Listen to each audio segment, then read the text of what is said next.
Okay, sir. Next Ind AS we are going to cover is Ind AS 108, which is operating segments. See, from this Ind AS, sir, there is a concept called reportable segments. In this concept, they are testing the questions, sir. If you see the past examination questions, if at all there is a question from this standard, it is from reportable segments. Either you can expect a normal 7 marks or 5 marks question, or an MCQ is also a possibility. Very simple standard. You just listen what I am saying, the concept I am covering, that is more than sufficient. First of all, what is this Ind AS 108 operating segments is all about? See, suppose you take a business, like you take one company, ITC Limited. ITC company, everybody knows. ITC, what businesses they are doing? They are doing tobacco business, hotels business, paper products, software. They are doing different businesses. Here I have given the most important businesses they had. See, at the end of the year, they will prepare standalone financial statements. When you look at the financial statements, you will know the financial performance as well as financial position of the overall company. When you look at the ITC, when they prepare financial statements, they will prepare for the entire company. They will not prepare for tobacco, they will not prepare for hotels business separately. They will prepare financial statements for the entire company. So you will get the overall financial performance and position of the company. Suppose if ITC Limited is a parent company, it will prepare CFS also. So when you look at CFS, you will get the group wise financial performance and financial position. Now, when I look at the standalone financial statements as well as consolidated financial statements, any key information missing, sir? Anything missing? Yes. What is missing? How the performance of the tobacco business? How the performance of the hotels business? How was the performance of the paper products? How was the performance of software? Individually, business-wise performance, I don't know. I know the overall performance, but I don't know the business-wise performance. So, stakeholders want to know how you are performing business-wise also. Hotels, tobacco, how you are performing. Hotels business, how you are performing. Paper products, how you are performing. Software, how you are performing. We want to know. Because what happens, overall the company seems good. Overall we are earning profit. But if any two businesses are leaking losses, for a long period, what happens, these businesses losses will keep on accumulate and it will impact the overall company in the long run. Therefore, this information should be given to all the users of financial statements. That's why they brought this standard. And they say to the company, dear company, do one thing. You divide the business into segments. Give reporting for each segment. Now that means, for example, tobacco business is one segment. They need to give tobacco business financial reporting, like how much is the assets of this tobacco business, liabilities of this tobacco business, what is the profit, sales how much, expenses how much, they need to give report. This is called operating segment. This is called segment reporting. So, any key information missing? Yes. Product wise, service wise, area wise, customer wise, how was the performance of this company? Users of financial statements, they want to know how my company is performing business wise, how my company is performing area wise. South India, how much they are performing, how they are performing. In North, how much they are performing. For example, we have business in India, USA, China, how we are performing in China, how much performing in USA. We want to know. So therefore, through this standard, they are making mandatory for the companies to divide the business into segments and make a report of each segment. So if they give reporting of the segment wise, definitely it will be beneficial na? For the entire organization. How each business is performing. If I report separately, definitely users of financial statements will get more knowledge about the business and they will take more informed decisions about the organization. And I will take decision whether I want to continue with this company or not. So it is kind of giving more knowledge about our company to the shareholders of the company, to the stakeholders. So the standard says, for example, ITC Limited is there. Tobacco business, treat this as one operating segment. This is one operating segment. This is operating. Like that, each business you can divide into operating segment. Even area wise, customer wise also you can divide it into operating segment. Once you divide this into operating segments, in this identify the reportable segment. Relating to reportable segment, you disclose the information. See, they said businesses, products, services, customer area wise, you can divide them into segments, and in that segments we will give you the criteria which segment is reportable. If that criteria is satisfied, that will be reportable segment. Relating to that reportable segment, you disclose the information. What information to be disclosed, we will give you. So basically this is a disclosure based accounting standard. So that is what they have given, sir. See, I have explained the major crux of this standard. Okay, you understand the crux of the standard? See this, many companies offer products, services in different locations. Each product location might have different profitability, different growth potential, risk, full future prospects. To understand the risks and returns of a diversified company, information about its different segments is helpful. Sir, suppose Apple company is doing business in India, doing business in China, doing business in Russia. Whether each market is same, sir?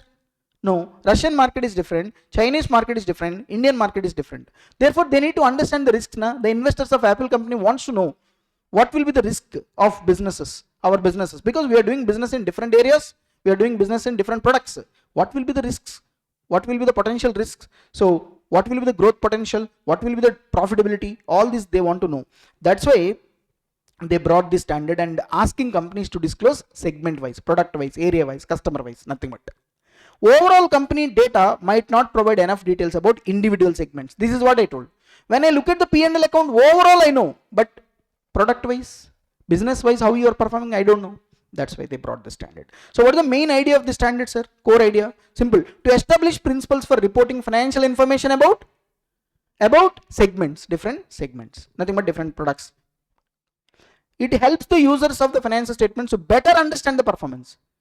Suppose if I am an investor in ITC company, if they give business wise, segment wise reporting, I will better understand the performance. And I will also better assess the risk and returns. What will be the risk of this business? What is the returns of this business? I can understand better. And make more informed judgments. What is informed judgment? Knowledgeable decisions I can take. Whether I want to invest in this company or not. Whether I want to continue with this company or not. Whether I want to provide finance or not. All these decisions I can take easily. Okay. So the entity has to prepare segment wise report. And this is applies to companies who are required to follow Ind AS, not all companies. And one more important point, sir, when a company is preparing CFS as well as SFS, when you prepare CFS, if you are a parent company, as a parent company, I will prepare standalone financial statements, and also if I have a subsidiary, I will prepare CFS. I told you already, CFS. So when you are presenting them together, you need to give segment reporting based on in CFS sufficient, not SFS. Segment reporting is required only in CFS, not in SFS. For example, you are giving a report, annual report. In that annual report, SFS, CFS both will be there. So it is better to provide the segment information only in CFS. No duplication is required. Based on CFS, you can give it the segment reporting. Okay. Now operating segment, important. Sir, what is operating segment? Suppose they are defining operating segment, sir. What is operating segment? It is a component of a business or a component of an entity that engages in the business activities, which is earning revenue and incurring expenses, whose operating results are regularly reviewed by the Chief Operating Decision Maker, CODM, for which discrete financial information is available. You have to remember this, important. Operating segment. Actually, if you see accounting standard 17, normal accounting standard 17, it talks about segment reporting. Actually, when compared to the A17, this Ind AS 103 is 108, much more better version. Lot of unnecessary stuff is there in AS17, lot of confusions. But if you read Ind AS 108, crystal clarity is there. There they have defined business segment, geographical segment, but here they are saying only operating segment. What is operating segment? See, operating segment is a component of an entity. Component means it's a part of an entity. Which engages in which activities? Business activities, which earns revenue and expenses. For example, ITC company is there, sir. See this, ITC company is there. Tobacco business is there. So this is operating segment or not? Check. First, it is a component of an enterprise. Yes, it is part of enterprise. Yes, which is engages in which activities?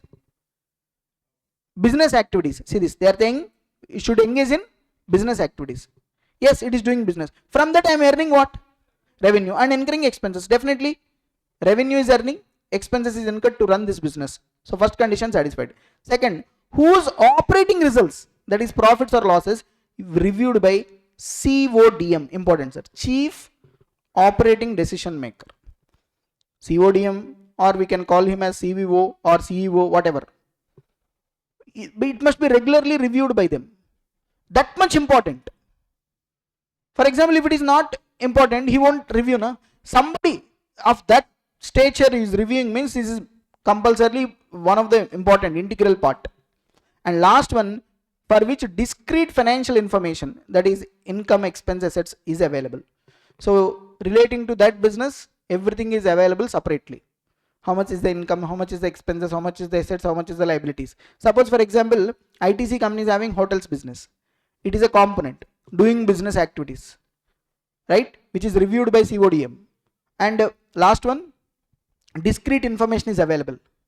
Relating to hotels, if you ask ITC company what will be the assets of hotels, they will tell you. They will give you list of assets held by these hotels, list of liabilities, incomes, expenses, everything they will give separately. Suppose if you are not in a position to tell how much is the assets of this business had, that means that business is not important to you. Then it will not become an operating segment. That means here they are talking about the main thing. Operating segment means it should engage in business activities whose results must be continuously checked by the chief operating decision maker or CEO, CFO, CVO, or in respect of which different information is available. I mean discrete information is available. So this is operating segment. Yeah. Next, most important, reportable segment. Sir, okay. You understand the structure, sir? See, like this. First there is a business. Imagine ITC. Tell me ITC businesses. Tobacco, hotels, paper, software. Each one is operating segment. Why? Operating segment means component of the business. Business activities. All these are businesses. That means earning revenue, incurring expenses. Hello. Reviewed by, whose results are reviewed by CODM. And last one, discrete information is available. 3 conditions satisfied.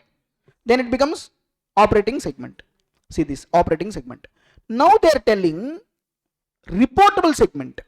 Which one is reportable?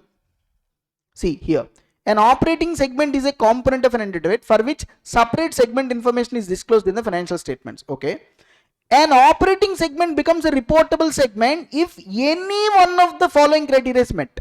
That means if, for example, tobacco, hotels, FMCG, paper, software, each one is operating segment. But when it will become reportable segment?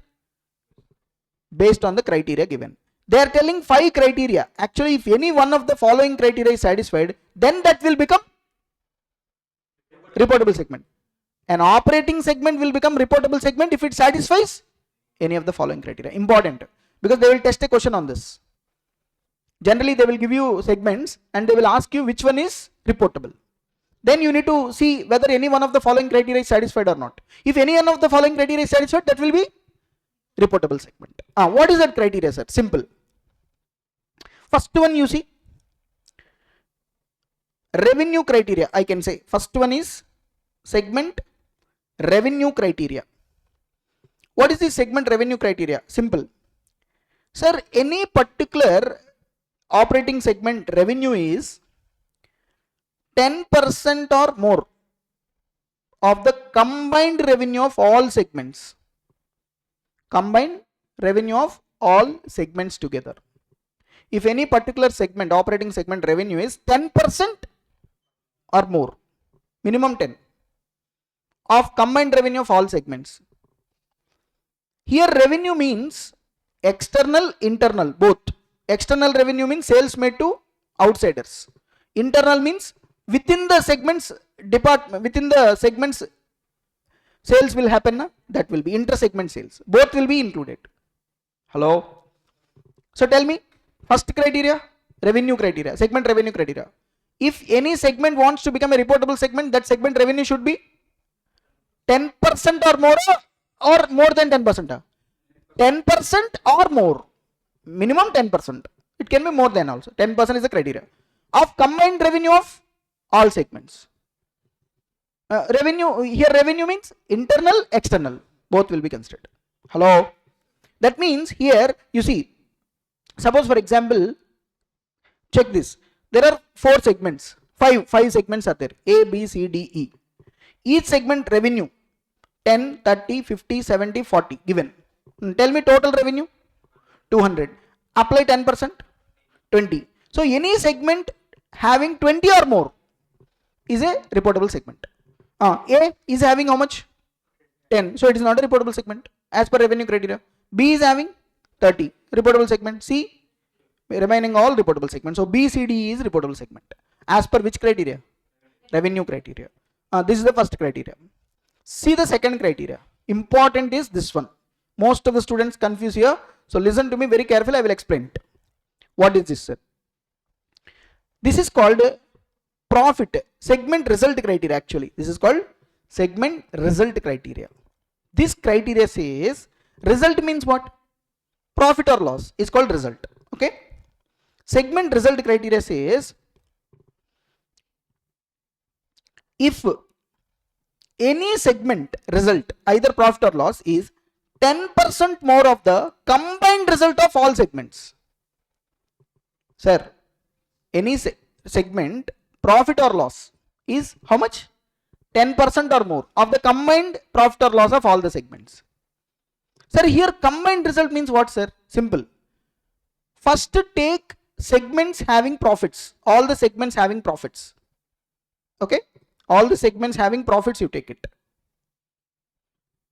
Next, segments having losses, you take it in absolute numbers. In absolute number, that means ignore minus. Whichever is higher, you take it. On that you apply 10%. So segment result criteria says any segment result is 10% or more of the combined result of all the segments together. Here 10% more of the combined result means what? First take segments having profits total. Next segments having losses total in absolute numbers. Whichever is higher on that 10%. On that 10%. So you will get one amount now. So based on that you need to check it. I will give one example. See this example, everybody.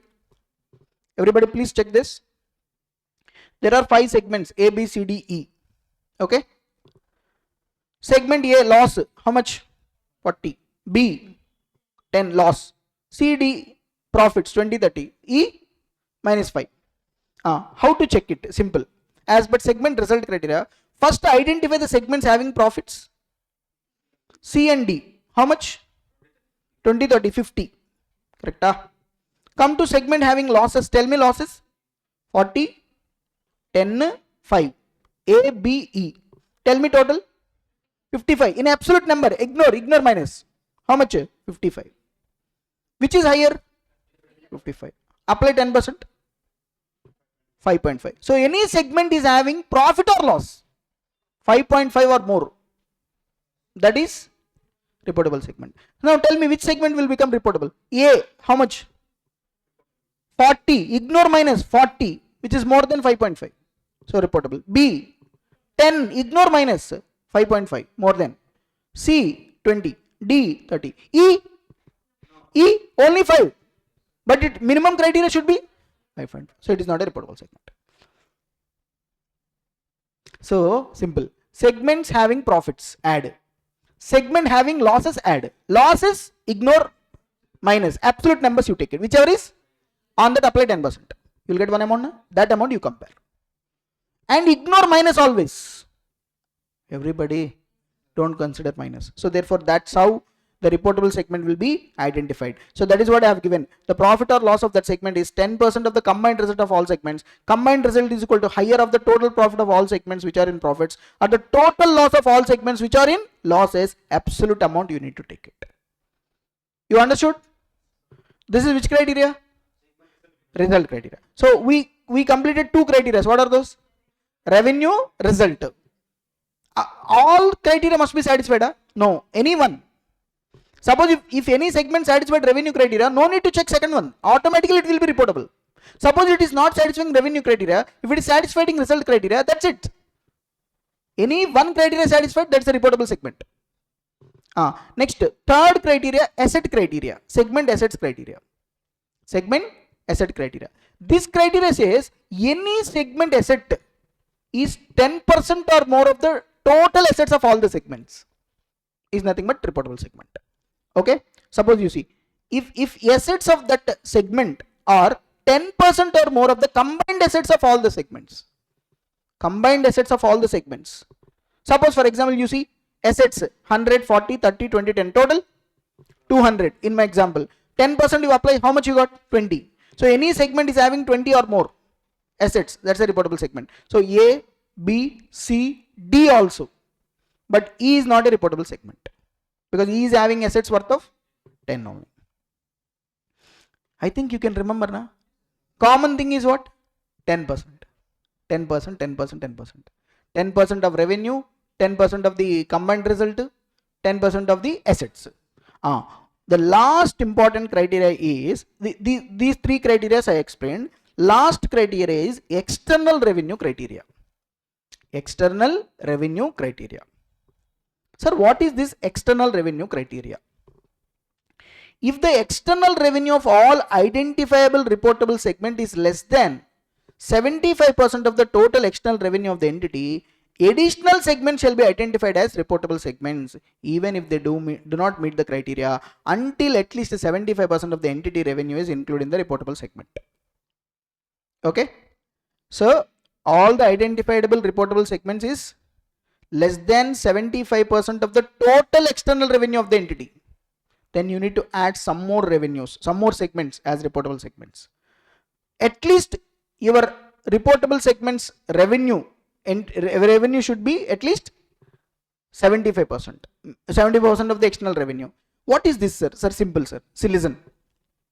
Suppose, sir, A, B, C, D, E is the reportable segment, sir. A, B, C, D, E. How many segments? 5. Hello.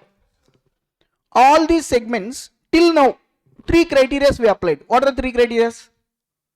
Revenue, result, asset. You applied. Till now, reportable segments are B, C, D. We got. This B, C, D, external revenue. External revenue means sales to outside customers. 100, 50, 50. Total 200. Suppose the total all segments external revenue 350. In that, the reportable segments external revenue is 200. So the standard says 350 into 75% you do. At least 75% of the external revenue should be covered in the reportable segment. 350 into 75% means 262.5. But reportable segments external revenue covered 200. Therefore, they are saying add some more segments. At least your reportable segment external revenue should be 75% of the total external revenue. So I want 262.5 at least, but now only 200 is there. So therefore I need to add some more segments. So tell me which segment should you add? Already BCD added. Which are remaining? A, E. Suppose A is having external revenue of 70. So if I can add 70. Suppose if I add A, 70 will be added. It will be 270. So obviously it is more than 75%.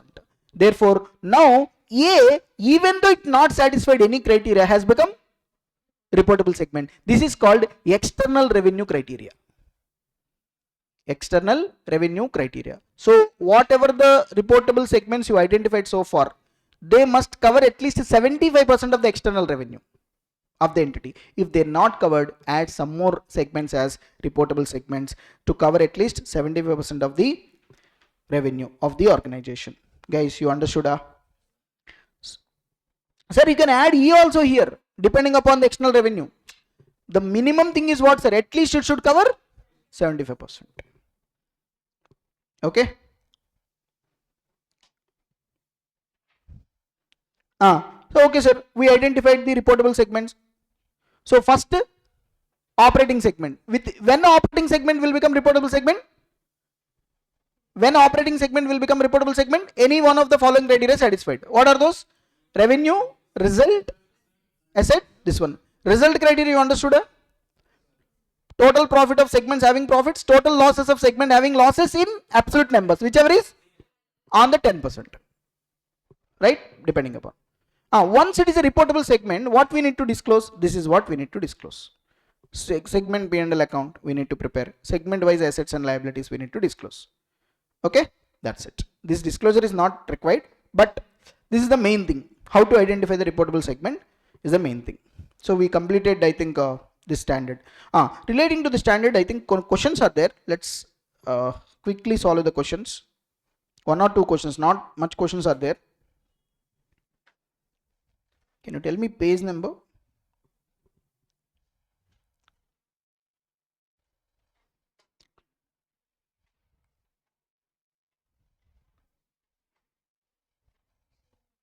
$69.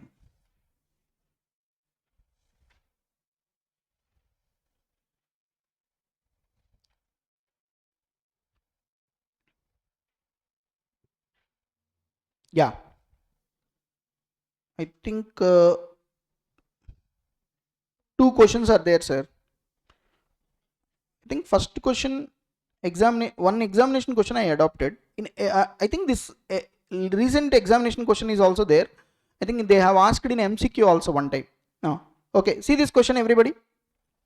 Very simple. We'll apply this. An entity has how many segments? 8. A, B, C, D, E, F, G, H. Relevant information given. Amount in thousands, sir. Segment wise they given segment revenue, external, inter-segment, profit or loss, assets. Identify the reportable segment. Okay, we need to identify. First we will apply which criteria? Revenue criteria. What is the revenue criteria says? 10% or more. What is the total revenue? Total revenue of the segments is, we need to take both internal plus external. How much? 1500 into 10%. How much? 150. So any segment having 150 or more. Tell me which segment is having 150 or more. A is having 250. So it is reportable. Yes, reportable. B, reportable. C, 37 plus 75 less than 150. So it is not reportable segment. D, no. E, no. F, no. E, no. G, no. H, no. So only 2. What are those? A and B. So therefore, as per segment revenue criteria, reportable segments are A and B. Correct? Now apply segment result criteria. This is the most important. How I told, first we need to take segments having profits. Add all the profits. 15 plus 45 plus 24 plus 15 plus 21. Correct? Total profits 120. Correct? Profits add here 100, 120. Losses add 300 in absolute numbers, whichever is how much into 10%, 30. So any segment having 30 or more, either profit or loss, absolute number. So A, no. B, yes, ignore minus. C, yes. D, E, no. F, no. G, no. H, no. So only which are reportable segments here? B, C. See this. B and C are reportable segments. You understand this? Now come to asset criteria. Total assets into 10%. 10. A, yes. B, no. C, no. D, yes. Remaining, no. So therefore, A and D are reportable segment. Now, overall till now, what are the segments? Reportable segments? A, B, C, D. A, B, C, D are reportable segment. We need to check what is the external revenue. 663, 37, 25. Add 725. This is the external revenue. What is the overall external revenue? 1000. 1000 into 75%? 750. But we are getting only. So we need to add some more segments as reportable segments. So which segment we can add? E, F, G, H is there. I want how much? 25 I want. Another 25. So I can add G I can add, H I can add, F I can add, or even I can add E and any other also. It can be minimum 75 or more than that. Hello. So this total external revenue is 725, which is lower than 75% of the total external revenue. Therefore, no additional segment has been identified by the management as per the discretion. It is assumed that company will select segment F. They assumed that they will select segment F to meet 75%. You can select any other also. Hence, the reportable segments will be A, B, C, D and F. If you select, for example, G, it will be A, B, C, D, G. Hello. like that. So this is one question. Same similar question is given here also. Same question, nothing great. Okay, you do this question, same question, similar type of question they have given in the workbook. One or two MCQs also there relating to this operating segments. You see it, I think easily you can solve it. So it's a small standard, 30 minutes we have completed this standard. So complete, don't leave this standard, because these are all the easy scoring standards, which majority of the students leaving it thinking it's a very difficult one. Not a difficult one. We have seen operating segment, identification of reportable segment, 4 criteria. If you remember, this standard is done. The next chapter we are going to cover is valuation of shares and goodwill chapter.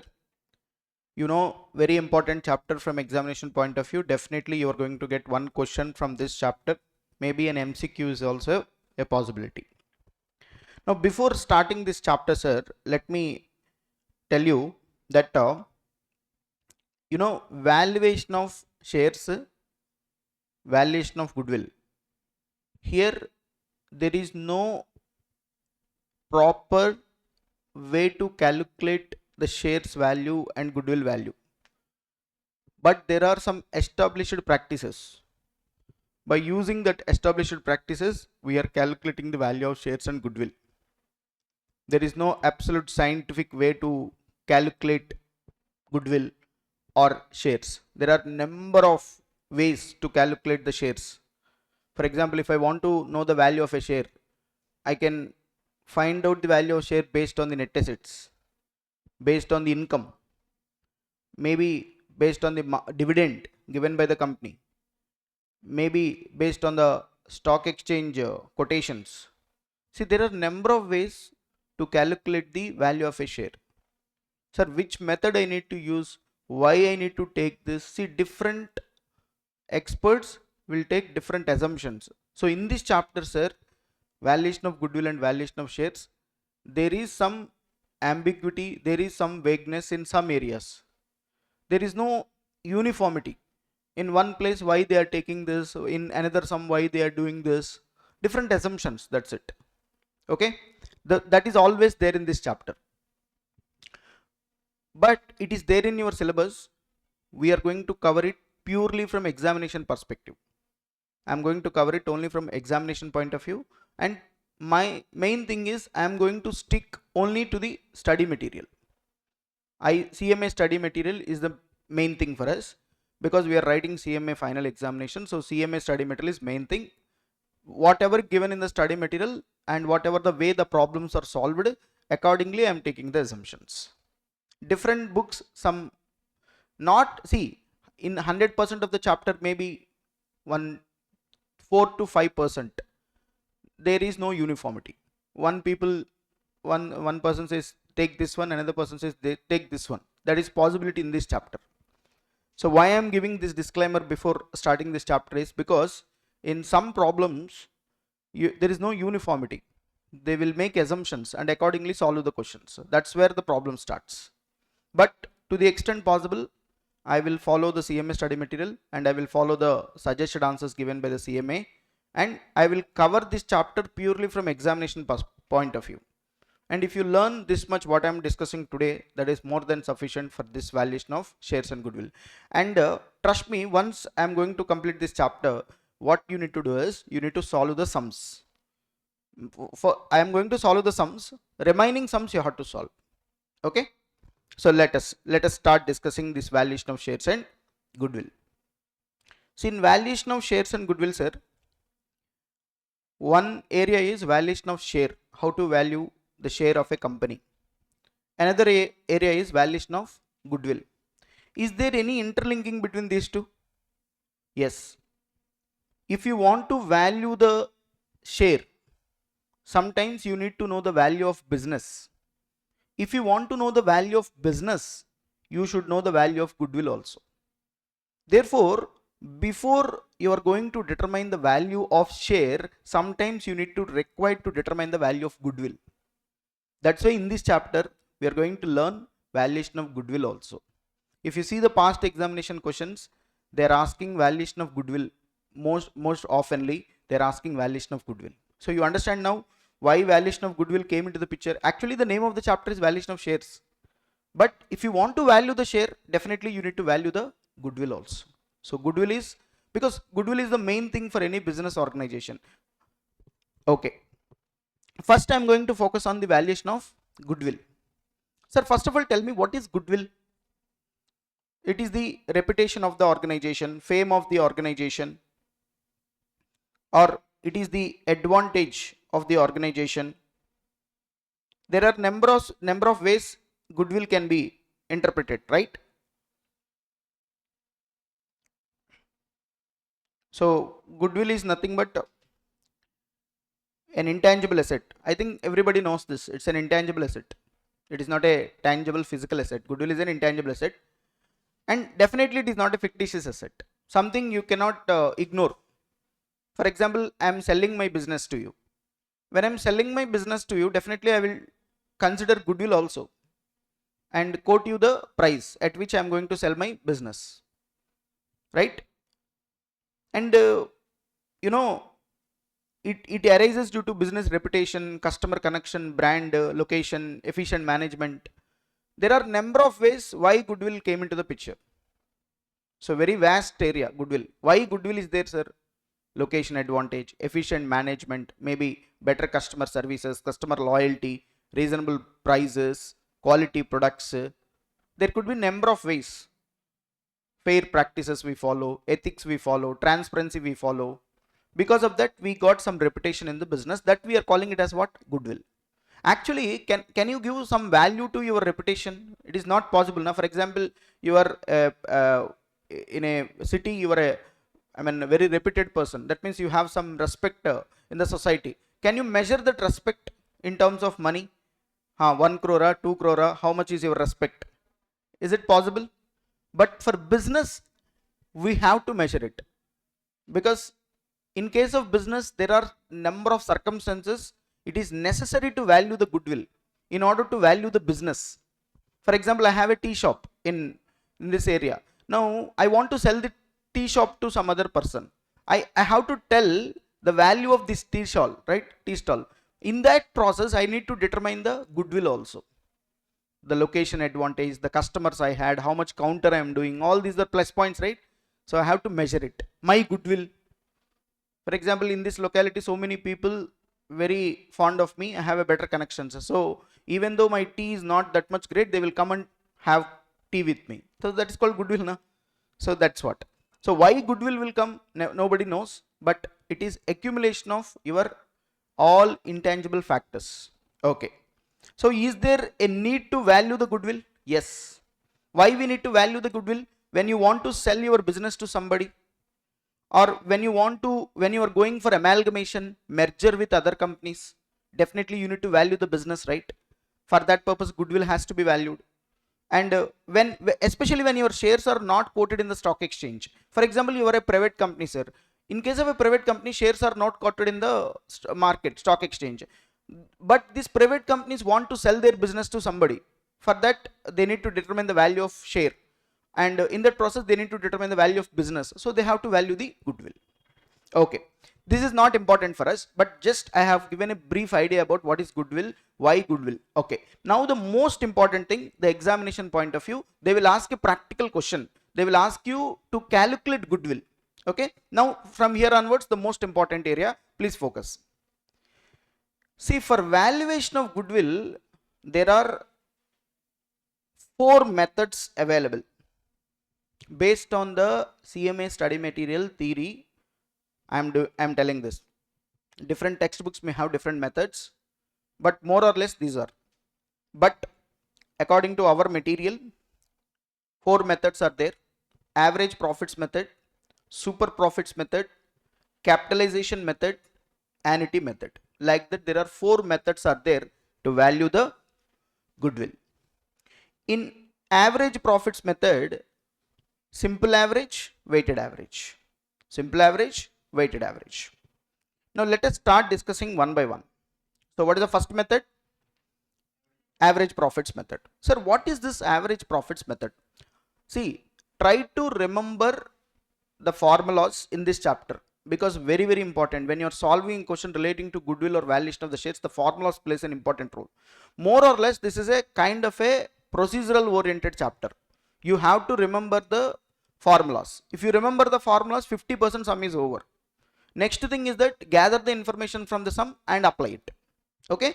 So average profits method. Sir, what is this average profits method says? See, according to this method, goodwill is nothing but your past profits average. Take for example past 3 years. Find out average profit. Multiply with number of years of purchase. What is the idea? What is this formula here? Very simple. Goodwill is relating to past or future? Future. Goodwill is always relating to future. Right?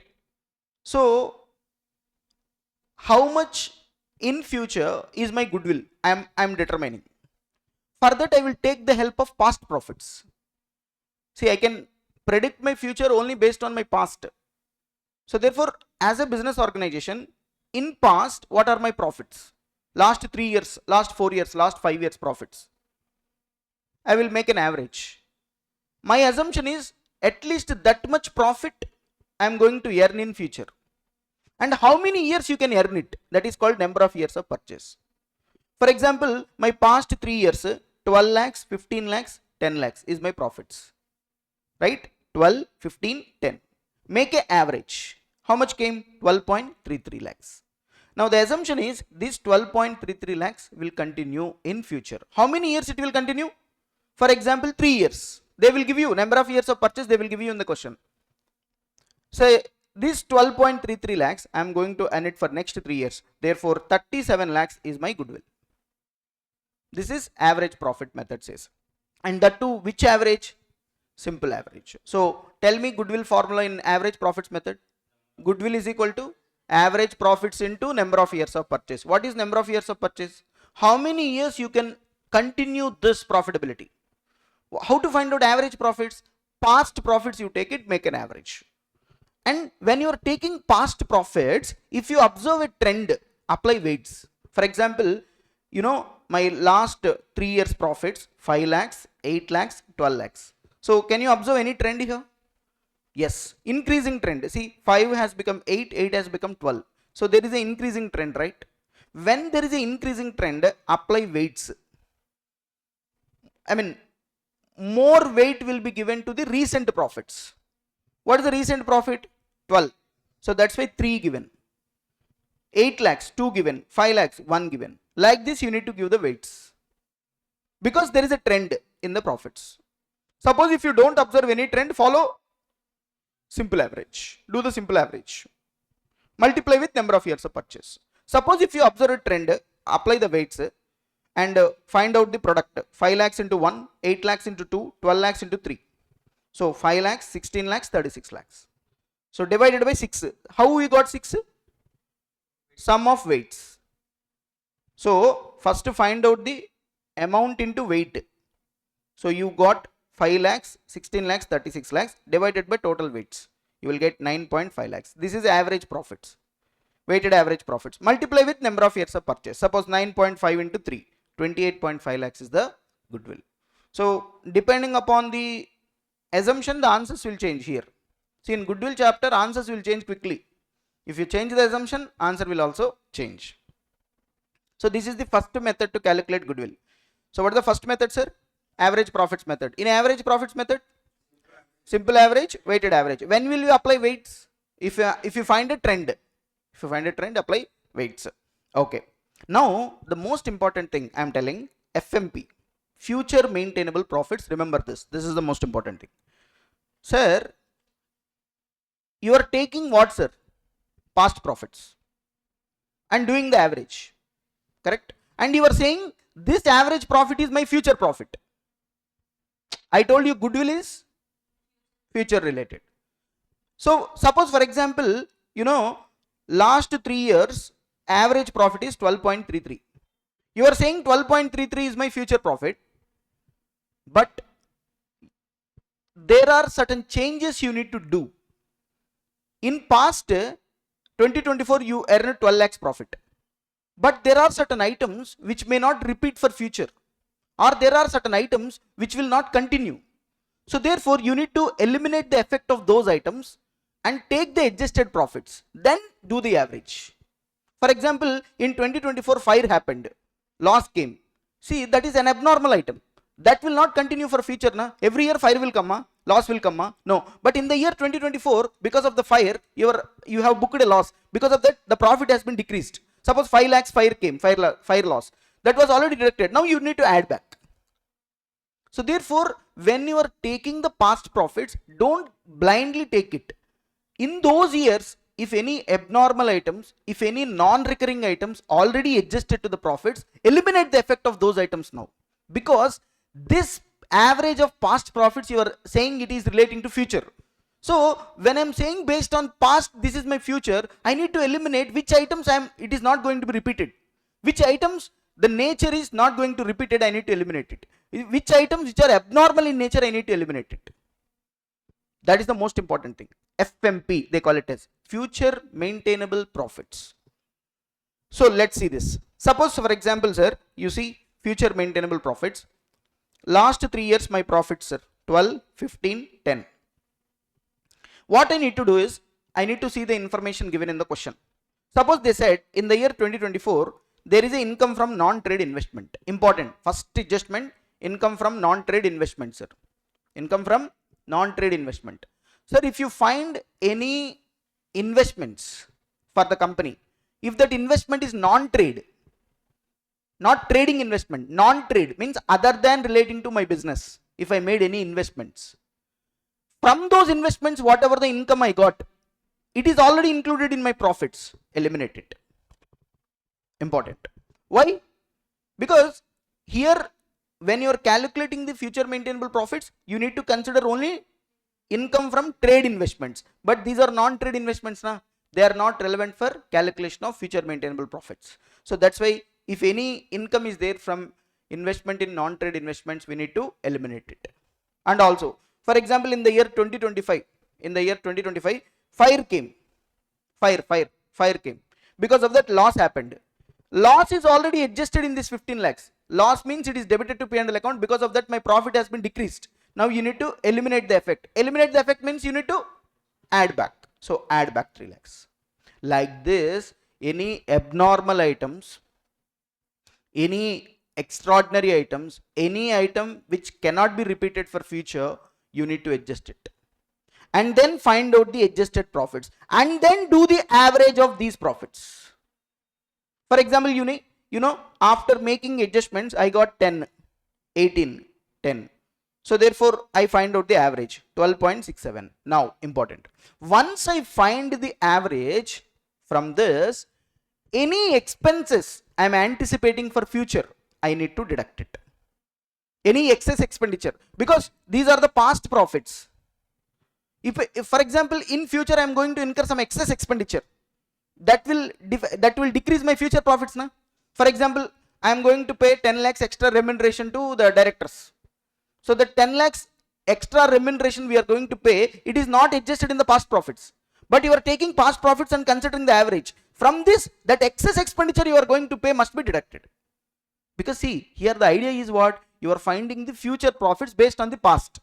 Therefore, the past profits has to be adjusted in such a manner, it is absolutely reflecting the future. Therefore, when you take the past profits, in these past profits, what are all items already adjusted, which are not relevant for future has to be eliminated, plus what items are required for future I need to consider. Like for example, any excess expenditure I am going to incur it. Now I need to deduct it from this average. And after that, you need to deduct the tax. And then you will get what? Future maintainable profits. Remember always, we need to deduct tax. Tax has to be deducted. We need to consider profits after tax. And then multiply with number of years of purchase, you will get the goodwill. So you understand FMP? Hello? So tell me, what is the, first of all, you understand the idea of FMP? Why FMP we are discussing? Because the idea is goodwill is relating to future. Okay? How I am going to decide the goodwill, determine the goodwill? Based on the past profits, I am finding the average. and I'm saying this will continue for future. If no adjustment is there, simple, average into number of years of purchase, goodwill over.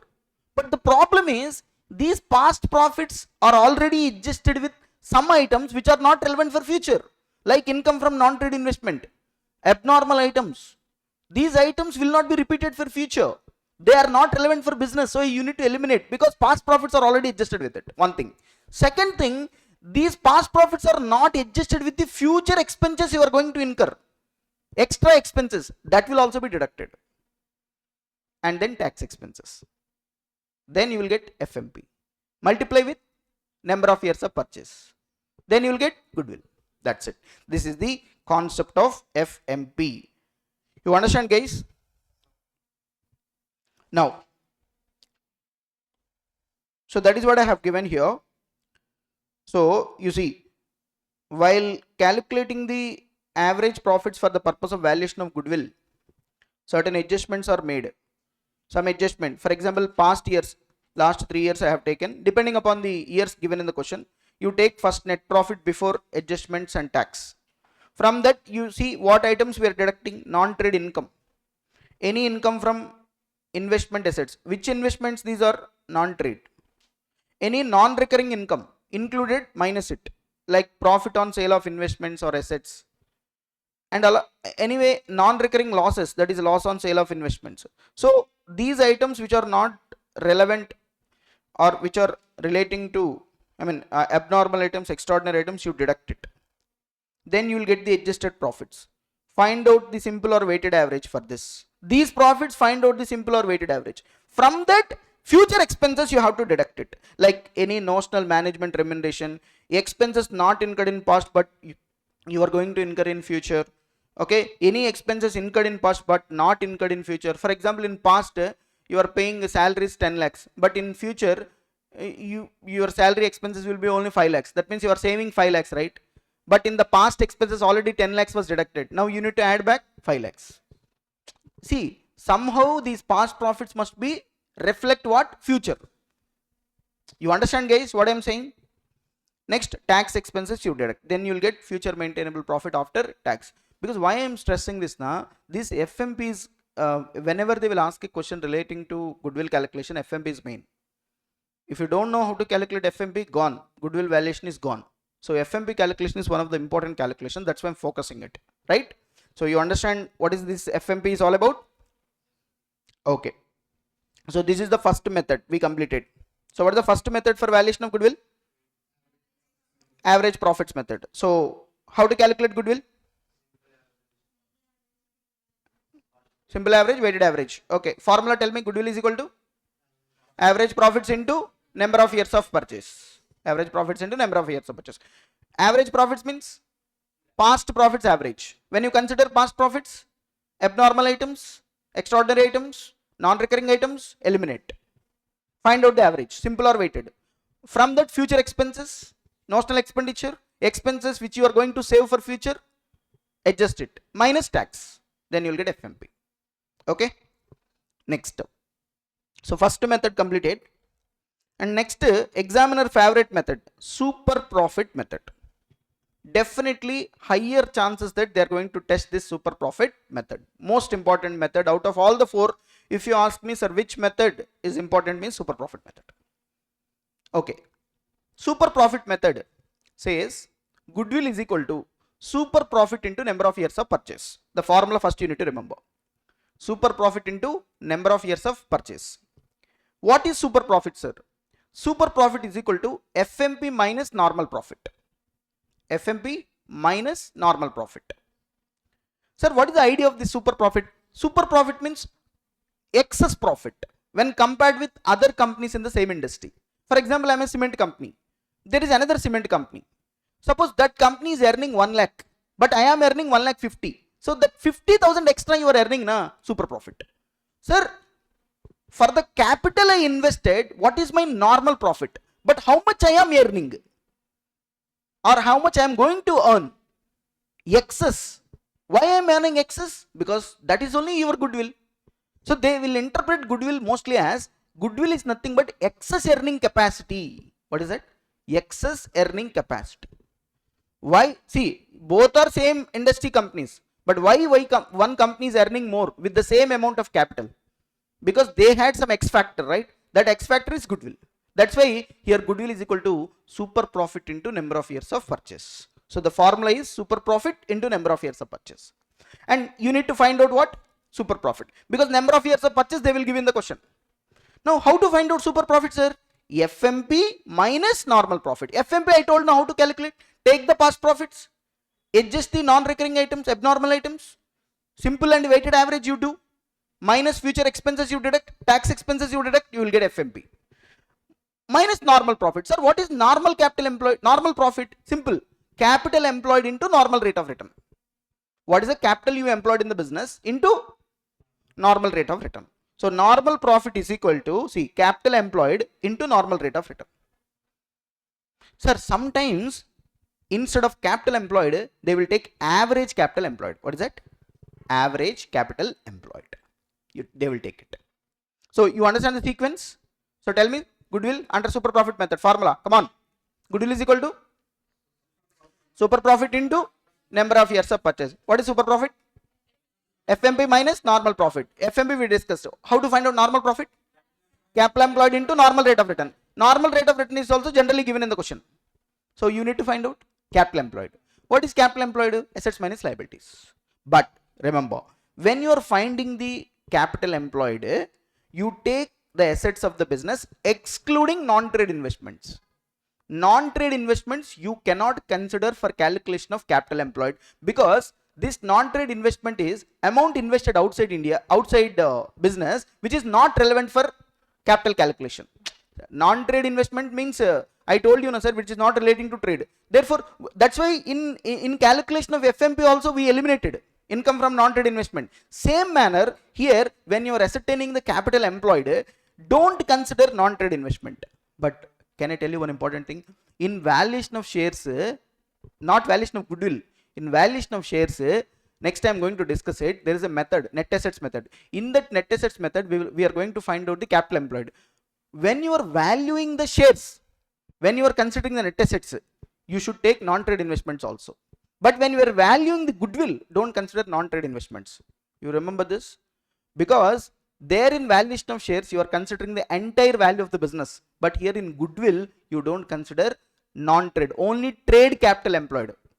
Capital which is purely involved in the business has to be considered. And also, when you are calculating the capital employed, don't consider goodwill. Because I am doing all this for valuation of goodwill only, sir. So if any goodwill is given in the question, ignore it, don't consider it. And similarly, any fictitious asset, like any preliminary expenses, discount on issue of shares, discount on issue of debentures, if any given, sir, ignore it. Important. What I am telling is very, very important, because when you are solving the questions, these are all very, very important things. You know, even a small mistake you do, the entire answer will go wrong. So there is no room for mistakes here. So tell me, capital employed, how to find out? For valuation of goodwill, tell me, all assets. That too, one more point. All assets will be taken at what value? Agreed values or adjusted values, or we can consider fair values. Suppose building 10 lakhs book value, but they said right now the value is 15 lakhs, take 15 lakhs. So agreed values. Less liabilities also at fair values. We can call them as agreed values, adjusted values, whatever. Which values you should not, which items you should not consider for calculation of capital employed? Non-trade investments, don't consider. Next, goodwill, any goodwill, don't consider. Next, fictitious assets, don't consider. And also any intangible items, other intangible items also generally they won't consider for calculation of goodwill. And one more important thing, when you are considering liabilities, consider preference share capital also. Here most of the cases preference share capital is also considered as what? Liability. Preference share capital is considered as what? Liability. Don't consider it, ignore it. Are you understanding, guys?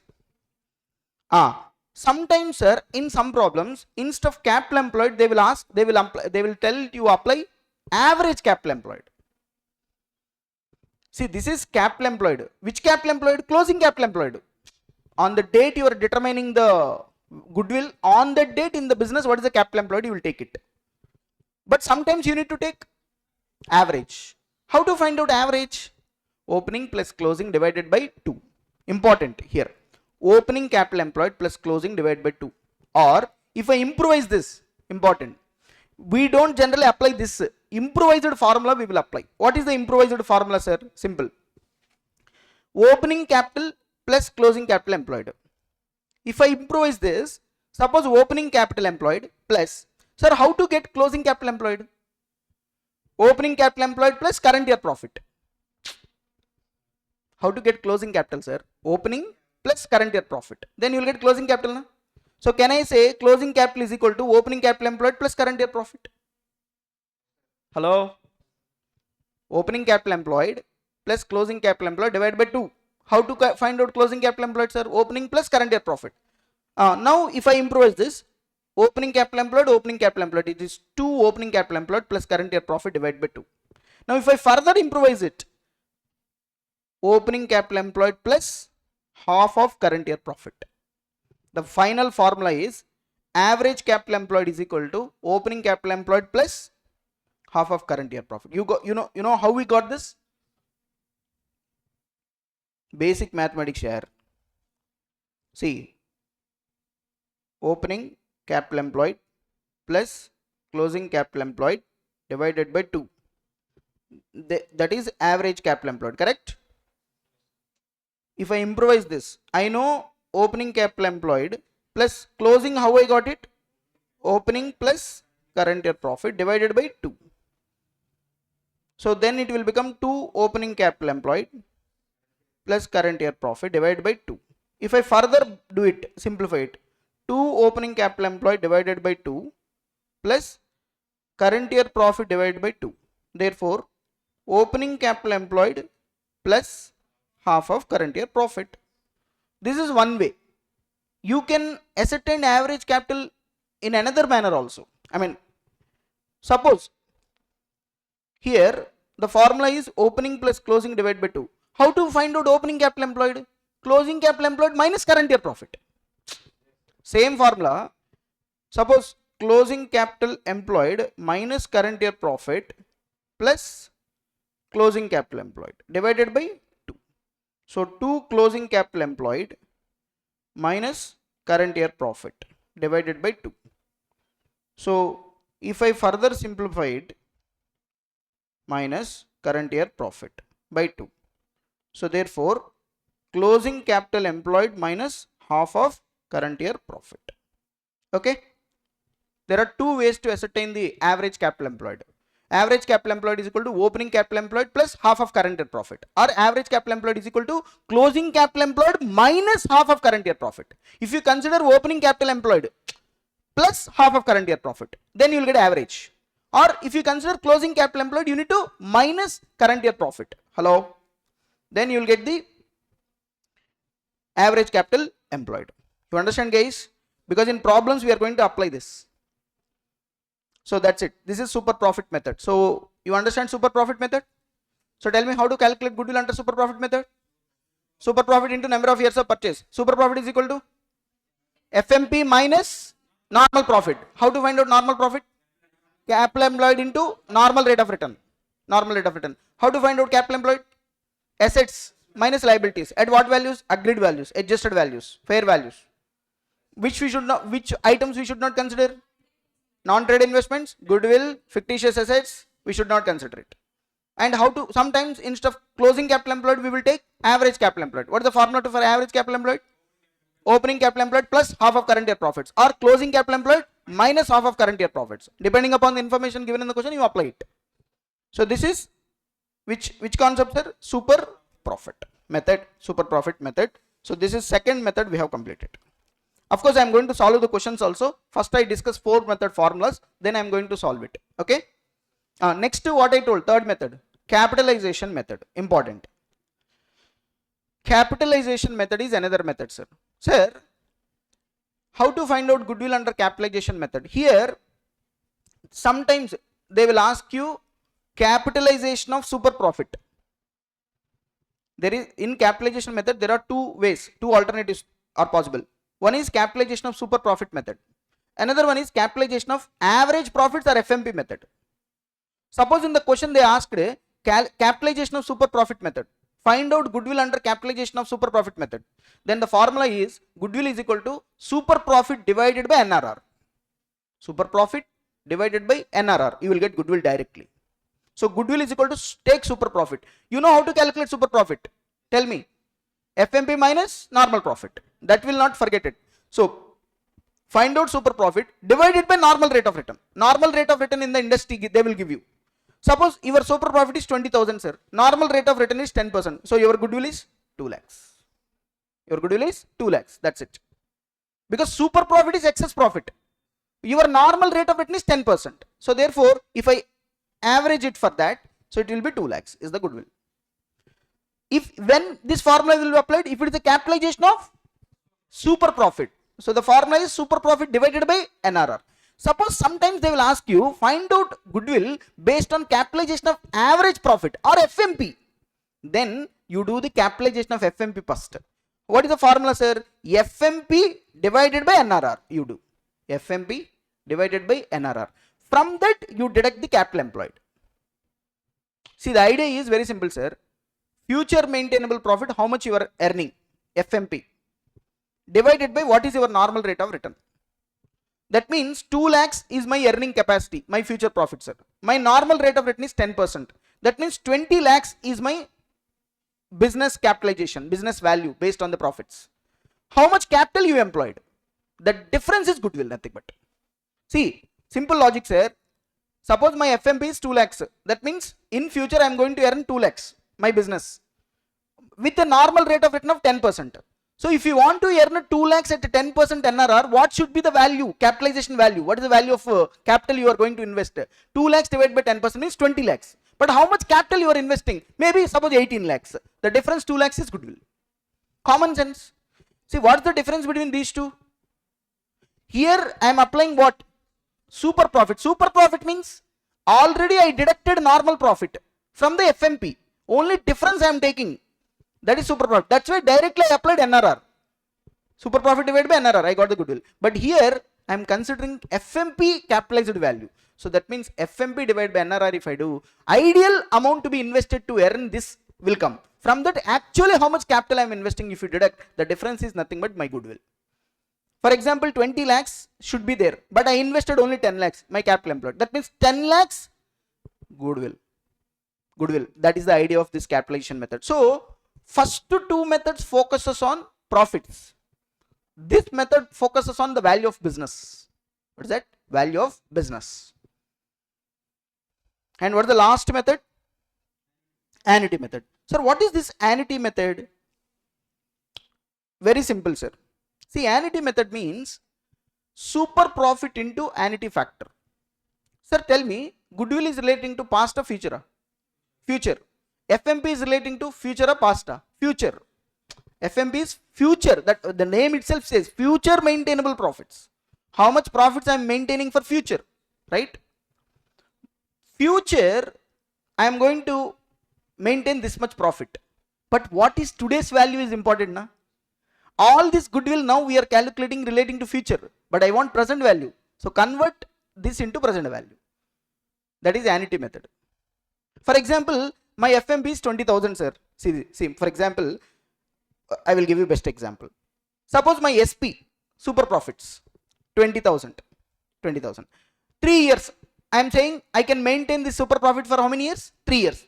Because the formula for goodwill is what? Super profit into number of years of purchase. What is number of years of purchase? How many years I can maintain this? Suppose my super profit 20,000 came and 3 years I can maintain this. So my goodwill is 20,000 to 3, 60,000 according to super profit method. Sir, super profit method goodwill formula, sir. Super profit into number of years of purchase, 20,000 into 3, 60,000. But annuity method says, boss, this 20,000 first year, 20,000 second year, 20,000 third year, na. So these are future values, na. Convert into present value, boss. So that's why 20,000 into discount. Suppose for example, discount factor 10% is there. So discount factors you do apply it. Or the total annuity factor, this is called entire discount for 3 years, 2.486. Multiply 20,000 with 2.48. How much came? 49,720. This is goodwill. Suppose if I don't apply it, my goodwill is 60. But if I convert this into present value, the goodwill is 49,720, which is correct, na? Because what is important? Today's value is important. Even though goodwill is relating to future, but that future value in today's terms is very important for us. You remember, In business combination chapter we discussed, when you are calculating PC, deferred consideration will convert into the present value. Correct? We discussed it in a same manner. So I think 4 methods we have completed. Easy, difficult? Easy only. So tell me, what are the methods to calculate goodwill? First, average profits method. Simple, weighted. Average profits method formula, you tell me. Average profits into number of years of purchase. This average profits will be generally FMP. How to calculate FMP? Take the past year profits, adjust with abnormal items, non-recurring items, make an average. From that, future items will be adjusted. Minus tax. You will get FMP. Correct? Okay. Weighted average means weights you will apply. First method. What is the second method? Super profit method. What is the formula? Super profit into number of years of purchase. Super profit is equal to FMP minus normal profit. Normal profit, how to find out? Capital employed into normal rate of return. How to find out capital employed? Assets minus liabilities at agreed values. Assets you don't consider goodwill, you don't consider fictitious asset, you don't consider non-trade investment. And even when you are calculating FMP, past profits, any non-trade investment income is there, that will be deducted. And sometimes you need to find out average capital employed. How to find out average capital employed also I told you. Opening capital employed plus half of current year profits, or closing capital employed minus half of current year profits. Then capitalization method, capitalization of super profits. Formula, SP divided by NRR. Directly you will get goodwill. Capitalization of FMP, FMP divided by NRR minus capital employed. Capital employed in the business. Annuity factor, annuity method, super profit into annuity factor. They will give you.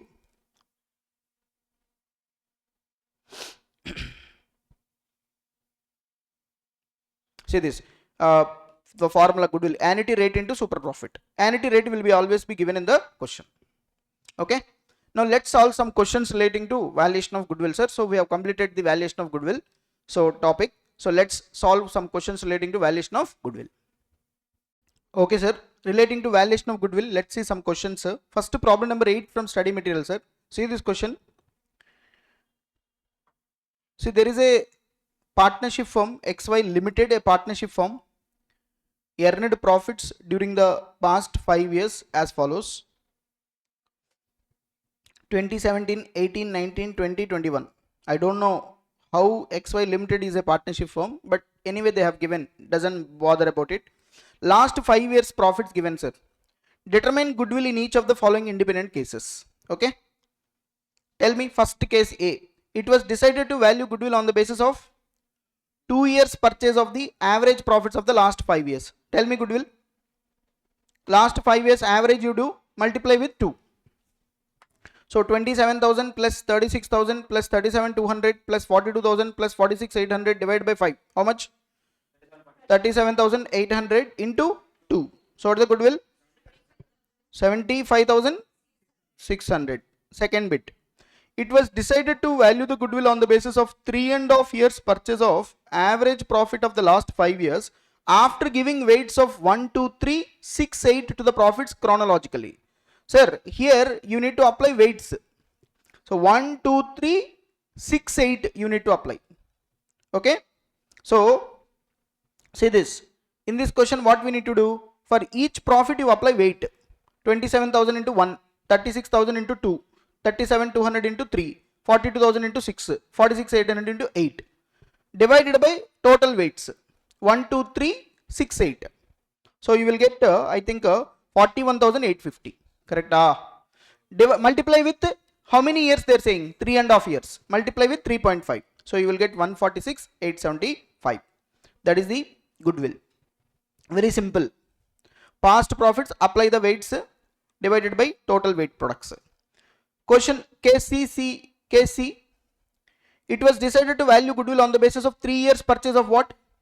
Weighted average profits of the last 5 years having maximum weightage to the recent result. That means can I apply like 1, 2, 3, 4, 5. Recent result 5 weight, 4 weight, 3 weight, 2 weight, 1 weight, like that. 1, 2, 3, 4, 5. Hello. So I can apply like this. Same manner. Multiply with the amount into weight, you will get the total amount, divided by total weights. You will get the weighted average profit. Multiply with how many years? 3 years. So the answer is 1,22,520. Okay. Now D bit, you see, it was decided to value goodwill on the basis of 2.5 years purchase of simple average profits of the last 5 years. In this regard, the following were observed. Important. The following things are observed, sir. First, there is a abnormal loss of 1800 charged against the profit of 2019. So in the year 2019, there is an abnormal loss is there, 1800. So I told you, when you are considering the past profits, any abnormal items will be adjusted. So already in the year 2019, what is the profit? 37,200. While arriving this profit, that loss was already deducted. Now you need to add back. So 37,200, you are add back this 1800. Okay. Next, profit of 2020, not 2014, included non-recurring receipt of 2,500. Sir, in the year 2020, 42,000 is the profit. In this profit, sir, there is a non-recurring receipt 2,500. Non-recurring receipt will not continue for future, na? So for FMP calculation, it has to be deducted. So therefore, in the year 2020 profit, deduct this 2,500.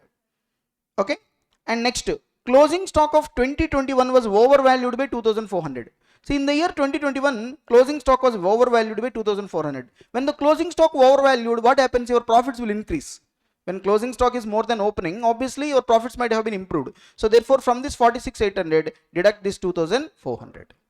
So from this, we need to deduct 2,400. From this, 2,500. This year, we need to add 1,800. Then you will get what? Adjusted profits. And make a simple average. Multiply with number of years, 2.5 years. Then you will get the answer. Okay. So see this, actually I've done it. So this is how you need to do it. Last 5 years, take the profits, abnormal loss, add back, non-recurring receipt less, already included, overvaluation of stock already included, deduct. Then adjusted profits will come. Make a simple average, because in the question clearly said. So simple average. So that is FMP. Multiply with number of years of purchase. You will get the goodwill. So first question is very simple. This is one question, sir. Now see this question, sir. Problem number 9. Problem number 9, you see. There is a XY Limited, sir. Earned profits during the past 4 years. Past 4 years profits given 18, 19, 20, 21. Okay. Firm has a total assets worth of how much? 82. Current liability includes only creditors, rupees 12,800. Normal rate of return 10%. Determine the value of goodwill on the basis of 2.5 years purchase of which profits? Super profits. So super profit method we need to apply. Correct? Tell me the formula. Super profit is equal to FMP minus normal profit. FMP minus normal profit. First FMP. How to find out FMP? Past year's average. Any adjustments are there? No. So therefore 42 plus 46 plus 52 plus 46,500 divided by 4. You will get 46,625. This is the FMP. FMP. Now find out normal profit. How to find out normal profit? Capital employed into normal rate of return. Normal rate of return 10%. Capital employed means assets minus liabilities. 82,000 minus 12,800. 82,000 minus 12,800. 69,200. 69,200 into 10%. So 6,920 is the normal profit. FMP 46,625. So therefore, how much is the goodwill, sir?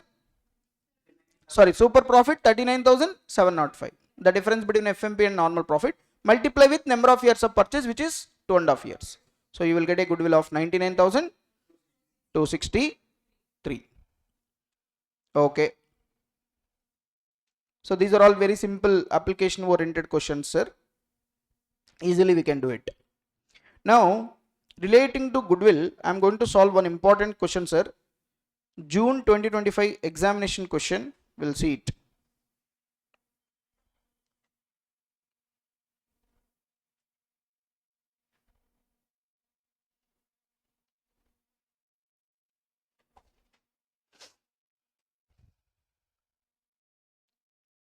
Yeah, June 2025 attempt.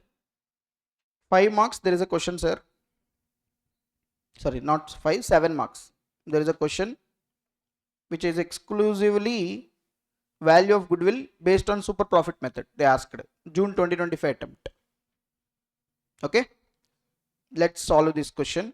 You will get an idea. Examination standard questions, how it will be, you will get an idea.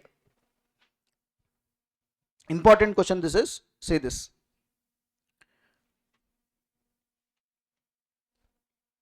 See, the balance sheet of Famous Limited as on 31st March 2025 is as under. See, the company's balance sheet given, sir, 31st March 2025. Asset side you see non-current assets. In that, property, plant, equipment is there, 10,92,000.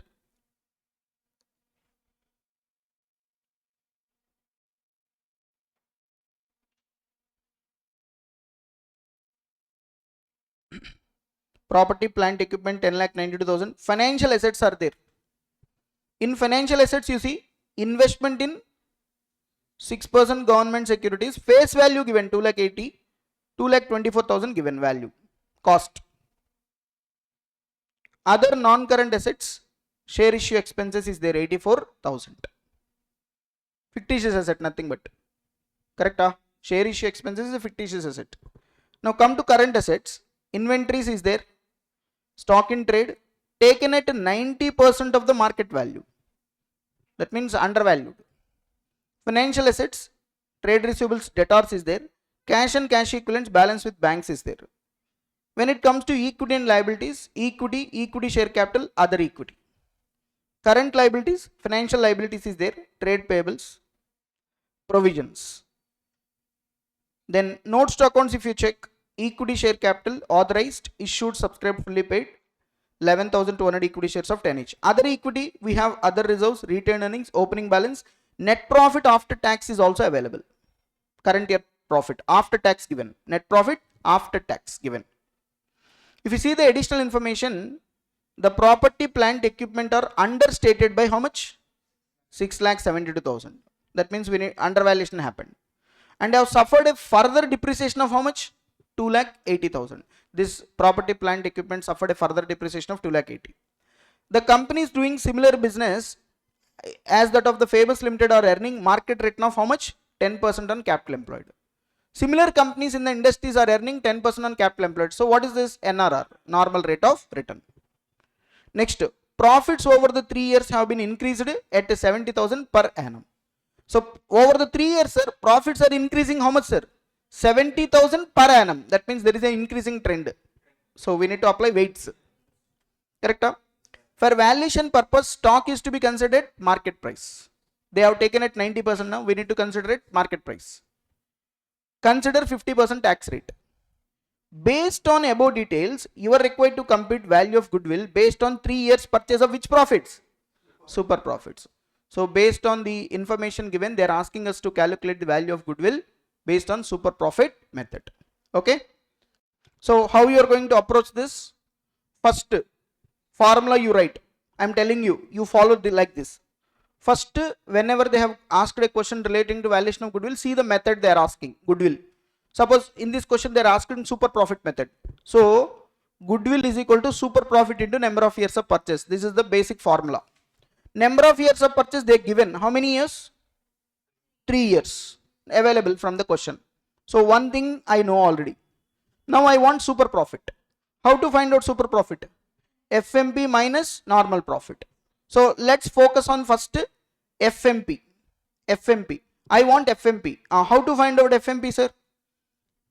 FMP. First I need to take the past profits. How many years past profits given?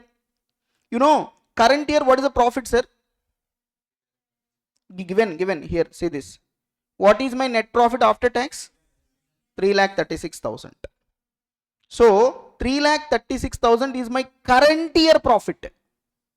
3,36,000 is my current year. Current year means which year? 24-25. See this. 31st March 2025. That means 24-25 my profit is 3,36,000 after tax they given. After tax. And in the question they clearly said that profits over the 3 years has been increasing at 70,000 per annum. That means they are talking about last 3 years, including current year. So if this year profit is 3,36,000, what would be the last year profit? 3,36,000 minus 70,000. How much? Yes, 2,66,000 minus 70,000. 1,96,000. So therefore last 3 years profit I have given. This is profit before tax or after tax? After tax, important. After tax. But if you remember FMP calculation, first we need to start with before tax. And at the end we need to deduct tax. But they have given after tax. That's why I am adding back the tax also. So what is the tax rate given in the question? 50%. See this, 50% tax rate. So 1,96,000 is after tax. 50% is the tax rate. So find out before tax. Hello? 1,96,000 after tax. So before tax, how much it will be? 3,92,000. 1,96,000 into 100 divided by 50. Correct? Sir, this is after tax, sir. After 50%. I want before tax. Similarly, 2,66,000 into 100 divided by 50. How much? 5,32,000. 6,72,000. So I got PBT, profits before tax. Now for these profits, I need to make an adjustments. Like abnormal items, non-trade investment income, all these items I have to adjust it. In the question, any income from non-trade investments is there? Actually, they have investments. See this. These investments are non-trade assets. Financial assets. Investment in 6% government bonds. So these are non-trade investments. They are not relating to trade. Calculate interest. Always calculate interest on face value. 2,80,000 into 6%. 16,800. Deduct 16,800, 16,800, 16,800. Income from non-trade investment. See, they know most of the students will calculate on this. No, always interest is calculated on face value. So 2,80,000 into 6%. So deduct it. Any other adjustment? Nothing. Only one item is there. Any abnormal items? Any loss due to fire, theft? Nothing is there. Only income from non-trade investment is there. I adjusted. Depreciation now. No. We'll come back. See, this is given in the additional information. This additional information they have given means it is not yet adjusted. So when you are finding the profits, it is not relevant. See here, 3,75,200, 5,15,200, 6,55,200. Now here the profits are in which trend? Increasing trend. Apply weights. So you will get the weighted average profit. How much we got? 561, 867. From this deduct tax now. Then you will get the FMP. So here most important way is how you are approaching FMP calculation. In this examination question, sir, first twist is they have not given all past 3 years profits, but they have given current year after tax profit. But they said there is an increasing trend of 70,000. Therefore, based on this, we find out the last 3 years. This is after tax. Convert first into before tax. From that, make an adjustments. Items, no, abnormal item, non-recurring items, adjust it. From that, on that you apply weighted average. Not simple average here, weighted average, because there is an increasing trend in the profits. And then once you know the weighted average, from that future adjustments like tax expenses we did direct. So FMP you got is how much? 2,80,934. This is FMP. So I got FMP from this question. Now I want what? Normal profit. How to find out normal profit? Capital employed into normal rate of return. So here capital employed I need to find out. How to find out capital employed, sir? Yes, assets minus liabilities. See this. Average capital employed I am considering here. So PP, first you take it. PP originally, how much is the balance? 10,92,000. But in the question they said that it was understated by 6,72,000. So add it. And they said it was subject to further depreciation of 2,80,000 minus it. So you got 14,84,000. This is one item. Next asset, property plant. Will you consider these investments? No, because these are non-trade. Then will you consider these other non-current assets? Fictitious assets you should not consider, I told. Hello. Next to inventories. Inventories, how much you consider? This is considered 90% of the market value. Make it for 100. That means 6,30,000 into 100 divided by 90. How much? 7 lakhs. 7 lakhs you should consider, because inventories are at 90% of the market value. I told you when you are calculating the capital employed, you need to consider the agreed values. Fair values, nothing but. So market values. Financial assets, debtors, how much? 5 lakhs 32. Cash and cash equivalents, no changes. How much? 1 lakh 12,000. Minus liabilities. What are the liabilities? Trade payables, how much? 2 lakhs 94,000. Minus provisions, how much? 3 lakh 36,000. So you got closing capital employed, how much? 21 lakhs 98,000. 21 lakhs 98,000, you got it. Actually, sir, in this question, instead of closing capital employed, if you see the answer which is given by the CMA Institute, they have taken here the average capital employed, which is relevant for valuation of goodwill, they said. But my assumption is that's where lacking. Some students will question, sir, if I take closing capital employed, is it wrong? No, it is not wrong, it is correct only. But the problem is, once the answer is given by the institute, suggested answer, the person who is correcting the paper, he will only follow that only, that suggested answer. He may not have that much knowledge. See, usually the persons who are correcting the papers, they don't have touch with the subject. So they contemplate what is given in the institute material, what is the relevant approaches for valuation of goodwill. They don't have that idea. They will see the suggested answer. In the suggested answers, if they see average capital employed, if student has done closing capital employed, they may reduce marks. That is a possibility. Sir, it is unfairness, sir. See, point is, most of the questions they will mention which capital to take, average or closing capital employed. If they have not mentioned, better you take average capital employed, if it is possible from the information given in the question. Okay, sir, if I take closing capital employed, I will write assumption, you can write, but the ideal choice is always average capital employed. Okay, average capital employed. So closing capital employed, how to find out average capital employed? Tell me. I told you, na, when you start with closing capital employed, minus half of current year profits. I told you, na, formula. If you start with opening capital employed, opening plus half of current year profits. If you start with closing, minus half of current year profits. So half of current year profits you deduct. What is your current year profits? 6 lakhs. How much is the current year profits we got? 6 lakhs 55,200. No, this one. Yeah, this one. 6 lakhs 55,200 before tax. From the tax expenses I have to deduct anyway. Okay, apply half. Hello, you got 1,63,800. 163,800. 163,800, sir. So 6,55,200 is the current year profit before tax, sir. From that tax expenses, if I reduce, on that half of current year, half I have to take it. You understand?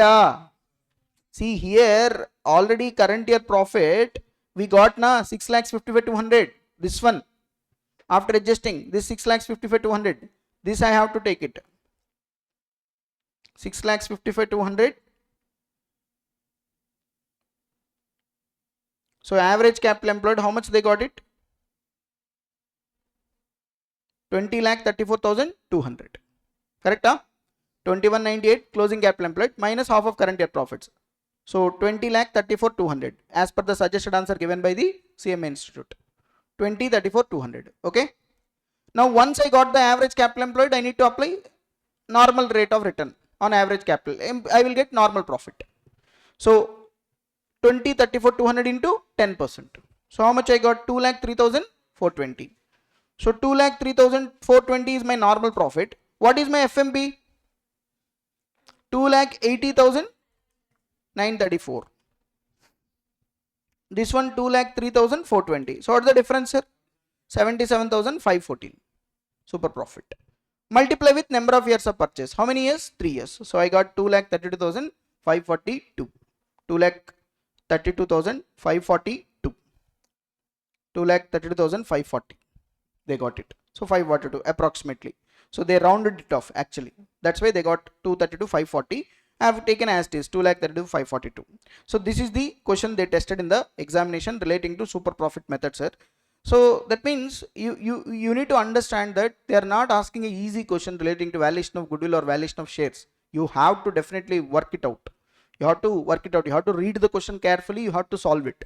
And you know, there is some ambiguity. There is no systematic way they are doing it every time. But trust me, this time attempt, maybe they can ask a simple question. You can easily get 7 out of 7. Maybe one MCQ, easily 2 marks you can get it. So you prepare according to what I am teaching and you solve these questions again so that you will understand it. Okay. So in this question, some beautiful points are there. Mark it as important question, June 2025 question. Maybe in CMA, there is a possibility that the questions will be repeated in the examinations. So this might be repeated in the examination. Next term, workbook question number 5, sir. Workbook question number 5.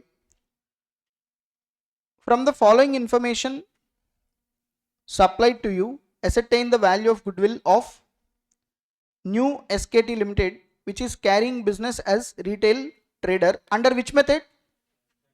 Capitalization of profit method. See, in capitalization of profit means capitalization of super profit they are talking about. In capitalization method, I told you now 2 things: capitalization of super profit, capitalization of FMP. Here capitalization of profit means super profit. So balance sheet as on 31st March 2024 given, sir. Goodwill already there. Property, plant, equipment, note 1. Inventories, trade receivables less provision for bad debts. Equity and liabilities. Equity shares face value 100. Other equity, plant and profit and loss appropriation. Bank overdraft, provision for tax, trade payables. Property, plant, equipment, assets, building, plant and machinery given. The company began operations when, sir? 2017. And paid up capital of how much? 6 lakhs. 6 lakhs is the paid up capital. Okay.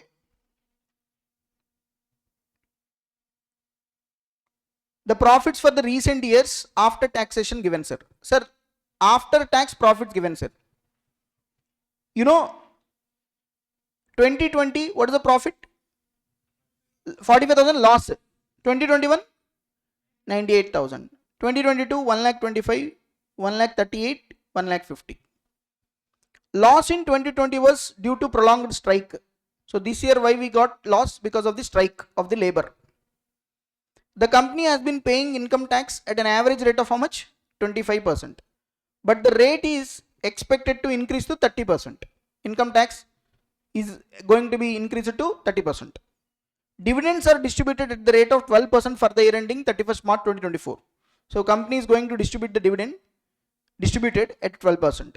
Market price of the share 135 of 31st March 2025. Profits up to 2024 were calculated after deducting 45,000 as remuneration for the managing director. From 1st April 2024, the government has approved increasing remuneration of 75. Already, sir, existing remuneration, how much we are paying? 45. How much now we are going to pay? 75. How much increase? 30,000. So that will be deducted when you are calculating FMP. I told you, na?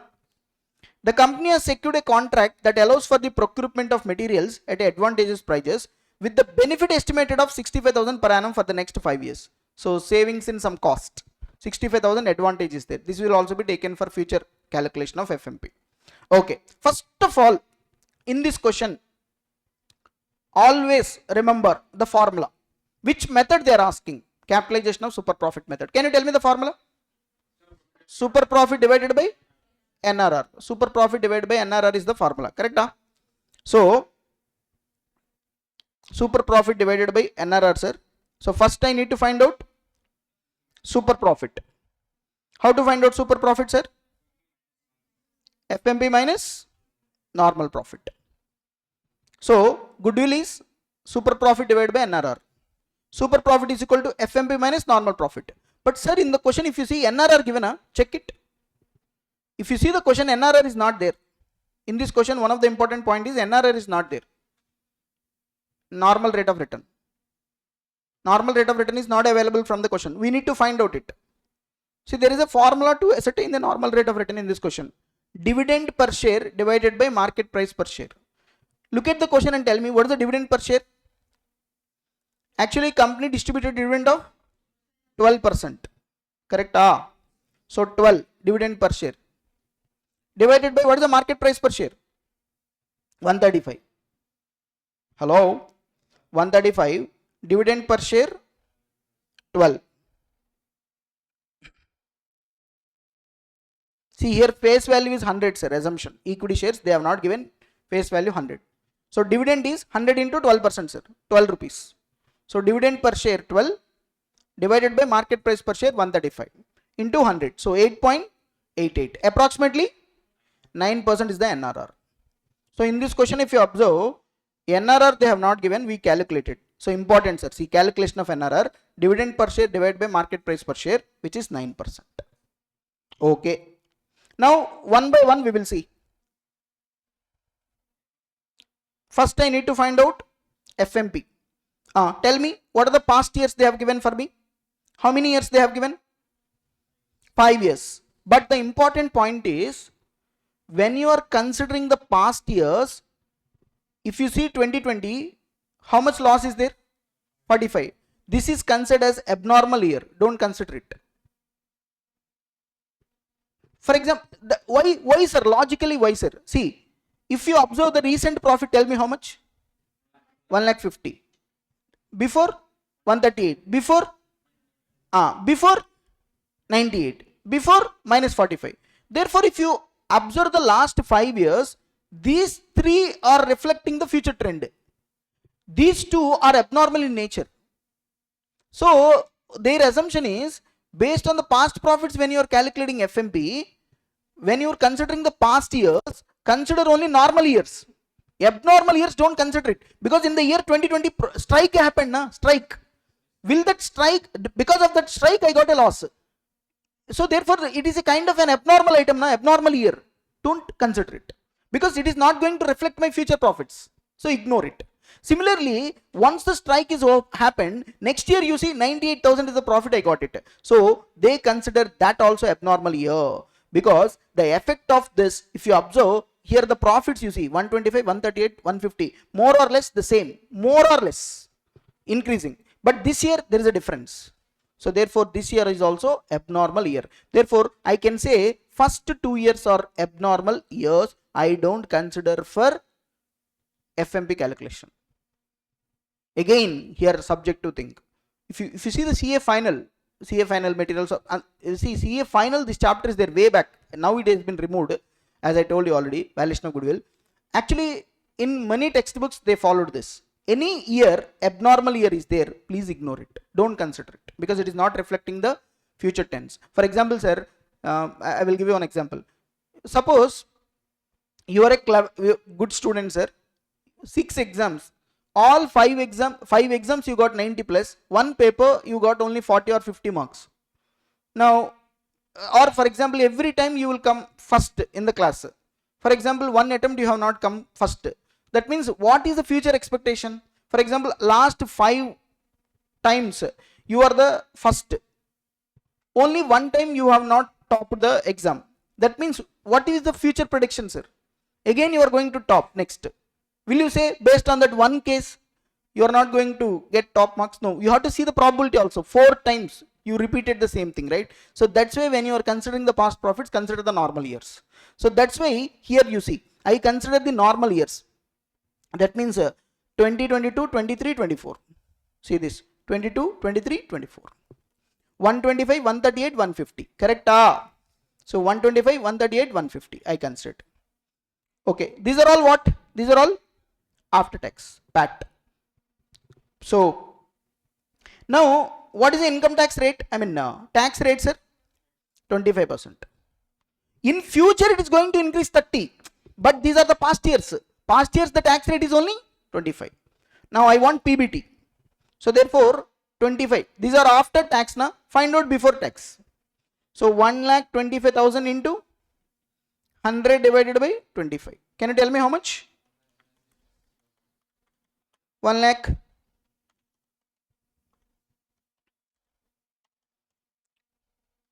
1,25,000, tax rate 25%. This is after tax, sir.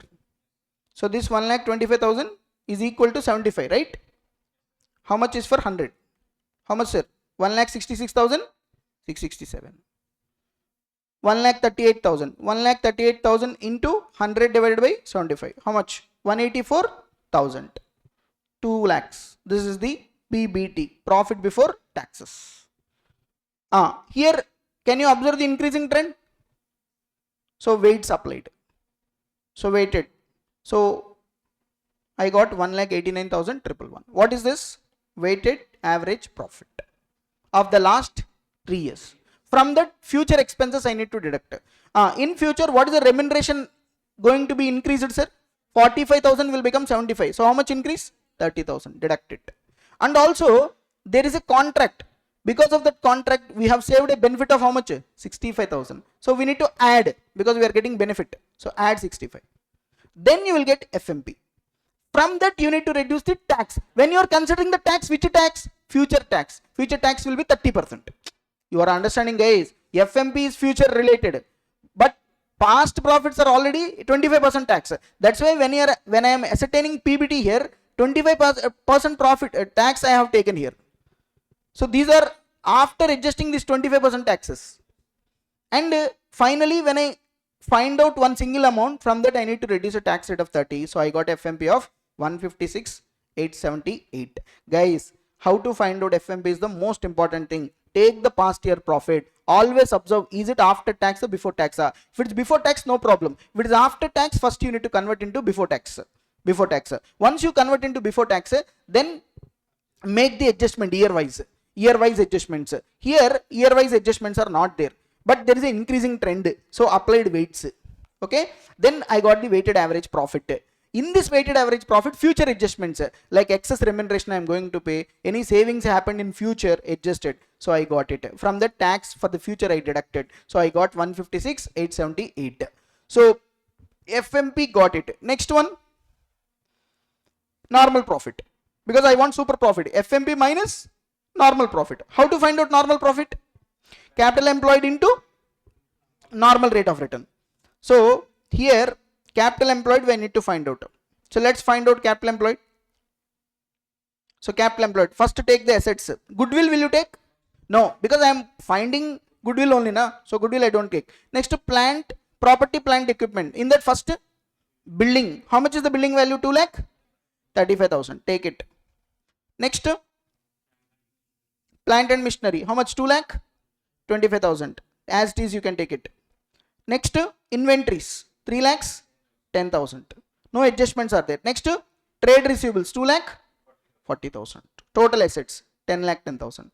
Minus bank overdraft. Next, liabilities bank OD 1 lakh 18,600. Next, provision for tax 45,000. Next, trade payables 1 lakh 84. So therefore, closing capital employed 6 lakh 62,400. Now again you see here they have not taken average capital employed. They have taken closing capital employed. In this question, if you see the answer given by the institute, here closing capital employed they have taken. Sir, can I take average capital employed? Yes. Yes. Yes. Because in the question profits available, from this closing capital employed I can deduct half of current year profit. So current year profit I know na. Current year profit, this one. I think after tax it was current year profit, PBT, profit before after tax, before tax 2 lakhs. From the tax expenses 25% I will deduct, I will take it. Correct? Half of current year profit. But see, they have considered only closing capital employed. Okay. So closing capital employed I know. Normal rate of return I find out now. What is the formula we used here? Dividend per share divided by market price per share into 100. How much we got? 9%. So 6,62,400 into 9%. 59,616. So I got normal profit. Already FMP I got it. How much? 156,878. So 156,878, 59,600. So I got 97,262. Super profit. Here goodwill is ascertained by super profit divided by NRR. So super profit divided by 9%. Correct? 97,262 divided by 9%. How much, sir? 10,80,689 is the answer. 10,80,689. If you take average capital employed, it will change. Instead of closing capital employed, if you take average capital employed, it will change. Now, if you want me, sir, what capital I need to take, sir? Here, closing capital employed, nothing is mentioned in the question. In the last class, I mean, you write the note and you can take which capital you want. Closing capital employed or average capital employed, whatever you want, you can take it. Okay. So this is what the question. Now, valuation of goodwill questions not yet over, because when you are valuing the shares, suppose next time I'm going to discuss valuation of shares topic now. For valuation of shares, first we need to do the valuation of goodwill, because I told you there is an interlinking. If I want to value the share, I need to find out the value of business. If I want to find out the value of the business, I need to find out the value of the goodwill also.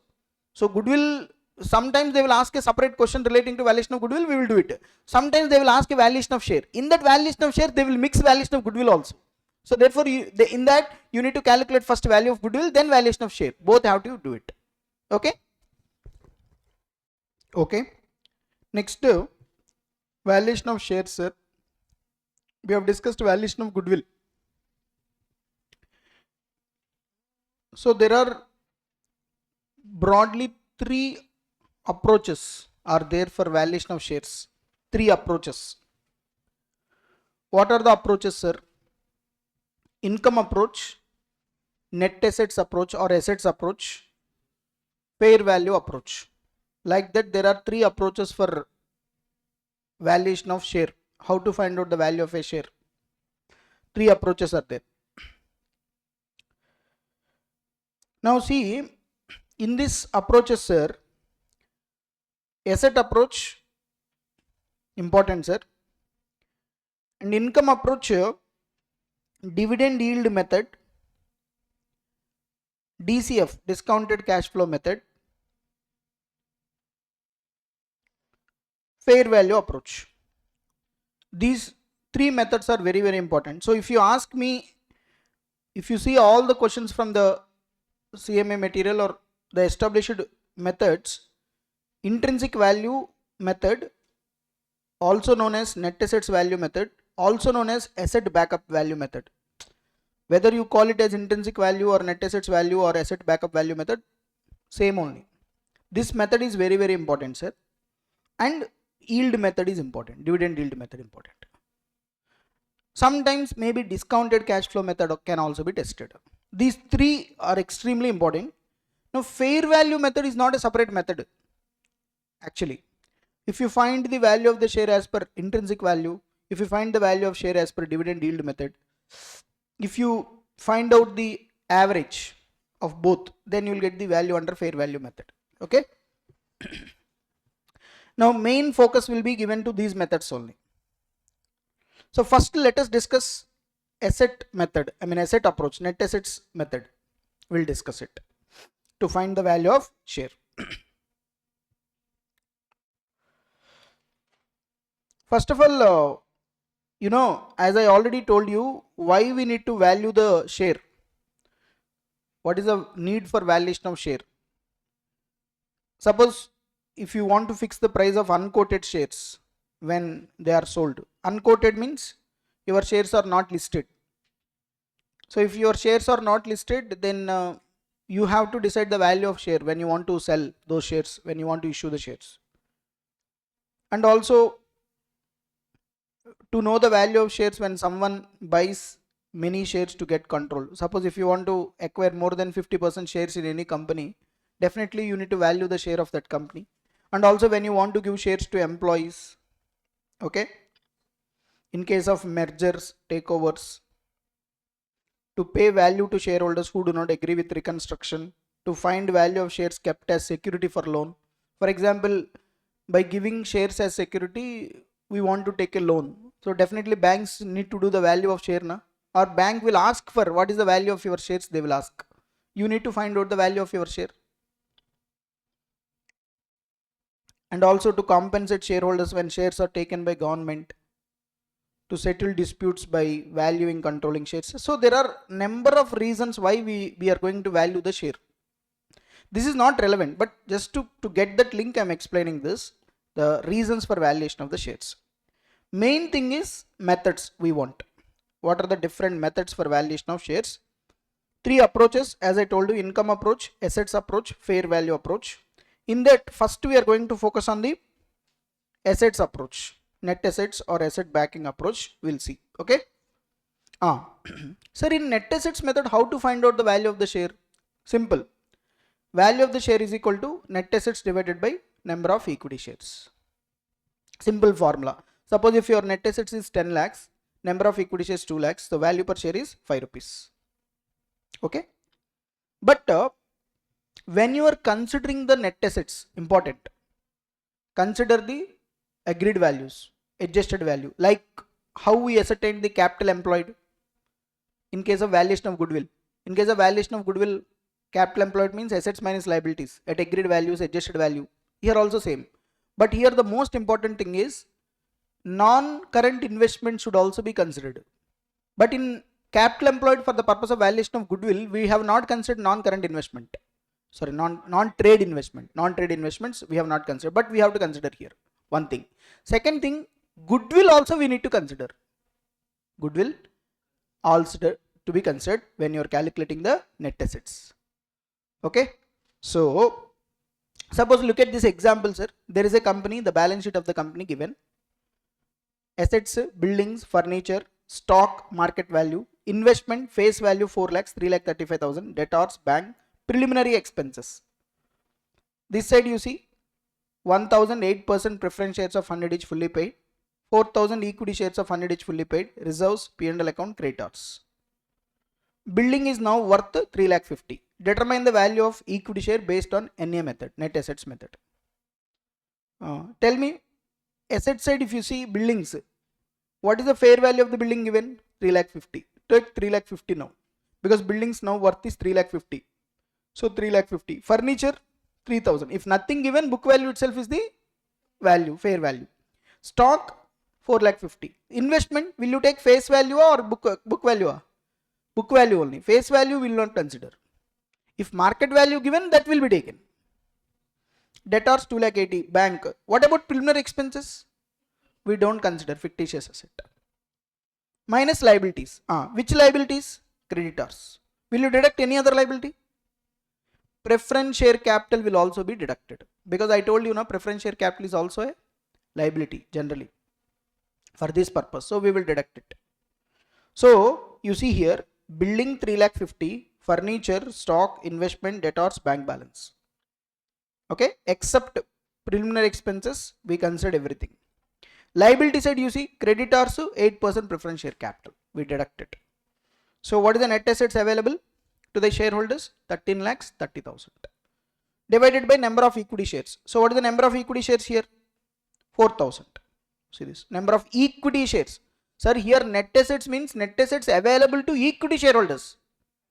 Net assets available to equity shareholders divided by 4,000.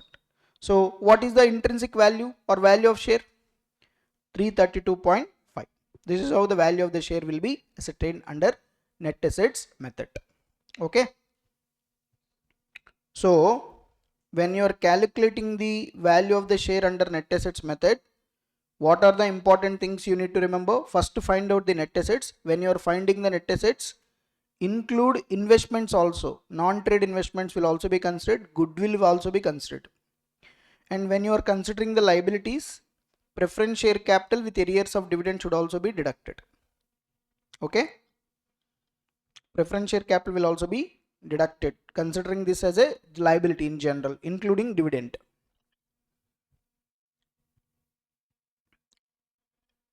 Next, sir, workbook question 2.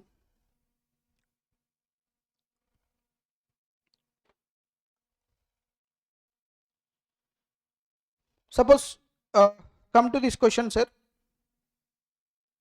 Workbook question number 2.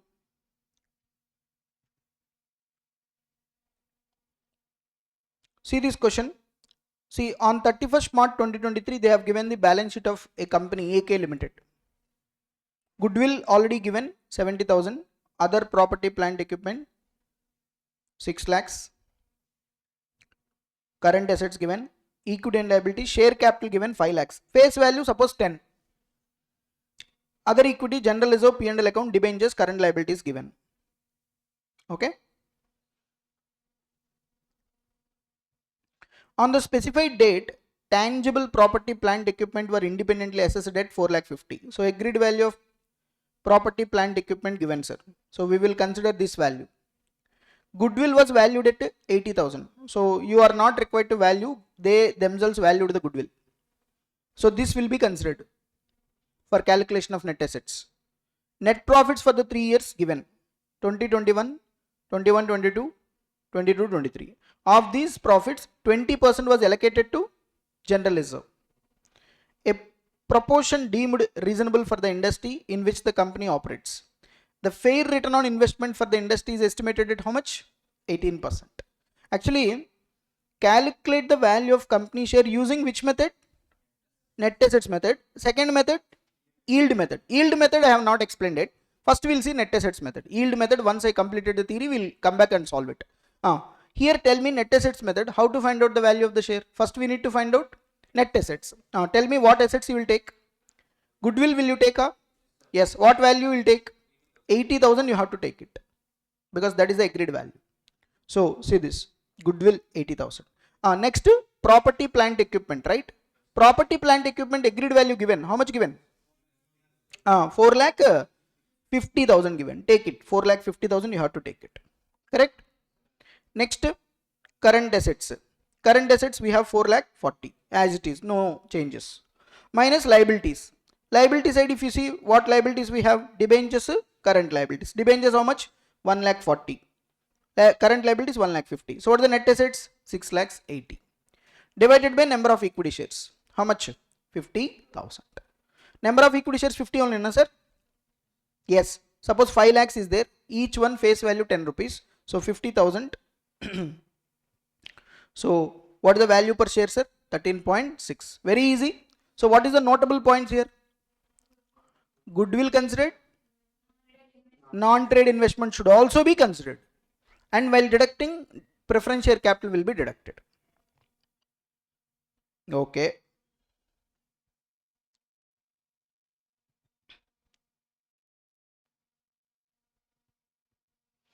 Next, one more important sum, sir. I am going to solve. Problem number 3. Suppose, sir, in the question, if there is more than one type of shares are there, then how to find out the value of the share? That is what I am going to do now. That question I am going to solve.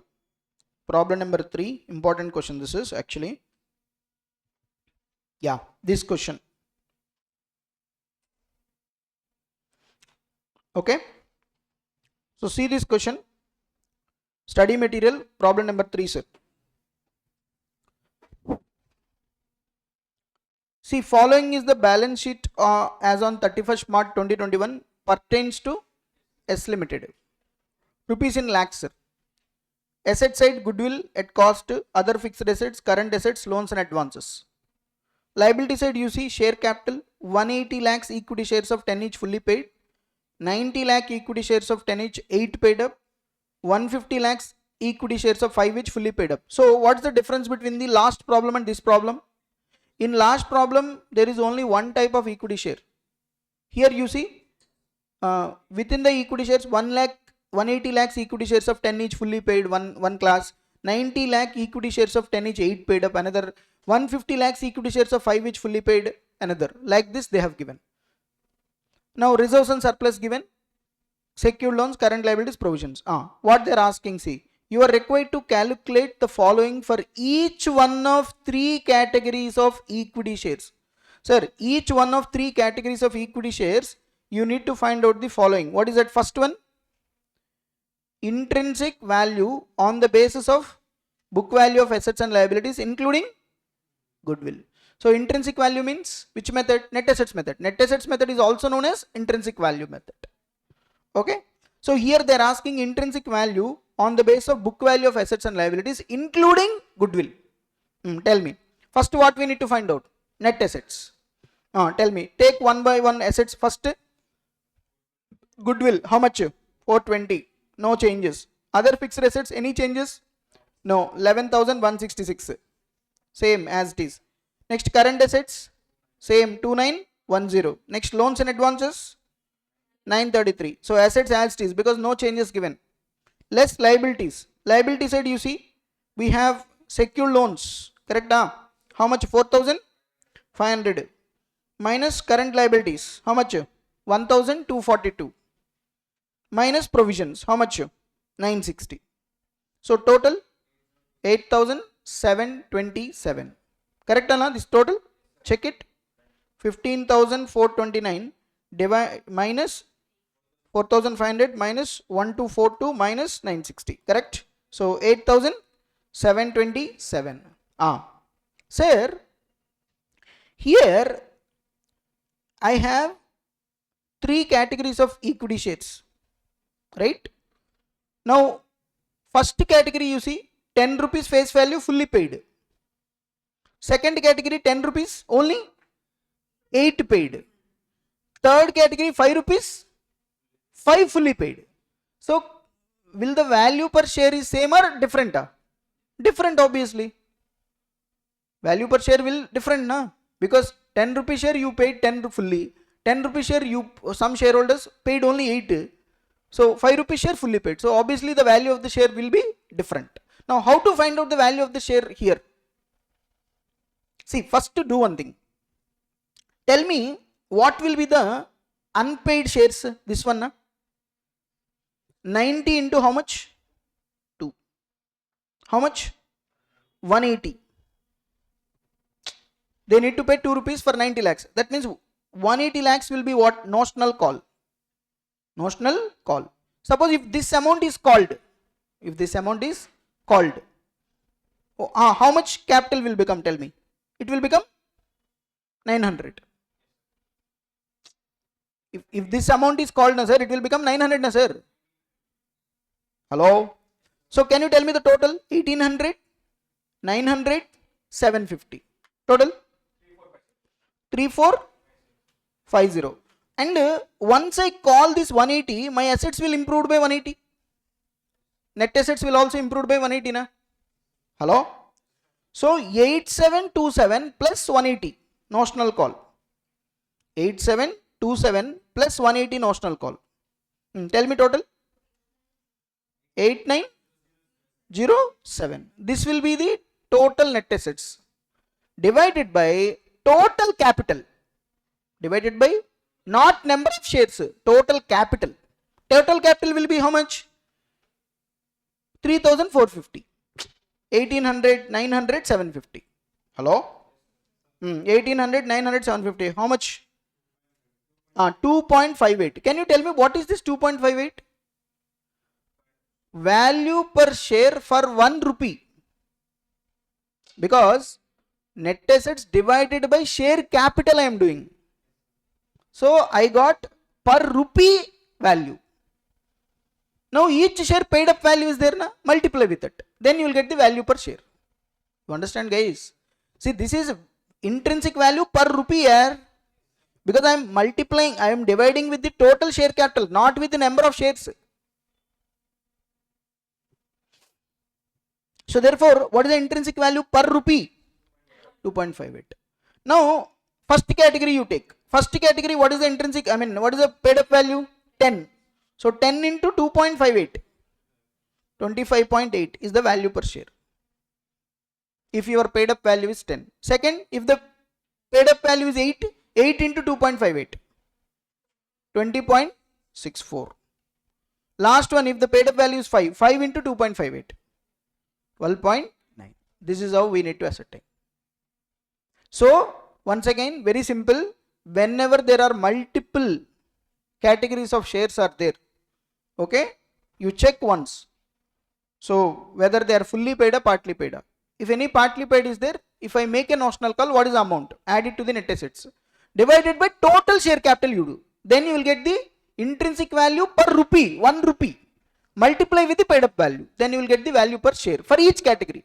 Each category, what will be the paid up value? 10 into 2.58, 8 into 2.58, 5 into 2.58. Then automatically you will get the value per share. So this is what you need to do, sir. Okay, this is problem number 3.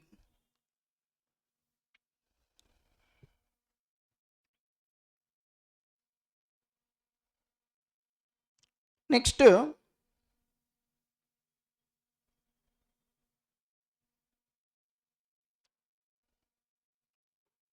workbook question number 6, sir.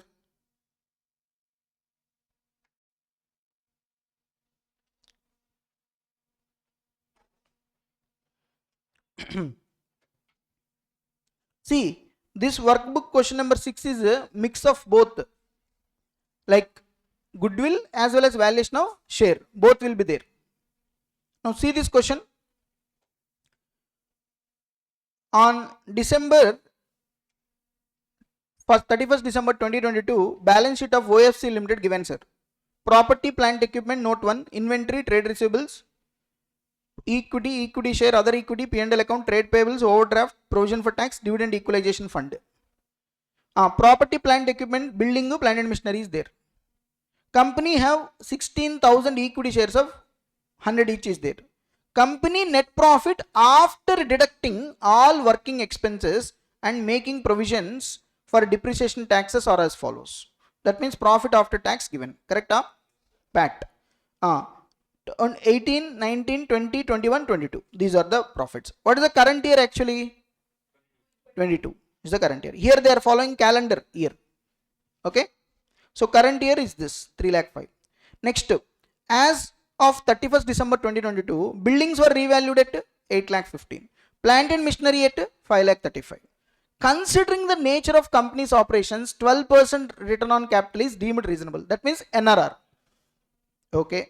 What they are asking, everybody please carefully observe. You are required to calculate the value of company share.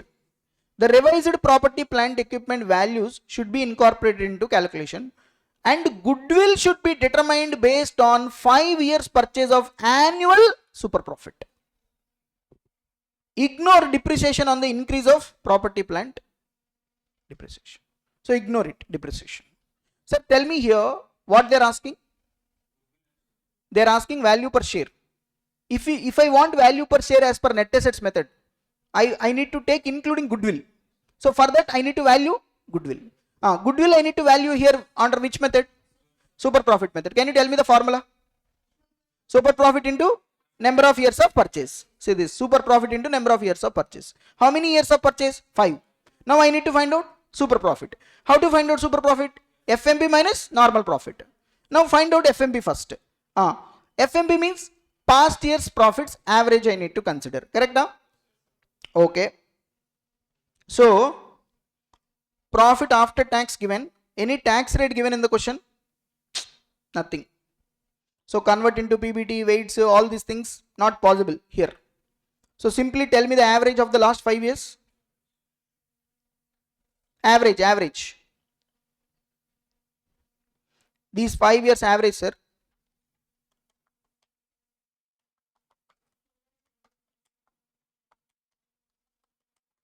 $2 lakh. That's it. This is the FMP.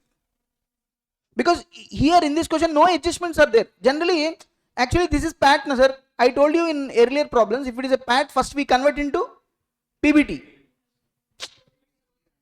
Profit before tax we converted. But here tax rate not available. So directly I considered average. And no adjustments are there year wise.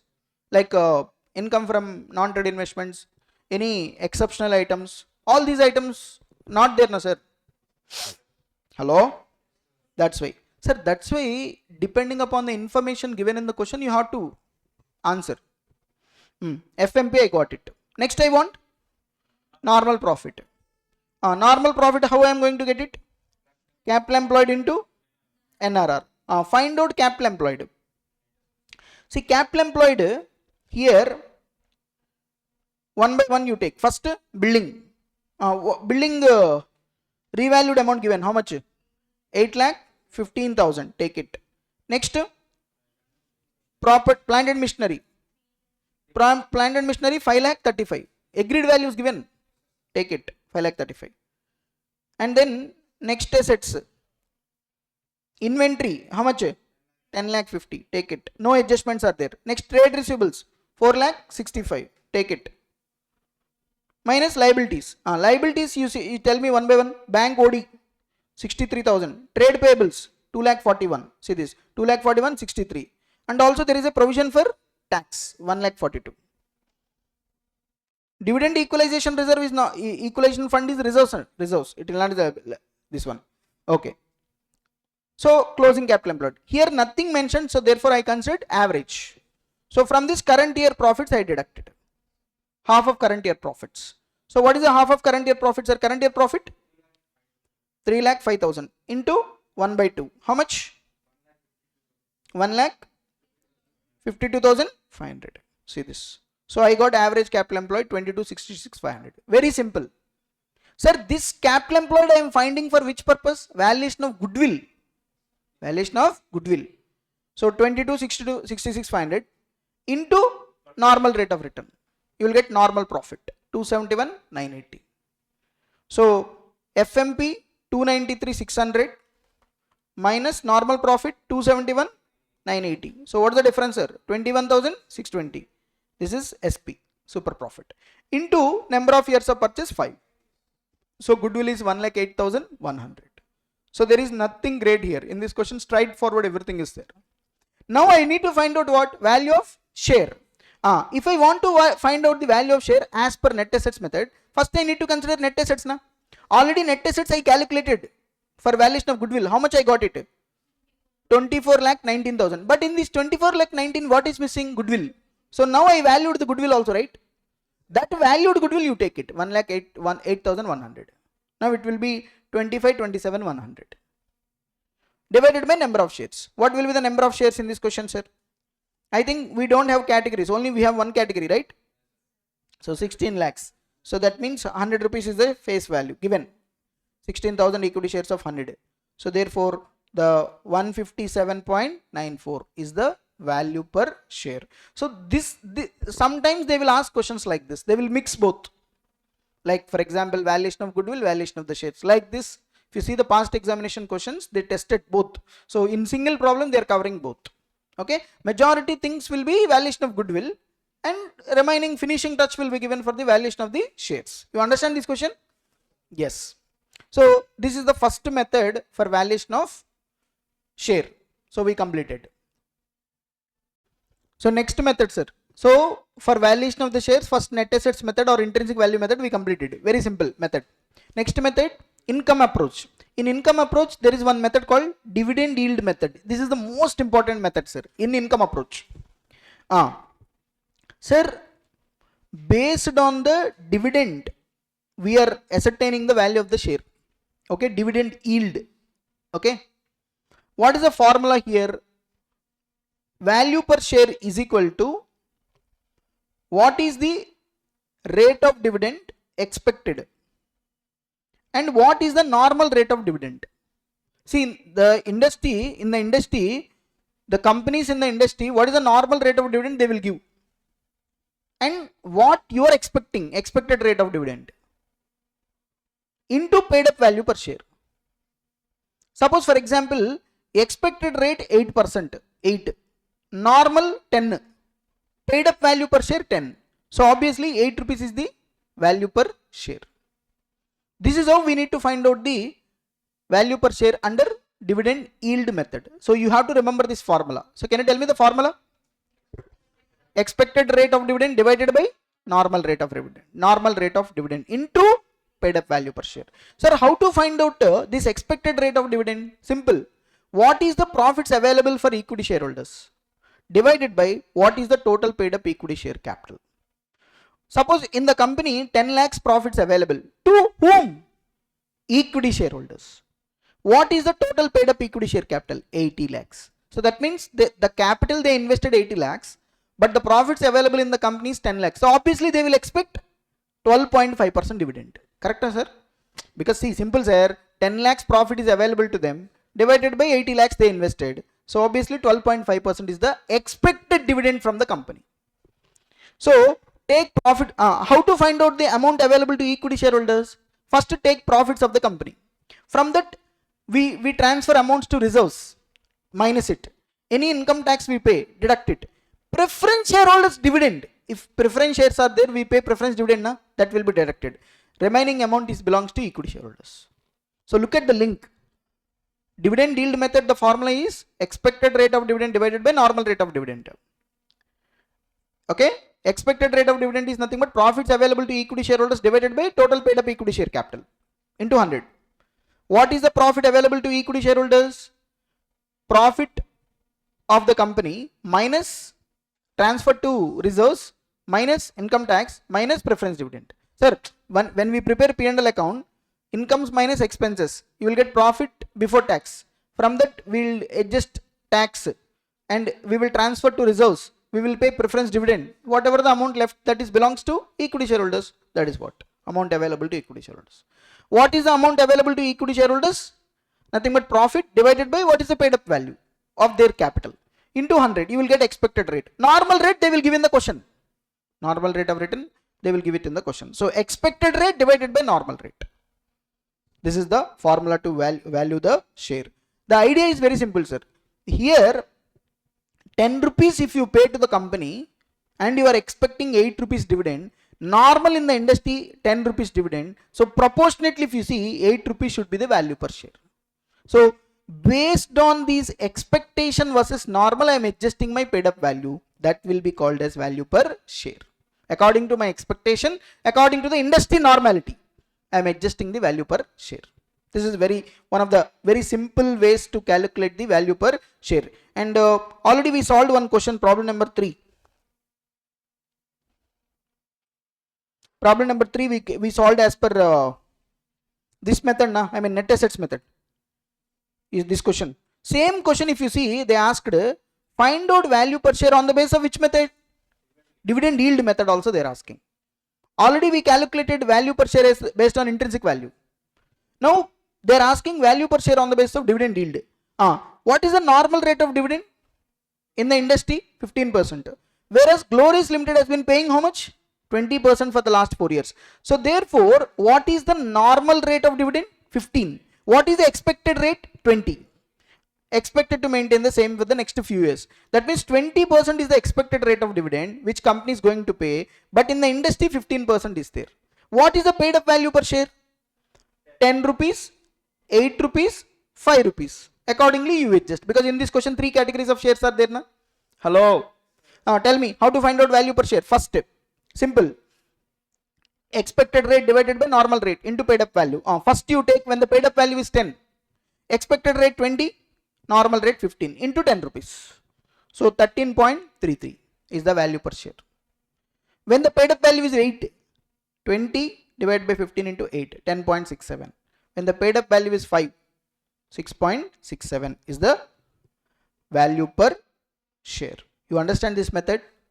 Hello. And every method will give you different answers. Don't expect same answer for every method, sir. Every method, one student asked me once, sir, when I do every method, answer should be same. No, should not be same. Sir, why, sir? Different approaches. Income approach I am following. Their net assets approach.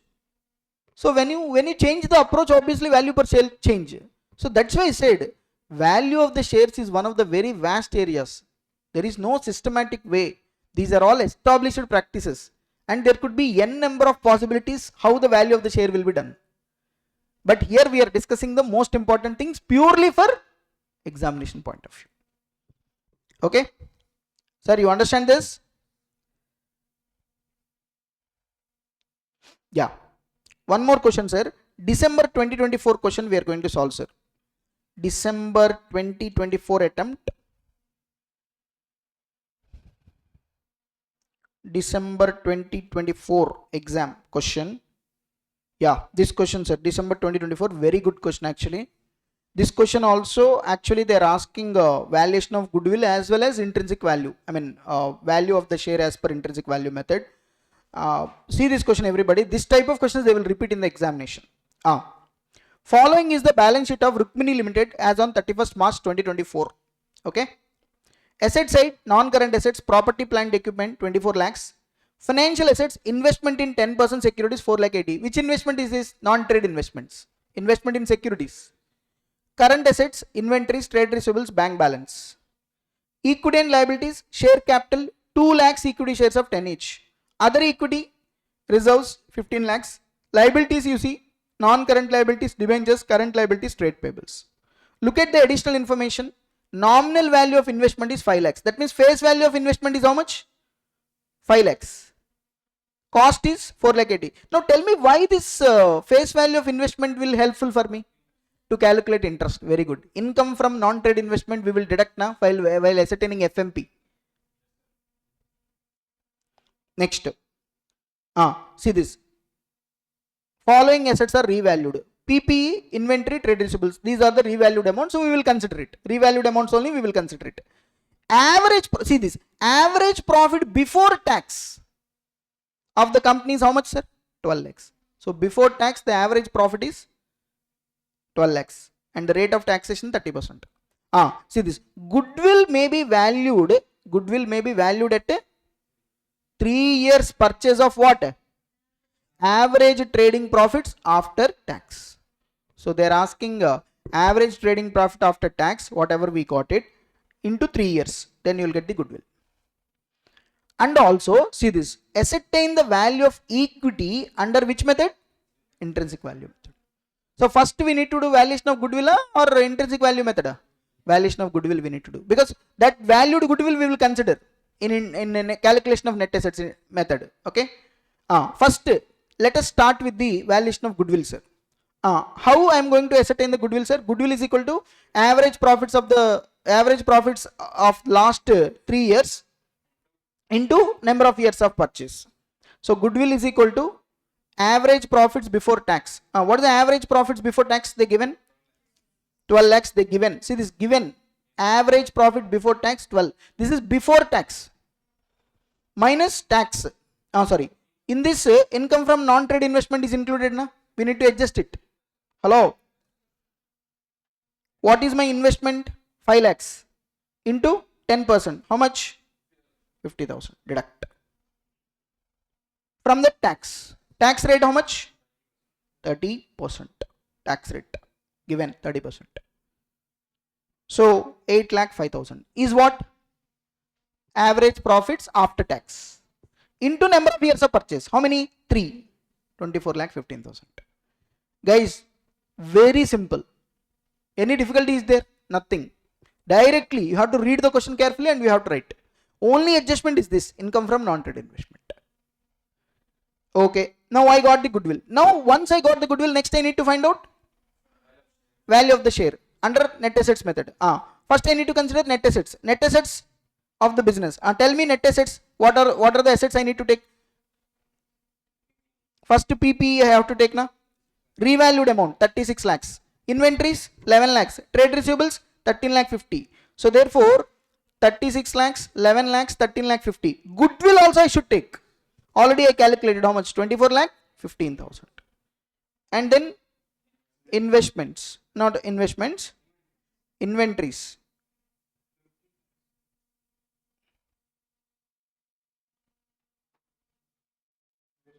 Investments I need to consider 4 lakh 80.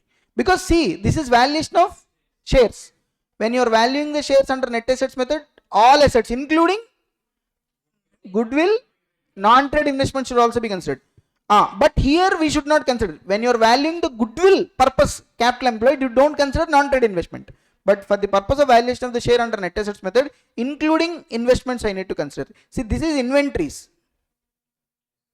This is investment. That to which investment? Non-trade. Important, sir. You may get it out, sir, why non-trade investment is considered. We have to consider in case of valuation of share. In case of valuation of goodwill purpose capital employed, we don't consider. Cash and bank balance 4 lakh 20. That's it. I think all assets we have considered. Minus liabilities. So what are the liabilities we had, sir? Debentures, trade payables. 15 lakhs, 8 lakhs.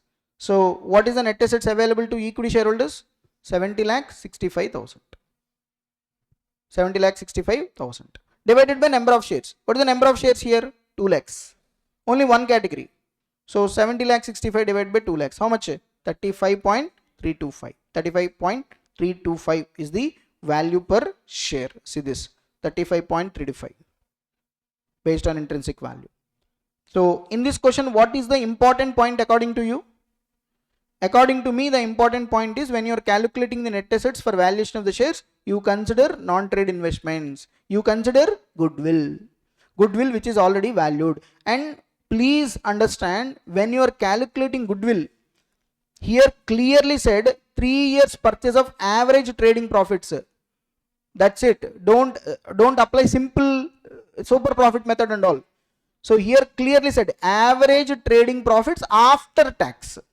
So simply I have to take average profits before tax given. From that income from non-trade investment I deducted, tax I deducted. I got average profits after tax. Simply multiplied with number of years of purchase, I will get goodwill.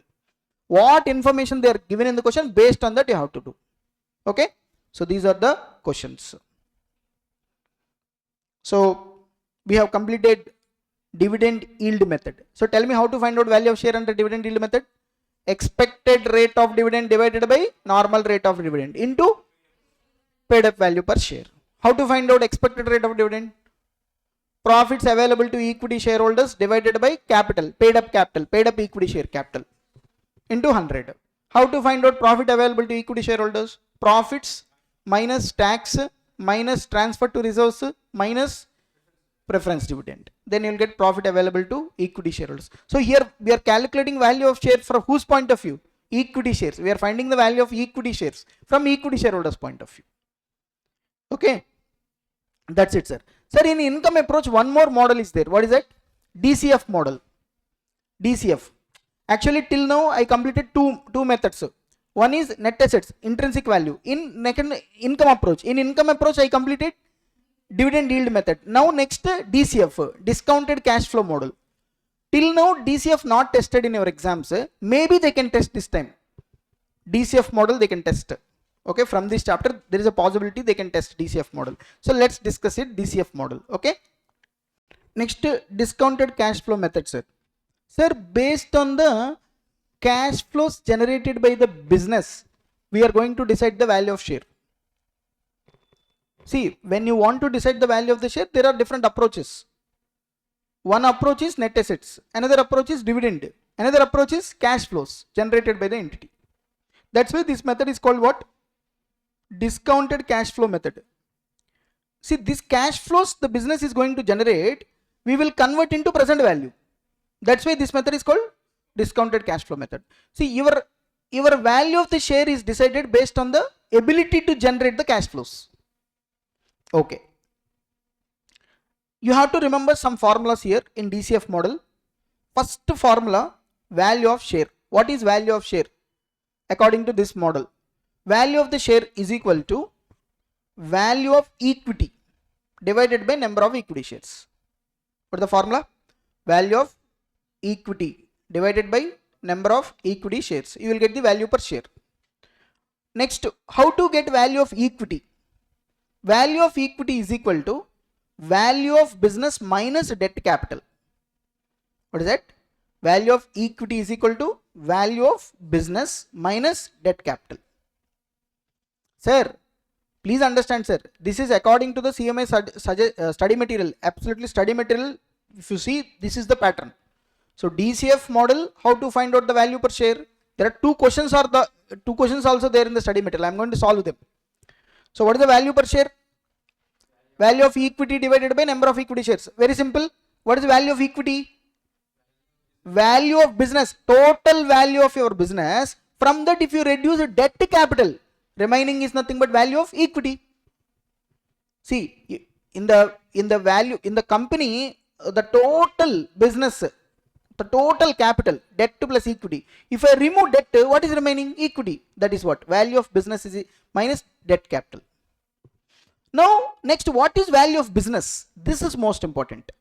According to DCF model, your value of business is nothing but the present value of the future cash flows for the period plus the present value of the terminal value.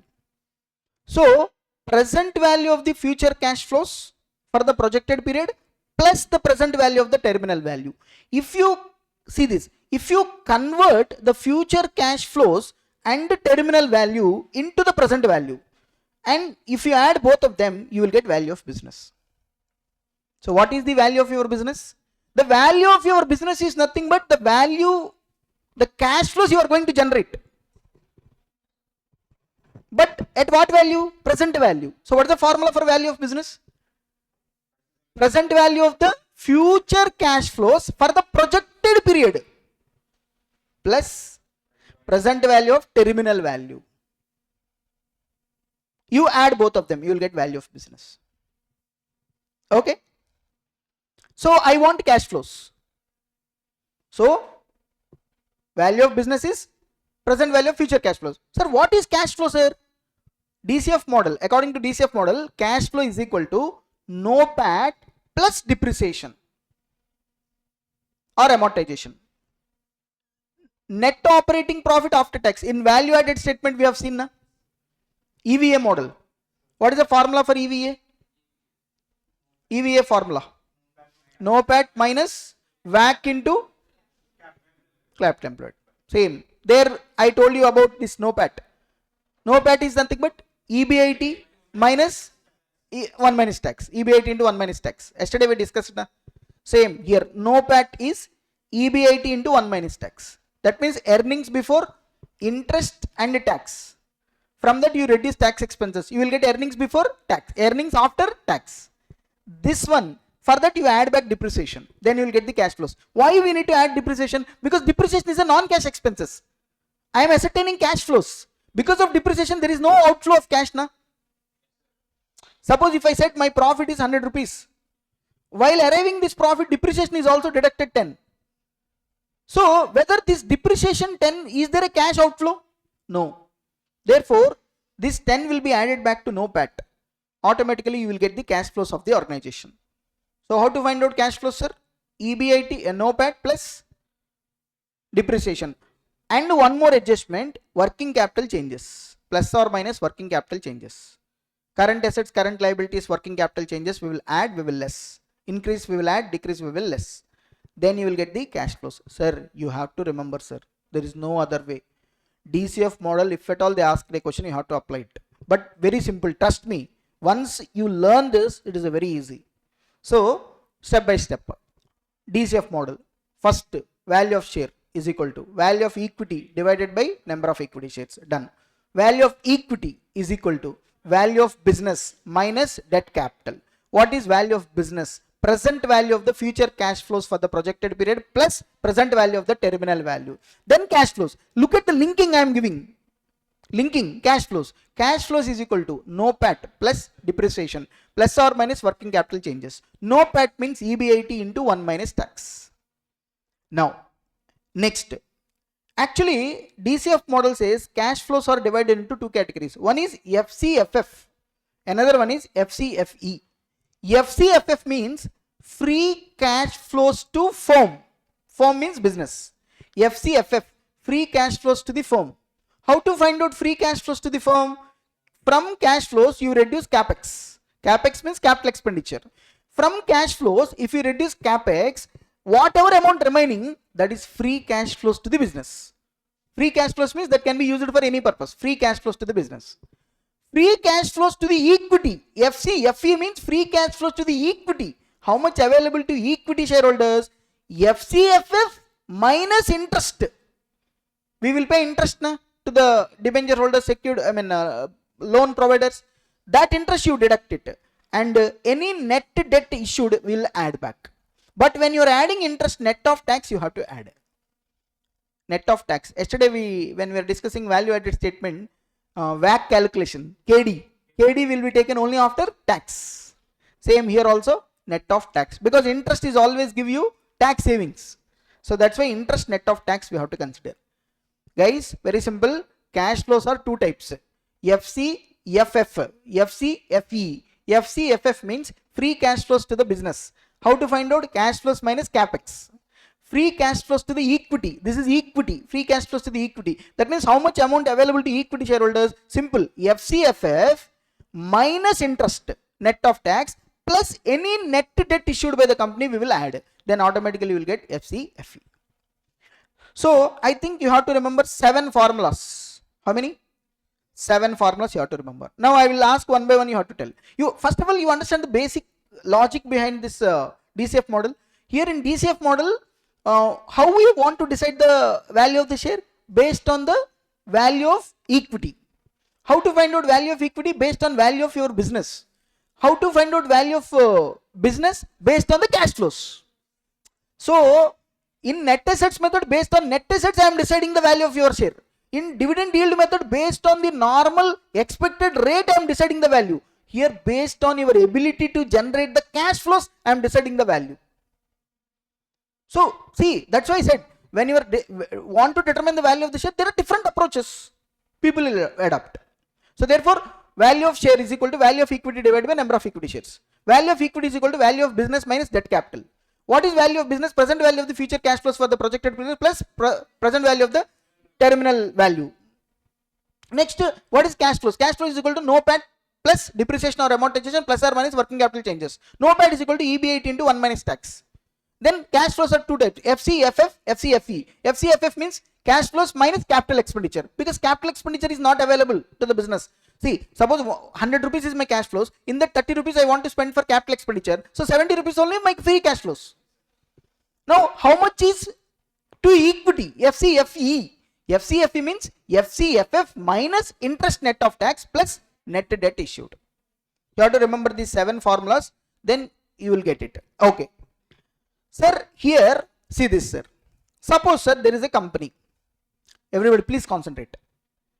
Suppose, look at this. 5 years, first year, second year, third year, fourth year onwards. First year, how much is the cash flows? 500 lakhs or crores, whatever generated by the business. We are estimating first year cash flows is 500. Second year, 600. Third year, 650. Same. Fourth year, 700. Fourth year onwards, it is same. I mean, same, established. 700, 700, 700. First 4 years you observe, 500 becomes 600, 600, 650, 650 to 700. There onwards, the cash flows will be fixed. Okay. Now I want to find out the value of equity, value of share under DCF model. How to find out value of share under DCF model? First I need to find out value of equity. How to find out value of equity? Value of business minus debt capital. Debt capital they will give. I need to find out value of business. How to find out value of business? Present value of the future cash flows. What are my future cash flows? 500, 600, 650, 700. Convert them into present value. Convert them into present value. They will give you discounting factor. 500 into discount rate. 600 for 2 years. 650 for 3 years. 700 for 4 years. Convert. Now important, sir. Suppose, sir, so present value of these cash flows I need to take. One thing. Sir, what is this terminal value? Simple. Sir, if you see from 4th year onwards, suppose for example 4 years completed, from 5th year onwards it is only 800. So therefore, for how many years? Infinity. Projected period is 4 years. 5th year onwards, suppose the cash flows are established at 800. 800, 800. How many years? We don't know now. Business will continue for how many years? We don't know. That's why the formula is cash flows divided by K. That means 800, suppose cash flows from 5th year onwards, divided by K. K means cost of equity. 500, 15%. You will get one amount now, 5,333. This is called present value of terminal value. Hello? This one. So therefore, present value of the cash flows plus present value of the terminal value. You find out the terminal value, convert into present value. You add both. Because see, if you see here, I have clearly written present value of the future cash flows for the projected period. Because you can anticipate cash flows only for some period of time. After that, how many years you can predict, sir? Because we don't know how many years business will continue, sir. So after some point of time, the cash flows will be maybe same. So that's why we will apply. Apply this formula, cash flows divided by K. We will apply and we will find out one value and convert that into present value. And see here, there is a concept called growth rate. Growth rate can also be there. Sir, tell me, businesses will continue without growth or with growth? With growth. So when there is a growth rate, obviously we have to deduct it from this cost. KE we have to deduct it. I will tell you the logic also. Wait. Okay. Let me first directly go to question number 1. Then you will understand better.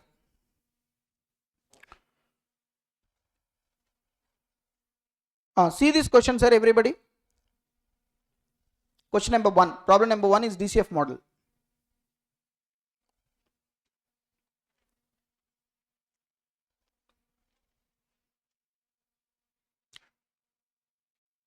See this question, everybody. See, 18, 19, 20, 21, 22. Thereafter continued it. Cash flows given 500, 600, 700, 800, 800, 800. They're asking, what they're asking, see, find the value of business when 1/1/2021. Given that weighted average cost of capital is 10%. I need to find out the value of business at the beginning of 2021. Next, value of business on 1/1/2020. Value of business on 1/1/2019. I have to find out. How you are going to find out the value of business on 1/1/2021, 1/1/2020, 1/1/2019? Let's see this. For example, I want to decide the value on 1/1/2019. Okay, first I am taking the last one for easy understanding of yours. This one, 1/1/2019. Now you tell me, I am asking a simple question. You are at the beginning of 2019, correct? You are at the beginning of 2019. What is your cash flows in 2019? 600. This cash flow you are going to get at the end of 2019. So 600 into discounting factor for 1 year. Correct? Because you need to convert this into present value. Hello? See this. Company will receive on 2019 600, 2020 700, 2021 onwards 800. See this. 2021 not 800. That means for this 800, if I find out the terminal like this, the value, I told you the formula, cash flow divided by K, I mean weighted average. That means 800 divided by 10%.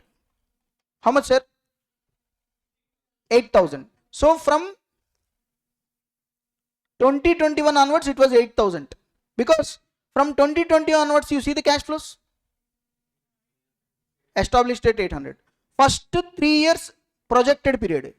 After that it is same. So therefore cash flows divided by weighted average cost of capital. 800 divided by 10%. I got 8,000.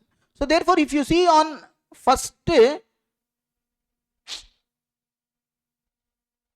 if you see on 1st January 2019, I am going to get 600, 2020 700, 2021 onwards. You understand how that 8,000 got? Cash flow divided by weighted average cost of capital. I averaged it for that. Now convert this 600 into present value. Tell me how to convert it. What is the present value? Formula is this: 1 divided by 1 plus r whole power n.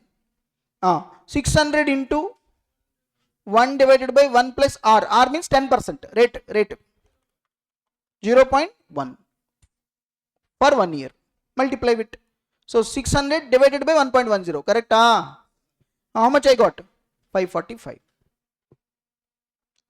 Next 2020 I am going to receive how much? What is my cash flows?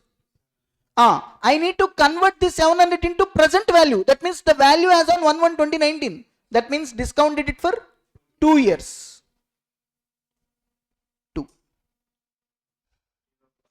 700 divided by 1.10 whole power 2. So I get 579. Basic mathematics these are. Hope you understand this. The remaining 2021 onwards 8,000.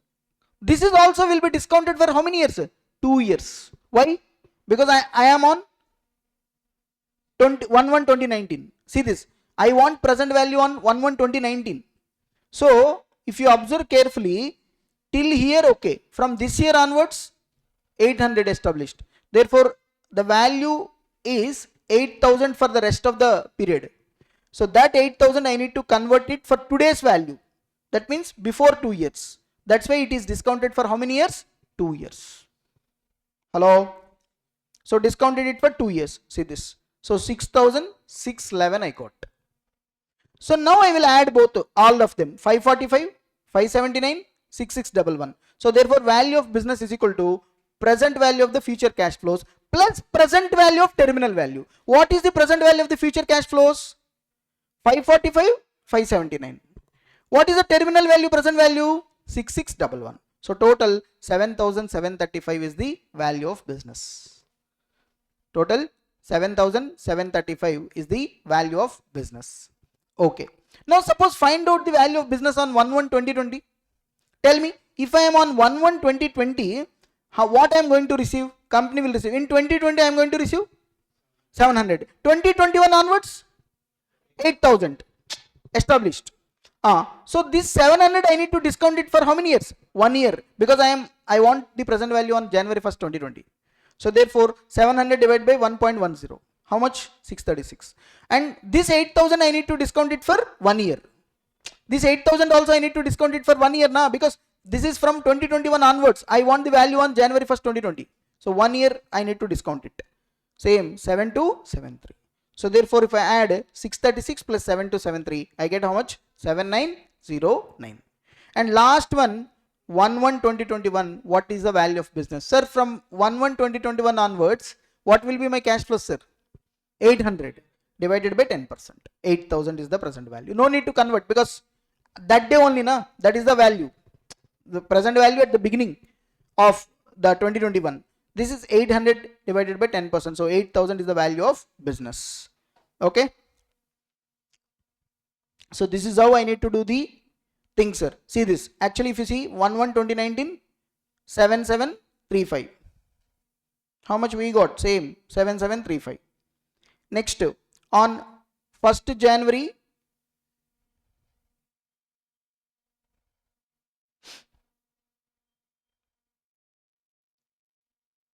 (7736), last one, correct? Second one 7909, correct? This one, okay? Last one 8,000. This is the first bit for them, 8,000. We done reverse. I mean, first we completed C, then B, then A. For your understanding, I have done it. You understand this, how I am done it? Hello? Sir, here I know what's the doubt is. The doubt is, sir, suppose on 1/1/2019, you are finding the value of business. You said 2019 600, 2020 700. So we will apply 1 year discounting factor, here 2 years. But this one, why you apply 2 years? Tell me what you need to apply. 3 years you apply, No, because from 2021 onwards means from 2021 onwards, the established thing is 800, sir. So therefore, as on 31st January 1st 2021, what is the value, terminal value? The present value, I mean 8,000. K, I mean CF divided by K. That's why this 8,000 I want on 1st January 2019. I know in the beginning of 2021 itself, the cash flows are same for the rest of the period. Therefore, 2 years I need to apply to convert into present value. Here 1 year I need to apply. In this case. Okay. And here I need not apply directly. 800 divided by 10%, I will do it. Hello, you understood? Next, come to problem number 2, sir. Same problem. They can test this. DCF model question. This is DCF model. Suppose there is a data provided, sir. EBIT given, depreciation given, capex given, interest given, increase in non-cash working capital, debt capital given, tax rate given, WACC given, number of shares given, equity shares. They are asking no PAT. Tell me one by one. No PAT. How to count no PAT? What is the no PAT formula? EBIT into 1 minus tax. What is EBIT here? 700 minus tax. Tax rate is how much? 25. So tell me 700 minus 25. 525 is the answer. No PAT. Okay. Second bit, CF I want, cash flows. Tell me how to find out cash flows. No PAT plus depreciation plus or minus working capital changes. No PAT means EB8 into 1 minus tax. Already we ascertained na. No PAT, first 525 plus depreciation. What is the depreciation? Given 120. Hello? Minus working capital changes. Increase in the non-cash working capital 100. So minus. So 545. See 545. Okay. Next, what is the third one, sir? FCFF. How to find out FCFF? CF minus capex. See this. CF 545 minus, CF minus capex. 545 minus 180. 365. Next, value of business based on CF. If I want to find out the value of business based on CF, what is my CF here? 545 divided by weighted average cost of capital. How much? WACC 10%. So 545 divided by 10%. 5450. This is the value of business based on what? Cash flows. Cash flows divided by weighted average cost of capital. You will get value of business. Suppose if I want value of business based on FCFF, what is my FCFF? 365 divided by 10%, 3650. Next, value of business when growth rate is 5% based on cash flows based on FCFF. Listen, sir, if there is a growth rate given in the question, what we need to do is we need to deduct this growth rate from the weighted average cost of capital. Because what happens if there is a growth in the organization, obviously what happens is it will improve your cash flows. Suppose there is a growth rate of 5%, sir. Every year your cash flows will increase by 5%. That means your cash flows will increase or decrease? Increase. And what I need to do is, these cash flows because of the growth rate are increasing, right? So that's why I deduct this growth rate directly from the weighted average cost of capital. 10% minus 5%. Therefore, it will be only 5%. So therefore, my present value of the cash flows will be more. Understand the logic why growth is deducted from the cost. Because both are opposite. This is my cost. See, what is weighted average cost of capital? How much is the cost on my capital? 10% is the cost for my capital. Okay. But what is my growth? 5. So therefore 10 minus 5, 5% is only my net cost. Therefore when growth rate is given in the question, what you need to do is, if based on the cash flows, 545 divided by weighted average cost of capital minus growth rate you do. So that means effectively you will take only 5%. So 545 divided by 5%. How much? 10,900. Here also same. When here the value of business based on the FCFF 365. 365 divided by 5%. It will be 7,300. Hey, you understood? When there is a growth rate, we need to deduct it from the weighted average cost of capital, because growth indicates positive, cost opposite. So that's why from weighted average cost of capital I need to reduce the growth factor. Now next, what they are asking, value per share based on FCFF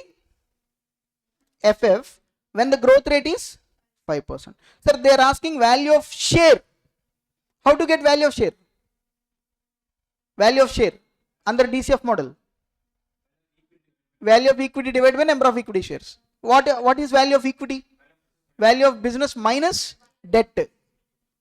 Correct? See this. Here the value of share they are asking. If you observe the question till now, they have not asked value of share.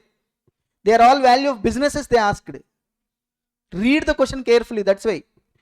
Now first time they are asking value per share. So value per share is equal to value of equity divided by number of equity shares. What is value of equity? Value of equity is equal to value of business minus debt capital. What is the value of business based on FCFF? 7,300. Already we calculated, na? When the growth rate is 5%, what is the value of business based on FCFF? 7,300. So take 7,300 minus debt capital. What is the debt capital given in the question? Debt 3,000 minus it. So 4,300 is the value of equity. 4,300 divided by number of equity shares. What is the number of equity shares? 50 lakhs. That means 50. Rupees are in lakhs, na sir? This was given total amount 50 lakhs. That means 50. So therefore 86 is the value per share. Very easy. Those 7 formulas, if you read, gone. You will get it. Most important thing, when growth rate is given, what you do? Yeah, weighted average cost of capital minus growth rate. You do. I told you the logic also. Yes. And last bit, one bit is there, sir, here, but information is missing, so ignore this. So this is wrongly given, so ignore this, except that I solved everything. So DCF model also I have completed, sir. Okay, sir. So next, in valuation of shares, fair value method, sir. So far we have covered intrinsic value, net assets value method, dividend yield method, DCF model. These three very, very important. If you see, all questions are relating to these three. One more method is fair value method. Fair value method is not a separate method. Some experts will be there. They don't accept net assets method. They don't accept dividend yield method. For them, we will tell take average of both. That is fair value method. So that's why under fair value method, how to find out the value of the share? Simple. Value of the share as per intrinsic value plus value of share as per yield method divided by 2. Average of both.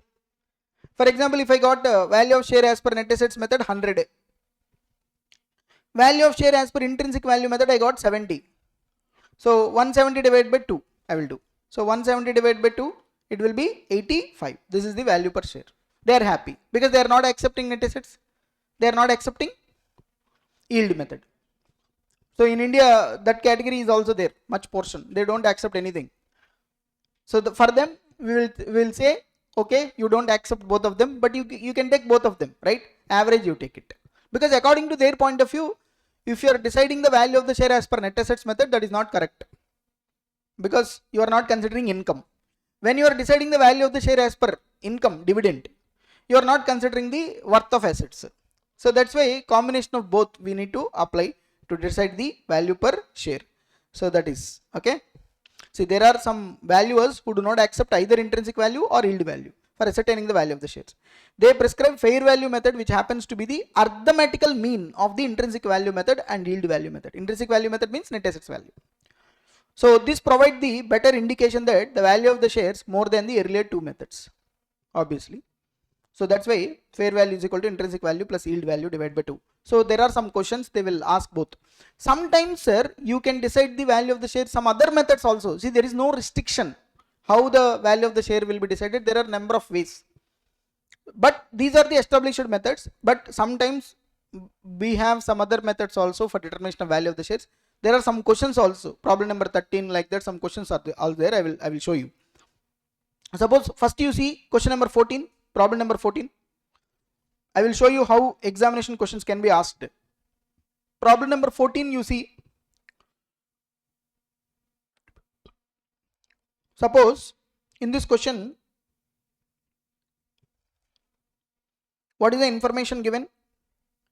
Your client is willing to acquire a stake in equity of Desert Limited and asks you to find the value per share. See, your client is investing in Desert Limited equity shares, so he wants the value of the share. He want to know. Giving, see this, giving equal importance to what? Future free cash flows, net asset value of the business and market price of the share. That means he will not accept net assets method, he will not accept DCF method, he will not accept market value method. He says give equal importance to 3.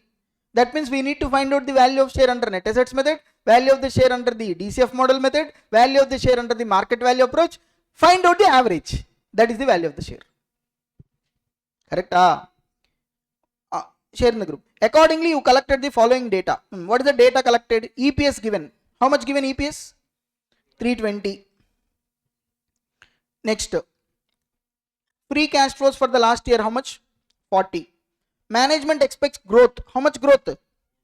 4% growth per annum for the foreseeable future. Free cash flows to the firm. Debt capital 66. Weighted average cost of capital 14%. KE, cost of equity 17%. Number of equity shares outstanding 10 lakhs. Net assets value of the business excluding goodwill 300. Peer group consisting of 3 groups with PE ratios of 11, 12, 13. See, he is saying decide the equity of Desert Limited giving equal importance to future free cash flows, net assets, as well as market value of which company shares? Shares in the peer group. That means this company, Desert Limited peers will be there now. Other companies with it. Those companies' data you analyze and based on that you decide. So those 3 companies PE ratio means price earning ratio given 11, 12, 13. Okay. It earns a super profit of 6 lakhs for the forthcoming 5 years only. You calculated the present value of annuity for 5 years is how much? 3.43 at 14% rate of discount. At 3.2 at 17% rate of discount. Okay. So this is the information they given, sir. Now we need to find out the value of the share. First value of the share as per which model? Free cash flows. That means DCF model. Correct? So DCF model, I need to find out the value of the share. How to find out the value of the share under DCF model? Tell me. Value of equity divided by number of equity shares. See this. Value of share based on income approach using DCF method. So I know the formula under this model. Value of equity divided by number of equity shares. How to find out value of equity, sir? Value of business minus debt capital. Hello?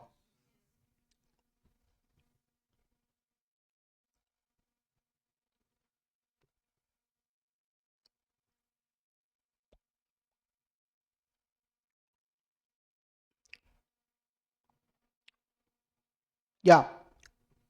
Value of business divided by, value of business minus debt capital. How to find out value of business? Present value of the future cash flows. Now, here which cash flows they are talking about? FC, FF. Free cash flows to the firm. Correct? What is the last year cash flows? FCFF 40. What is the growth rate? So if I add growth, how much it is? So this will be the cash flows 41.6. Hello? Value of business, how to find out? 41.6 divided by weighted average cost of capital. What is the weighted average cost of capital? 14% minus growth rate. How much? So it will be 416. Because here not given cash flows year wise. First year cash flow, second year, third year. He is given like that. No, he said only one. What is that? 41.6, which will continue for future. Read here. Management expecting 4% growth rate for the foreseeable future. That means 40 lakhs cash flow, sir. Every year how much will increase? 4% will increase. Correct? So how to find out the value of the business? Cash flows divided by K. K means weighted average cost of capital. So but here growth rate is there, na? So therefore 41.6 current year cash flows divided by WACC minus growth. So it will be 416. So I got the value of business. How to find the value of equity? Value of business minus debt. What plus? Here only terminal value is there. Projected period cash flows are not there. Only one cash flows is available. Sir, present value of the future cash flows for the projected period plus present value of the terminal value.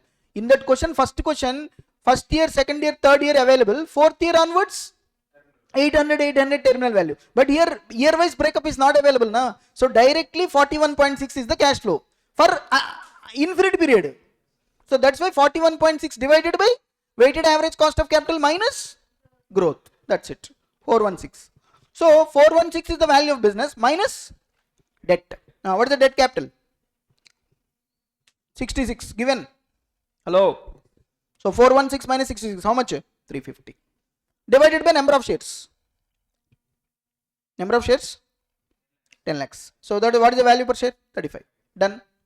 DCF model. You understand this? Now under net assets method you decide the value per share. How to decide the value per share under net assets method? Net assets divided by number of shares. Now what is the net assets? Given. See this. Net assets value of the business excluding goodwill. How much? 300. But I need to add goodwill also, na? How to find goodwill? Goodwill here is super profit of how much? 6 lakhs for the 5 years. Therefore 6 lakhs into 5. But see, but they have given annuity factor. Hello.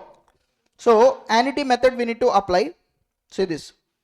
I told you now, for valuation of goodwill 4 methods are there. Last method, annuity method. Present value we need to consider the annuity factor. So super profit into annuity factor. This one we need to consider WACC 14%, 4.3. Don't consider this one 3.2. Cost of equity, weighted average cost of capital is the discounting rate 3.43. How much? 20.58. So this is the total net assets including goodwill divided by number of shares 10 lakhs. So 320.58. Hello. Next one more model. What is it? Market value. Market price. Here if you see the information given in the question, EPS given 3.2. Correct? Huh? P ratio of the last multiples given 11, 12, 13. So find out average P of the peer group. 11, 12, 13 divided by 3. Average 12. P into EPS. EPS into price earning multiple. You will get the market price per share. I mean value per share. This is one formula. Price earning multiple into EPS. How much we got? 38.4. Hello. But when you are considering the PE, you need to consider average. Average PE we need to consider. So average PE 12 multiply with 3.2. So you will get 38.4. Now under 3 methods we find out the value, na sir. We need to, he said we need to give equal importance to 3. So therefore find out the average. That is 320.58, 35, 38.4. All 3. This is 32.058, sorry. 35.15. This is the value per share. See, this is one beautiful question they given. I hope this kind of questions they will test in the examination. I hope. If this is tested now, all 3 methods are tested. DCF model tested, net assets model tested, market value. So this is how the value of the share can be decided. Combination of all these 3. One more question I would like to explain is problem number 13. Variety problem it can be. So come to problem number 13. See this question. Sir, there is a company X Limited, sir. EPS given how much? 12. Number of shares 1000. Cash flows given how much? 15,000. Sales given 80,000. So EPS, cash flows, sales, 3 things given of X Limited. They are asking find value per share of X Limited based on the data of similar other companies. Other company data given, based on the other company similar data, you need to find out the value per X Limited. Like in the 14th problem also, based on the peer group information we decided the value per share. Na? Here also, based on the data of the other companies, we need to decide the value per share. Other companies A, B, C, D, 4 companies are there. These 4 companies, PAT given, cash flows given, sales given, MC given. MC means market capitalization. That means the value of the business. The value of the business according to the market given. Now tell me, based on this information, I want to decide the value of X Limited. How to decide it? Simple. See, I am going to tell it. First do one thing. Take MC, market capitalization. This is the value as per the market. First take company A. Tell me, company A market capitalization how much? 1,50,000. 1,50,000 divided by PAT. 1,50,000 divided by CF. 1,50,000 divided by sales. You do. That means what you will get? Suppose PAT, MC divided by PAT, if I do it now, market capitalization divided by PAT, you do. 1,50,000 divided by 20,000, you do. Then you will get what is the PAT per rupee value in terms of market. You will get it. Similarly, 1,50,000 divided by cash flows, you do. You will get 1 rupee value of cash flows for the market. Same for sales. This is one thing. Similarly, you do it for B. Similarly, you do it for C. Similarly, you do it for D. Now once you do it for all the 4 companies, you will get how many? 3 figures you will get. One is PAT related, another one is CF related, another one is sales related. Then first take PAT related. Do the average of all the companies PAT related thing. One amount you will get now. The average. That average you multiply with the profit PAT, you will get now that one. Similarly for cash flow, similarly for sales, you get it one figure. That you multiply with the figures of this company. Then automatically you will get one amount. I will show you. See this. Suppose problem number 13 I have solved it. See this. For example, first take company A. Okay. What is the market value? 1,50,000. M1 multiple 1. 1,50,000 divided by PAT. How much we got? 7.5. M2 1,50,000 divided by cash flows. How much we got? 6. M3 1,50,000 divided by 1,20,000 sales. That means sales are 1.52 times of the market value. PAT is 7.5 times of the market value. Like that. These are the figures. Company B also same. MC 1,75,000. 1,75,000 divided by PAT, 1,75,000 divided by cash flows, 1,75,000 divided by sales. Similarly for company C, similarly for company D. So 4 companies, multiple 1, multiple 2, multiple 3. You done it now? MC divided by PAT, MC divided by cash flow, MC divided by sales. You done it. Now average of these multiples you do. First M1, only M1. M1 means MC divided by PAT. Average it. What is the average here? See this. 7.5 plus 10.9375 plus 8 plus 10.67 divided by 4. How much we got? 9.276. Similarly, you do it for M2. That means MC divided by cash flows. How much you will get it? 6, 8.75, 6.25, 8. Similarly, you do it for sales, multiple 3. You will get 1.27. Now, once you got these 3, value of equity share you find out. First, based on PAT, what is the value? What is the PAT of this X Limited, sir? PAT. PAT is nothing but EPS into number of shares. Profit after tax is equal to earning per share into this one. So 1000 into 12, how much? 12,000. Hello? 12,000 into PAT multiple. What is the PAT multiple? 9.276 multiply. How much you got? 1,11,312. This is the value based on PAT divided by number of shares, 1000. So you will get the value per share based on PAT. Similarly, based on cash flows. Cash flows. What is the cash flows of X Limited given? 15,000. Into what is the multiple we got for cash flows? 7.25. So 15,000 into 7.25. 1,08,750 is the value based on cash flows divided by number of shares. You will get 108.75. Similarly, based on sales. Based on sales. What is the value sales given of the X Limited?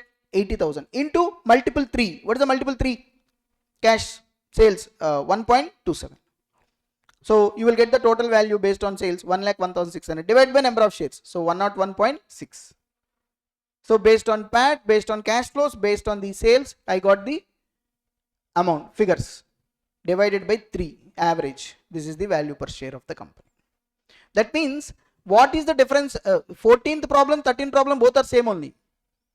But in 14th problem, net assets model, DCF model, market value. Both of them we find out average we taken. Here also same. But here we compared with 4 companies. A, B, C, D. 4 companies given us, sir. Each company PAT to cash flows or sales. First we find out the multiple. MC divided by PAT to MC divided by cash flows, MT divided by sales. Then each company's average PAT, average cash flows, average sales. Multiple with the X Limited. Divided by total average. Last. This is what we need to do. This much easy question this is, but variety question. They can test this type of questions also. So 13th question, 14th question also I have covered. Okay.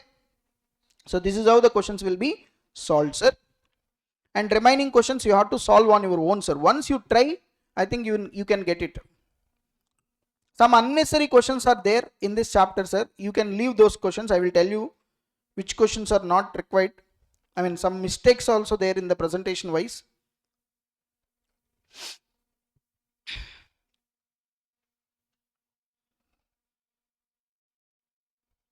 like I think illustration problem number 5, I think 4 or 5, one question is there. Yeah, fourth question you can avoid, problem 4, big question, lot of mistakes are there, presentation mistakes, you can leave it. Remaining questions you can solve, sir, based on the knowledge, easily you can solve it, not a big deal. I think direct questions only, remaining questions. Here and there some assumptions will be there, as I already told you, that will be common in this chapter. So still this is a very good chapter if you practice very well, and if you restrict yourself only to the core content, then this chapter is easy. Don't focus on the negatives of this chapter. Okay, some areas will be gray areas will be there, different assumptions are possible there, so don't think about them. Remaining concepts you focus. In examination, whatever the question came, try to solve it. Suppose if you don't know what to do that particular thing, you make an assumption and you will write it. Don't worry about it. Okay, that's it. Okay, the next area we are going to cover is Ind AS 102, sir. Ind AS 102 talks about share based payment. So basically this standard Ind AS 102 will provide the accounting treatment for SBB to employees, SBB to other parties, share based payments to employees, share based payments to others. When company makes payments in the form of shares, or when company makes the payment linked with the share prices. Suppose when company wants to issue shares to its employees, right? What is the accounting treatment company has to do? SBB to employees. When company utilized the share based payments to making payments to other parties, other entities, what is the accounting treatment we need to follow? That is basically covered in this Ind AS 102. When shares are used for payment to the employees, or for payment to the other parties, when shares are issued to the employees, or company will make the payments linked with share prices, what is the accounting treatment company has to do? That is what covered in this standard, sir. Actually, sir, first we need to understand what is SBP, what is share based payment. After that we need to learn the accounting for SBP. When it comes to accounting for SBP, share based payment, two categories are there. Two employees, when company gives SBB to employees, one area. When SBB given to others, another area we need to cover. Okay, now first of all let us try to understand what is SBP, share based payment, as per Ind AS 102. See, the standard says SBP is basically an agreement between the company and the other party, where the entity receives goods, services, okay, and it will give shares to the other party, shares, or it will make the payment linked with the share prices. So basically we are receiving what? Goods, services. In return what we are giving? Shares, or payment linked with share prices. That is called SBP. So SBB is basically an agreement between the company and other party. The other party can be an employee or any third party, where entity pays for what? Entity, we are paying for the goods or services we are received. See, from employees what we are receiving? Services. Employees will not give goods, they will provide services. So we paying them what? Shares now for their services. Entity pays for the goods or services received in the form of its own equity shares. If you pay them for their services or goods in the form of your own equity shares, that is called equity settled. Equity settled. Or we pay cash, that is based on the price of the equity shares. We don't give directly equity shares, but we will pay them cash. But how much cash we will pay, that depends upon the share price. That is called cash settled. So equity settled, cash settled. But the common thing is what? Equity settled means directly we are giving shares. Cash settled means we are giving cash linking with the price of the share. Linking with the price of the share. So both are linked to shares only. Okay. So that's why I said here SBB to employees, SBB to others. So basically what is SBB, sir? It's a agreement between the company and others. Others means maybe employees or maybe any other party. And from others what we are receiving? Either goods or services. And in return what we are giving? Shares. Either shares or cash based on share price. When we give shares directly, that is called SBB, equity settled. Share based payment, equity settled. When we give cash, SBB, cash settled. Okay.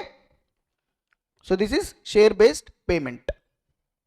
Now first we are going to focus on the SBB to employees. That is a major thing. If at all question came now, that will come from SBB to employees. Actually in SBB there are three categories: equity settled, cash settled, cash plus equity, mix both. That means actually if you observe this standard carefully, important sir, first we are going to learn SBB to learn like this: SBB to employees, equity settled. Equity settled. That means we are giving shares to employees. That is one first thing. Second, SBB to employees, cash settled. This is called SAR, stock appreciation rights. In shortcut it is called SAR, stock appreciation right. This is second. Third one, SBB with cash alternative. SBB with which alternative? Cash alternative. So guys, we are learning share based payments. In share based payments, basically what is share based payment? Agreement between the company, employees or others. We are receiving goods, services. We are giving shares or cash linked with share price. The SBB. SBB divided into two: SBB to employees, SBB to others. SBB to employees, equity settled, cash settled, cash alternative. SBB with cash alternative. That means both. We are giving option to him, employees, that if you want you can take cash, or if you want you can take shares. That is the third combination. Okay, let us learn one by one case the accounting treatment. What is the first one? SBB to employees, which settled? Equity settled. Okay. So company wants to give shares to employees. Okay. What is the accounting treatment? First of all, listen to me carefully. Whenever a company wants to give shares to its employees, they will prepare one plan. That plan is called SBB plan, or also called as ESOP plan, employee stock option plan. You might have already heard ESOP plan, employee stock option plan. CA Inter it is there once upon a time. In old syllabus it is not there now. SBB plan. What is SBB plan? Share based payment plan. Here the main object of the plan is to give shares to our employees. In this SBB plan, there are three stages will be there. First I am explaining the plan. Listen to me carefully. There are three stages in the plan. First stage, grant date. What is this grant date? Company will announce the plan. That day is called grant date. Grant date is basically the date on which SBB is communicated to employees and approved by the shareholders. So one fine day, company will announce the plan, will communicate this to employees. Of course, it is approved by shareholders. That stage is called what? Grant date. Suppose 1/4/2025 is the grant date. 1/4/2025 is what, sir? Grant date. Next, second stage is called vesting period. Important. Second stage is called vesting period. Sir, what is this vesting period? within this vesting period, employees have to satisfy vesting conditions. Employees have to satisfy vesting conditions. Because company will not give shares freely. Company will put some conditions. Any employee who satisfies that condition, if he want to purchase the shares, he can purchase. So first company announced the plan, then company put some conditions. Those conditions are called vesting conditions. These vesting conditions have to be satisfied by the employee during vesting period. Okay. Now once the vesting period is over, exercise period will come. This is third stage. Which period will come? Exercise period. In exercise period, those employees to whom the options vested, if they want, they can exercise the option and purchase the shares of the company. Okay. Those employees to whom the shares are vested, if they want to exercise, if they want to purchase the shares, they can exercise the option within this exercise period. At what price? Exercise price. That price is called exercise price. At what price the employees can exercise the option? That price is called exercise price. So tell me, in SBB plan, how many stages are there? 3 stages. What are those stages? Grant date, vesting period, exercise period. Grant date, announcement. Basically, vesting period, it is a period given to satisfy the vesting conditions. Generally, what is the meaning of the word vesting? Vesting means belonging. If company wants to give some options to you, some shares to you, right? They will vest, they will belong to you only when you satisfy the conditions. The conditions which you are going to satisfy is vesting conditions. And these conditions you need to satisfy this within the vesting period. Suppose, example, important, listen to me. Sir, these vesting conditions are basically divided into 2 categories. One is service condition, another one is performance condition. Service condition means it is relating to time. Performance condition means it is relating to sales, market price, cost reduction, like that. For example, you are the employees of the company. Company said to you, if you work within the company, for our company for the next 3 years, then we will give you 100 shares. That means what is the condition here? Service condition. You need to work for next 3 years in the organization to get the shares of the company. Hello? Suppose performance condition. Company says, if the market price of the shares increases 200, above 200, we will give you 100 shares. Or company may say, if the sales of the company increases by 25%, we will give shares. 100 shares to each employee. Like that, company will announce. Those are called performance conditions. These performance conditions can be sometimes market linked, sometimes not market linked. That means sometimes they are linked with the market. For example, share price, it is linked with the market price, market conditions. So that's why market linked, non-market linked. Okay. So this is the thing. So what we are discussing? SBB to employees, that too equity settled. SBB to employees, equity settled. That means we are giving employees shares. Not now, when? Future. We are giving shares to employees future, subject to satisfaction of conditions. So what is the first stage? Grant date. Next, vesting period. In vesting period, employees have to satisfy. If vesting conditions are satisfied, then shares will be vested to them. After vesting, it is their option. If they want to purchase, they can. Otherwise, no need. But that has to be done during the exercise period. So within the exercise period, if they want, they can exercise. For example, here you see the vesting period is 3 years. Suppose this is service condition.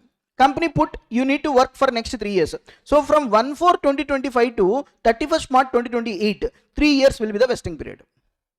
Any employee who worked in the organization for the next 3 years, then shares will be vested to him. Options will be vested to him. Then we have given 6 months time. This is called exercise period. Exercise period follows vesting period, during which the employees, if they want, they can exercise the option. If they don't want, they cannot. There is no compulsion here. If they want to exercise the option, we will. So this is only an option. It is not a compulsory thing. Hello. And once the exercise period is over, suppose if you don't exercise, if the options vested to you, eligible, but you have not exercised, options will be lapsed. Options will be lapsed. Now we need to learn the accounting treatment from company books. So company point of view, what is the accounting treatment we are going to do here? That is what the main thing. Okay. So you understand SBB. So here grant date, vesting date, vesting period, exercise period, exercise price. All these things I have given, but I explained here also. So what is vesting condition? Conditions to be satisfied by employees. Those are basically two types: service, performance. Depending, they will give in the question itself. You have to see whether condition satisfied or not. If satisfied, options will be vested. Otherwise, next year we have to see like that. During the vesting period, we have to see. Okay. Now the accounting treatment. Let's see the accounting treatment, the most important.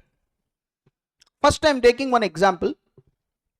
Suppose on 1/4/2024 company announced. This is called grant date. Important, listen to me.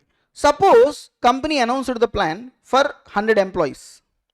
Company selected 100 employees and told them you are part of this SBB plan. And for you, number of options per employee 10. We are going to give you 10 shares. We are calling it as options. Why we are calling it as options? Because we are giving an option to you. If you satisfy, if you exercise, then they will be shares. Correct? That's why they are calling number of options per employee. How many options per employee? 10. The most important thing is, what is the value per option we are giving? That will be recognized, that value per option as per Ind AS 1 or 2 is the fair value per option. Fair value we need to take. Because it is crucial for accounting. Sir, this option we are giving to employee, na sir, what is the value of that option? That option value is fair value. So actually, if you look at this, fair value is very, very important. Fair value of option we need to calculate. Okay. Generally, this fair value of option is calculated by using some models like Black-Scholes model, binomial model, like that. Some models are there. We are not bothered about these models. They will give you in the question the fair value per option. Okay.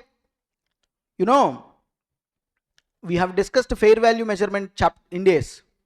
In that Ind AS, I told you that in case of SBB, we need to determine the fair value, but that standard is not applicable. This standard has defined what is fair value. Okay. This fair value we will determine by Black-Scholes model, binomial model. You know, see, when company is offering options to employees, what is the value of that option? That is called fair value. That has to be recognized at fair value. So therefore, in this case, we are offering 10 options per employee. What is the fair value per option? 20 rupees. And what is the exercise price? 50. That means employees can purchase the share at 50 rupees. Market price is much higher. For example, market price is 70 rupees or 80 rupees. But we are giving them at 50. Generally, otherwise why employees will purchase, sir? So generally we will offer at a price less than discount. Less than market price. So most important thing here is what? Fair value per option. Because Ind AS 1 or 2 says, when you're doing the accounting, you need to consider the fair value per option on grant date. In case of equity settled SBB with employees. Next I'm going to explain it. Now, listen guys. So this is our day 1 situation. Day 1. Suppose vesting period is 2 years. 2 years means, suppose company said employees have to work next 2 years to get the eligibility. So the vesting period will become, so it is which condition? Service condition. Correct? And service condition 2 years. Suppose 1/4/2025 to 2 years means 31st March 2027. Exercise period 6 months we have given. That is ends on 30th September 2027. Now let us see the entries. Guys, please concentrate. I am going to explain the accounting treatment. Now you tell me, you look at this timeline and tell me, what is the grant date here? 1/4/2025. You need to write the entry in the books of company. On grant date, will you write any entry? Just announcement of plan. So the standard says no need to write any entry on grant date because just announce happened. Na? So therefore, grant date, no entry will be recorded.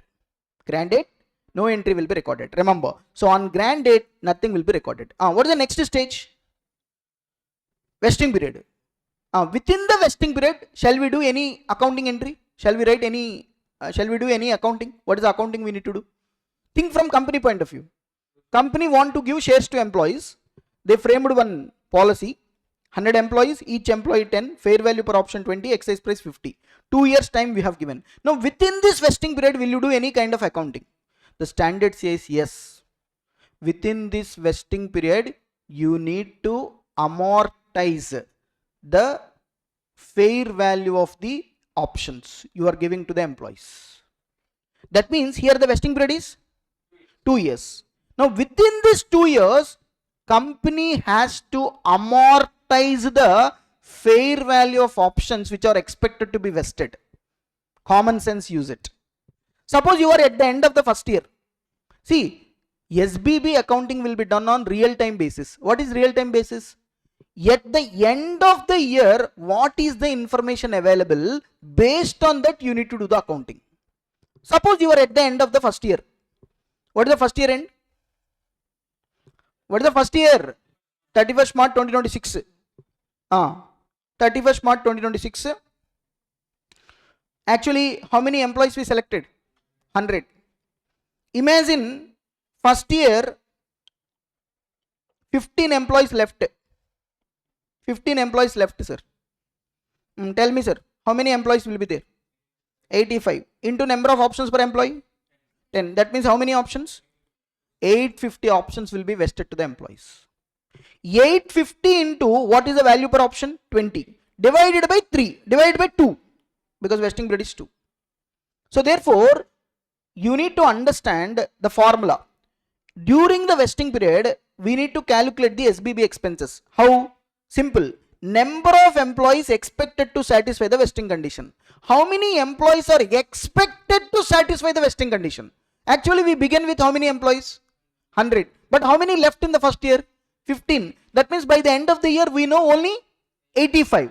Suppose second year we are expecting another 10% will be left. That means 85 minus 10%. Only remaining employees we have to take here. That means based on your expectations, real time basis, you need to take. So number of employees expected to satisfy the vesting condition. For example, first year 15 left. So second year we are not expecting anybody will left. That means how many employees are expected to satisfy the condition? 85. So therefore 85 into how many options per employee? 10 into what is the fair value per option on grant date? 20.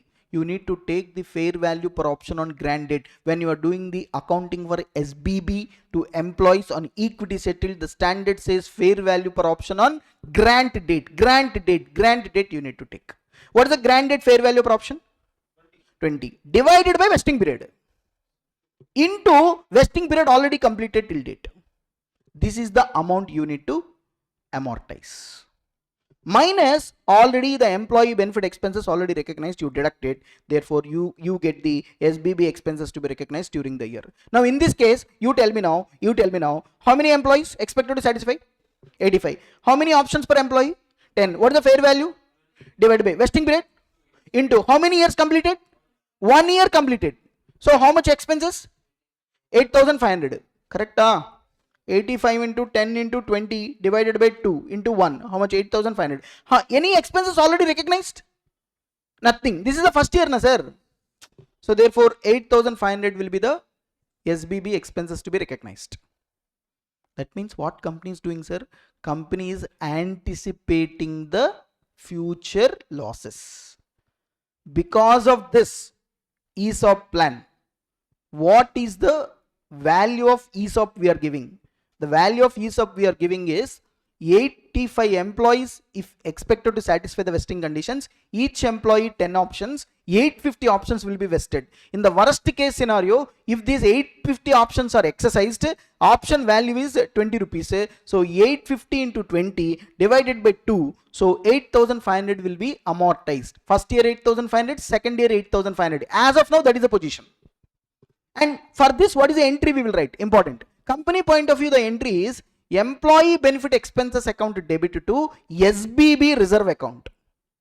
Sir, company is giving what, sir? Shares. When? Future, not now. But we are amortizing during the vesting period.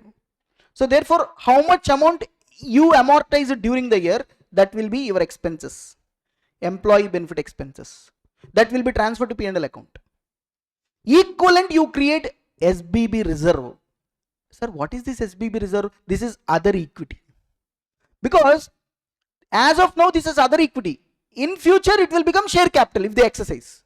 If they don't exercise now, this SBB reserve will be transferred to retained earnings.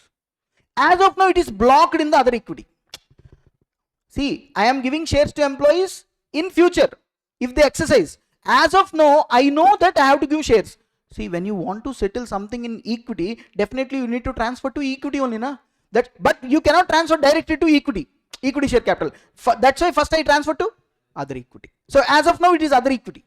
That means in the balance sheet, reserves and surplus, other equity, I need to show this SBB reserve. Are you understanding? So tell me, SBB to employees, equity settled, grant date, any entry? Grant date, no entry. During the vesting period? Yes, amortization entry. Tell me what is the entry we are going to write? First you need to find out how much expenses to be amortized. How to find out it? Number of employees expected to satisfy what? Into number of options per employee. Into fair value per option on what date? Grant date. Grant date divided by vesting period into vesting period completed till date minus already recognized expenses. Then you will get SBB expenses to be recognized during the year. What is the entry? Employee benefit expenses to SBB reserve. SBB reserve will go to other equity. As of now, it is a reserve. In future, it will become share capital. If it is not converted into share capital, retained earnings. This will be transferred to retained earnings. That means as of now, it's a blocked reserve, other equity, SBB reserve. Now, once the exercise period is over, if employees are not exercising, then this SBB reserve will be released and it will be transferred to retained earnings. If they exercise, it will be cancelled and transferred to share capital, securities premium. Next I am going to explain it. This is first year. That means on 31st March 2026, explain the position. Now come to second year end. Second year end. Look at the position of second year. What happened in the second year is, suppose 10 employees left during the second year. Sir, tell me, sir, you are at the end of the second year. Now how many employees left? Suppose 5 employees left. How many will be there? 80. This is the real position. But last year, based on the information on last year, 85. 85 into 10, 850. But now that picture came into reality. Now 80 employees only satisfied because second year 5 left. That means 80 employees expected to satisfy the condition into 10 options. That means 800 only. 800 into 20 divided by 2 into 2. So tell me the amount. 800 into 20 divided by 2 into 2. How much? 16,000. 16,000. Already how much recognized in first year? 8,500. Deduct it. How much came? 7,500. That is the amount we need to recognize in the second year. Same entry. What is the entry? Employee benefit expenses account debit to SBB reserve. 7,500, 7,500. See this. Second year. Again you need to see the second year position. That's why I said SBB accounting will be done on what basis? Real time. Real time means on that day what is the position? 80 employees are expected to satisfy. Into options 10. Into 20 divided by 2 into 2. So 16,000 will be the total expenses to be amortized for 2 years. 2 years. This is cumulative. Divided by 2 into completed years. But first year already how much recognized? 85. So this is the amount to be recognized in the second year. Now you tell me, first year how much recognized? 8,000. Second year 7,000. Total? That's it. This is the amount. 16,000. So what is the entry? Employee benefit expenses to SBB reserve. 7,500, 7,500. Yes, you understood. This is how we need to do the accounting during vesting period. So in vesting period, amortization will do. Amortization will be depend upon the number of employees expected to satisfy the condition. And the most important point is, when you are considering the fair value, you need to consider the fair value on which date? Grant date. Grant date only you need to consider for equity settled SBB to employees. Okay. So vesting period over. So by the end of the vesting period, how many options are vested? 80 into 10. 800 options vested. Options. 800 options to vested to employees. Now exercise period came. This period. See, out of 800 options vested to employees, Suppose 700 options were exercised. That means how many employees exercised? 70 employees. I told now it is their wish. So 80 employees even though satisfied, 70 employees exercise their option. So therefore now we need to write the exercise entry. Now think from company point of view. When employees exercise, company has to give the shares. So what is the entry? Bank account debit. How many options are exercised? 700. 70 employees into 10. Suppose each option we are giving at exercise price of 50. We have written an exercise price 50. What is the amount company receiving? 35,000. Now you see, look at important. Bank account debit, SBB reserve now cancelled. I told na, because employees exercising, this SBB reserve will go to share capital. Now SBB reserve, how much you are going to close SBB reserve? SBB reserve already how much is there? 16,000 is there. For how many options? 800. But now how many exercising? Proportionately you need to transfer. That means 700 options into 20. Because SBB reserve is transferred only fair value of options. Now here how many options are exercised? 700 into 20 fair value per option. That means 14,000 will be cancelled. Hello. Sir, 16,000 is the total SBB reserve, sir, for 800 options. Now they are exercising 700. That means 700 into 20 only, sir. 14,000 will be cancelled. What about remaining 2,000? Retained earnings. I told na, this will be transferred to retained earnings because they have not exercised it. Exercise period is over, they have not exercised. So this will be expired. So this will be transferred to retained earnings. Till now it is there in SBB reserve, other equity. Now it was released to retained earnings because the plan is over. It is no more SBB reserve. It is like a normal reserve. That's why it is transferred to retained earnings. So the basic idea is you are not giving cash. So it is not a liability. You are giving shares. So it is an equity. That's why first I transferred to SBB reserve. Once the plan is over, they have not exercised. This SBB reserve I cancelled by transferring to retained earnings. This is the concept.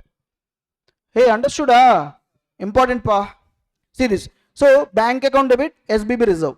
To share capital. Because we are issuing shares now. How many shares we are issuing? 700. Each share face value 10. Because share capital is created only with face value 7,000. Remaining balance will go to securities premium. Balancing figure. And whatever the options not exercised will be lapsed. That will be transferred to retained earnings. I think I have completed accounting for what? Tell me. SBB to employees equity settled. Once again, granted, no entry. Vesting period, amortization entry. What is the entry? Employee benefit expenses to SBB reserve. How much expenses to be recognized? What is the formula? Number of employees expected to satisfy the vesting conditions into number of options per employees into fair value per option on grant date divided by vesting period into completed, year completed till now, minus expenses already recognized. Then you will get the expenses to be recognized. During the exercise period, when employees exercise their option, what is the entry? Company point of view, bank account debit, number of options exercised into exercise price. SBB reserve account debit, number of options exercised into fair value per option. To equity share capital, number of options exercised into face value. Remaining balance will go to securities premium. When employees exercise, sir, company point of view, amount will come. So bank account debit. How many options exercised into exercise price? That is the amount company is receiving. SBB reserve account you need to cancel. How much you will cancel? Number of options exercised into fair value per option. Right? To equity share capital, number of options exercised into face value. Remaining will go to securities premium. Those options vested but not exercised will be cancelled. SBB reserve to retained earnings. Number of options not exercised into fair value per option. That means SBB reserve will become 0. SBB reserve will become 0. Obviously, no, sir. Because in this question 800 options, sir, 700 exercised. So we cancelled 14,000. Remaining 2,000 not exercised. We cancelled it by transfer to retained earnings. Hello. So this is equity settled to employees, sir. You understand this? Now, relating to this, we'll see some questions, sir.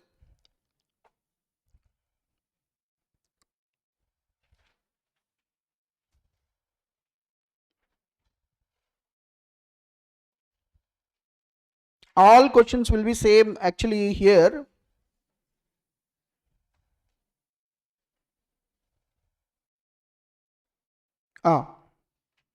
See this examination question, December 2024 exam question. 7 marks, jackpot, this is called. You see this question, how easily you can solve with my concept explanation. Just it took me 30 minutes. See, there is a company Z Limited, sir. See the question carefully. There is a company Z Limited. It granted 100 options to each of its 800 employees. Each employee 100 options. 800 employees. Condition on their continuing in service for how many years? That means vesting conditions 3 years. Vesting period 3 years. This is which condition? Service condition. Fair value of share option on the grant date, how much? 30. Fair value is important, not important? Very important. To calculate the amount, expenses to be amortized, this fair value per option I need to take. That too on what date? Grant date. Okay. So this is the position on grant date. Next, during the first year, how many employees left? 36. Okay. The entity revised its estimation of total employee departures over the 3-year period from 20% to 16%. See, first year over, sir. At the end of the first year, we see during there 36 employees left. Now, important, sir. The entity revised its estimate of total employees departure during the 3-year period from 20% to 16%. Okay. During, so that means, suppose real-time accounting. I am the accountant. First year ending. Okay. First tell me how many employees? Take 800. Into number of options? 100. Multiply with 100. So how many options? 80,000. See now. At the end of the year, what is the position they are saying?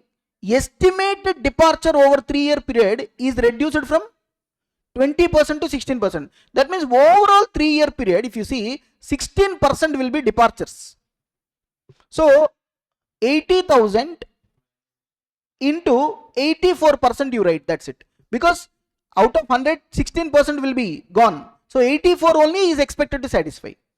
So 84%. So tell me how much it is? 67,200 options is going to be vested. 67,200 options is going to be vested into, what is the fair value per option? 30. Divided by, what is the vesting period? 3 years. Into years completed till now, 1. So therefore, how much? 6,72,000. That is the first year expenses to be recognized. Once again I am telling, real time basis means now you are at the end of the first year. Look at the position in first year. Position is departures reduced from 20% to 16%. So I need to consider 16% and I need to estimate the number of options expected to be vested. Some students will think here, sir, first year 36 employees left, na sir. See, 36 employees left, that's an actual position. But at the end of the first year, overall they are saying 16% will be left over a period of 3 years. Therefore, I have to consider that. In that 16%, first year employees left will also be there. So overall, real-time accounting basis, I have to do it. Everybody? So next. So 16. Now, come to second year now. So first year, how much is the expenses to be recognized? 6,72,000. How I got this? Simple. 800 employees into 100. That means 80,000 options into 84% into 30 divided by 3 into 1. So 6,72,000. What is the entry? Employee benefit expenses account debit to SBB reserve. 6,72,000, 6,72,000. Correct? See the next thing. Second year. During the second year, 40 employees left. The entity revised its estimate of total employee departures over the 3 years from 16 to 13. That now they are saying at the end of the second year, based on the present position, overall if you see, there will be departures of how much? 13%. Based on the second year information. So therefore, if I calculate, see this, 80,000 options, 800 employee into 100, 80,000 options into 87% only will be vested. Into 87%, in 87, correct only, na? 87 into 30 divided by 3 into 2. Tell me now, 80,000 into 87% into 30 divided by 3 into 2. How much? 13,92,000 minus how much recognized in first year? 6,72,000. So 7,20,000 is the expenses to be recognized in the second year. Because this is cumulative. Sir, based on the information available at the end of the second year, 80,000 options are there, but overall there is a 13% departures overall for 3 years. So 80,000 into 87% only you need to take. That means you will get total number of options expected to be vested into fair value per option divided by 3 into 2. You are at the end of the second year. So for 2 years I need to recognize, and from that 13,92,000 I need to recognize. First year already 6,72,000 recognized. Therefore the balance to be recognized is 7,20,000. You got my point or not? Yes. Now come to the last year. During the third year, further how many employees left? 28. Now sir, tell me, you are at the end of the third year. That means vesting period completed. Now you know the actual number. How will you know the actual number? Simple. Tell me how many employees? 800. First year how many left actually? 36. Second year 40. Third year 28. So how much? 696 employees. Into each employee 100 options into 30 divided by 3 into 3. How much? 20,88,000 minus already first 2 years how much you recognized? 13,92,000. So therefore 6,96,000 is the expenses to be recognized in the third year. Third year end, you know the reality na? Reality means 800 employees are there. You started with 800. First year actually left 36. Second year actually left 40. Third year actually left 28. So therefore 36, 40, 28 you deduct from 800. Then you know the number of employees actually satisfied the vesting conditions. You multiply with 100 into 30 divided by 3 into 3. Then you will get the total expenses. That is total expenses is 20,88,000. From this 20,88,000 already first 2 years you recognize 13,92,000. So 6,96,000 will be the answer. You got my point? Sir, real time accounting means this is, sir. Okay. Where is the mistake students will do? For example, first year 800 employees minus 36 they will do wrong. Why? Because they have given overall 3-year departure. Now you are at the end of the first year. 3 years is the vesting period. So at the end of the first year, what will be the best possible estimation? You need to take that. Over the period of 3 years, how many employees will left? 16%. Based on the information available at the end of the first year. But it is changed to 13% in the next year. Therefore, I accordingly changed it. But at the end of the third year, estimations is not required. Actual position I know na. That's why number of employees minus how many left first year, second year, third year. Then I know the actual number of employees satisfied the condition into number of options per employee into fair value divided by 3 into 3. Then minus already I recognized. So this is the table. Okay. So what is the entry? First year entry. Employee benefit expenses to SBB reserve. 672, 672. Second year, employee benefit to SBB reserve, 7,20,000, 7,20,000. Third year, same, 6,96,000, 6,96,000. Okay. When all past journal entries for all the years and show the workings. Okay. All the continuing employees exercise the option to subscribe the equity shares of 10 at 50 only when the market price stands at 84. Now, all the employees exercised the option, sir. So what is the entry? We'll write for exercise, sir. Bank account debit. How many employees finally satisfied? 696 into 100 into exercise price 50. SBB reserve we need to cancel. 696 into 100 into 30 fair value per option. 2 equity share capital. 696 100 into face value. Remaining will go to securities premium. Finally, number of employees satisfied 696. Each employee 100 options. That means 69,600 options. Hello.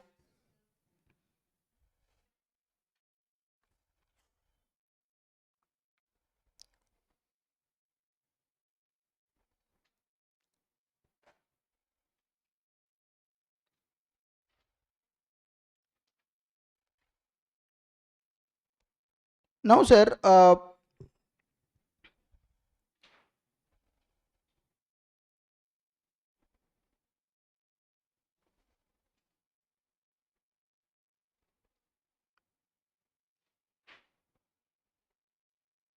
next term, SBB with cash settled VC, sir. Okay. So first we completed what? SBB equity settled. Now SBB cash settled. You understood SBB equity settled? That's the thing.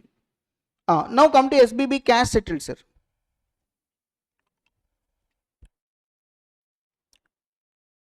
So in case of SBB equity settled entries, grant date, during vesting period, amortization. What is the amortization entry? Employee benefit to SBB reserve.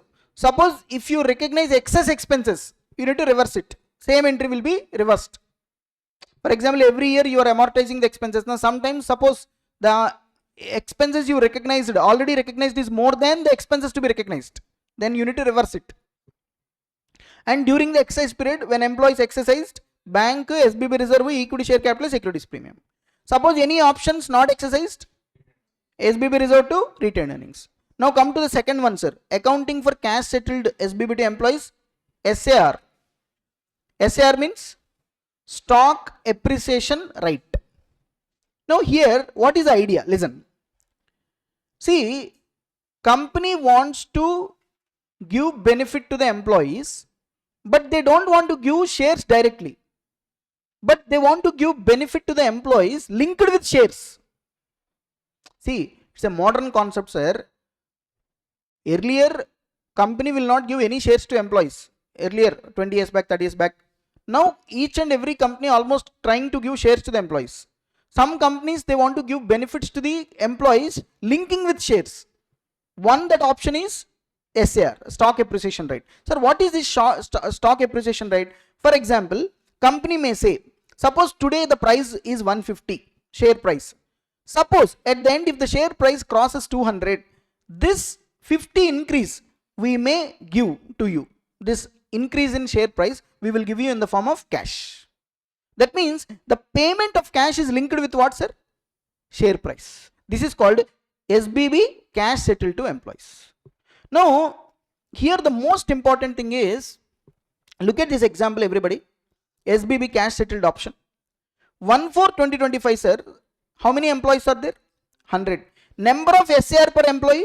50. Company said we are going to give you 50 SAR, stock appreciation rights. Like number of options placed, they will put SAR in case of cash settled.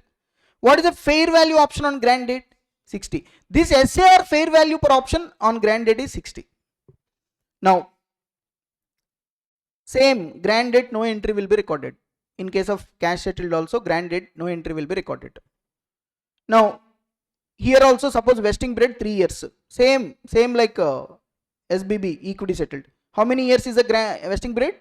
3 years. That means maybe company said you need to work for next 3 years. So 3 years. Now during the vesting period, what we have done? Amortization.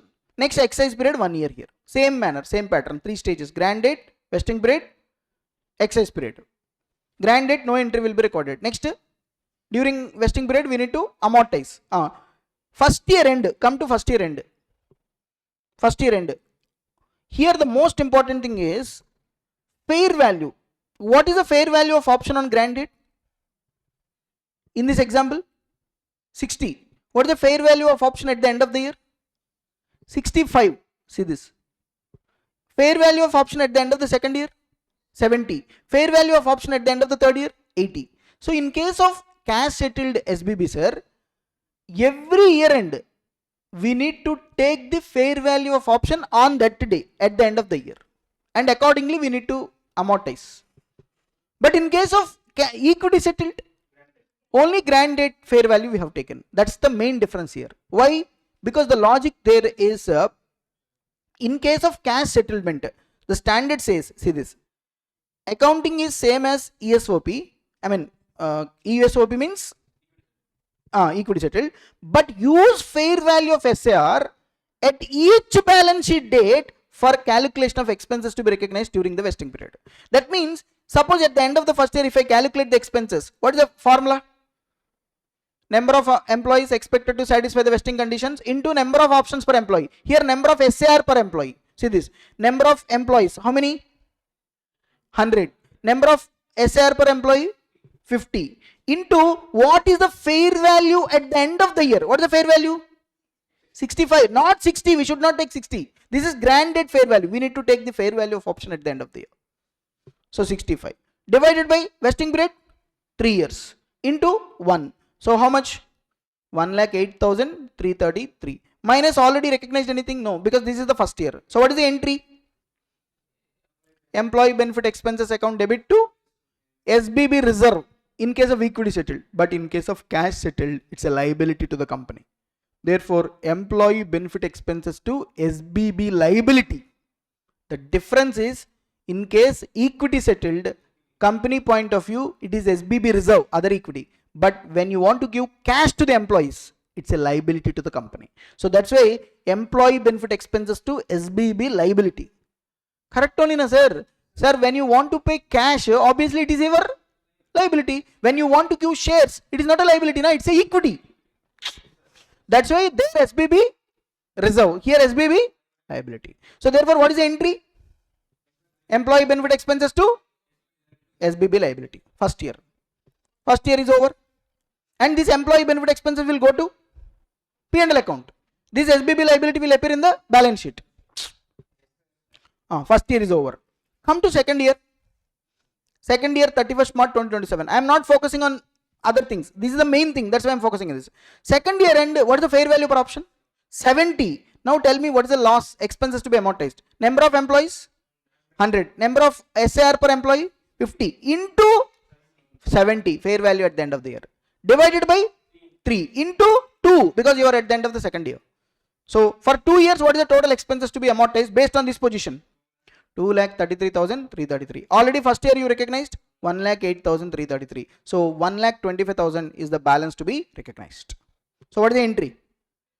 Employee benefit expenses to SBB liability. 1,25,000, 1,25,000. Now come to the next year, 31st March 2028. What is the fair value? 80. Same. Tell me how to calculate it? 100 number of employees into 50 into 80 divided by 3 into 3. So total 4 lakhs. Correct? 100 employees, each employee 50 into 80 rupees divided by 3 into 3. So 4 lakhs is the total expenses to be recognized for 3 years based on this position. Already for first 2 years, how much you recognized? 2,33,333. First year 1,08,333. Second year 1,25,000. Total 2,33,333. So what is the balance? 1,66,667. So what is the entry? Employee benefit expenses to SBB liability. Over. So what is the main difference between equity settled and cash settled? In equity settled, fair value per option on grant date we have taken. In case of cash settled, fair value per option at the year end we need to take in. So that is the main thing here. Same as ESOP, but use the fair value of SR at each balance sheet date for calculation of expenses to be recognized each year during the vesting period. Okay. Now, how to calculate the expenses? Simple. See this. Number of employees expected to fulfill the condition at the end of the year into number of SAR per employee, stock appreciation, right, into fair value of SAR at each balance sheet date divided by total vesting period into vesting period completed till date minus expenses already recognized in the previous year. That means in case of SAR, the SBB liability is remeasured at each balance sheet date, including during the exercise period, based on the number of employees expected to exercise the SAR. So what are the entries? Grant date, no entry. During the vesting period, when I amortize the expenses, employee benefits to SBB liability. Why liability? Because you are paying cash to the employees. You are not giving shares. That's why in equity settled, SBB reserve, here SBB liability. And if any reversal to be done, SBB liability to benefit. During the exercise period, each balance sheet date, if the fair value increases again, employee benefits to SBB liability. If the fair value decreases, SBB liability to employee benefit. Now finally tell me, in the exercise period when the employees exercise the option, SARs, we are going to pay cash to them. So therefore, SBB liability to bank. That's it. The entry is over. SBB liability to bank. When you settle a liability, what is the entry, sir? Liability to bank. Same here, SBB liability to bank. We have to write it. SBB liability to bank. We have to write it. There is no question of excess liability here, because even during the exercise period also, depending upon the fair value, we will adjust it. That is what I have discussed now. Even during the exercise period also, if the fair value increases, accordingly I need to increase the liability. If the fair value decreases, accordingly I need to decrease the liability. Therefore, always my liability is at a fair value, and accordingly I will settle it. Okay. So the simple funda is what? Liability is always changed according to the fair value. In case of cash settled. Why sir? Why? Because fundamentally the nature is changing. That's why. Their equity, here liability. Liability is always reflected based on fair value. but equity may not reflect the fair value. You understand the fundamental difference? That's it. So if you understand the first one, second thing easily you can understand.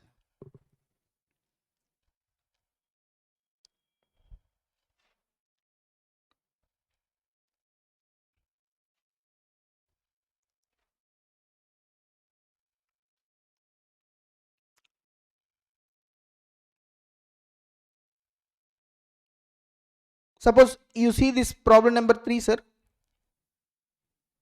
Cash settled SAR. See, stock appreciation rate means what, sir? We are linking benefit in the form of cash with the share price. We will fix the target, sir. If share price increases this much, we will give cash like that. So the payment is linked with the share price. That's why these are called stock appreciation rate. When the stock appreciate, you are going to get the benefit. That benefit we are going to get in the form of cash. So you see this question. PQR Limited grants 80 cash share appreciation rights. See this SAR to each of its 400 employees on condition that employees remain in their employment for the next 3 years. Therefore, vesting condition 3 years. How many employees? 400. Each employee how many SARs? 80. So the moment you see SAR, is it equity settled or cash settled? Cash settled. During year 1, see this, 30 employees leave. How many employees left? 30. The entity estimate that further 50 will leave during the 2 and 3. That means, guys, come on. Think everybody.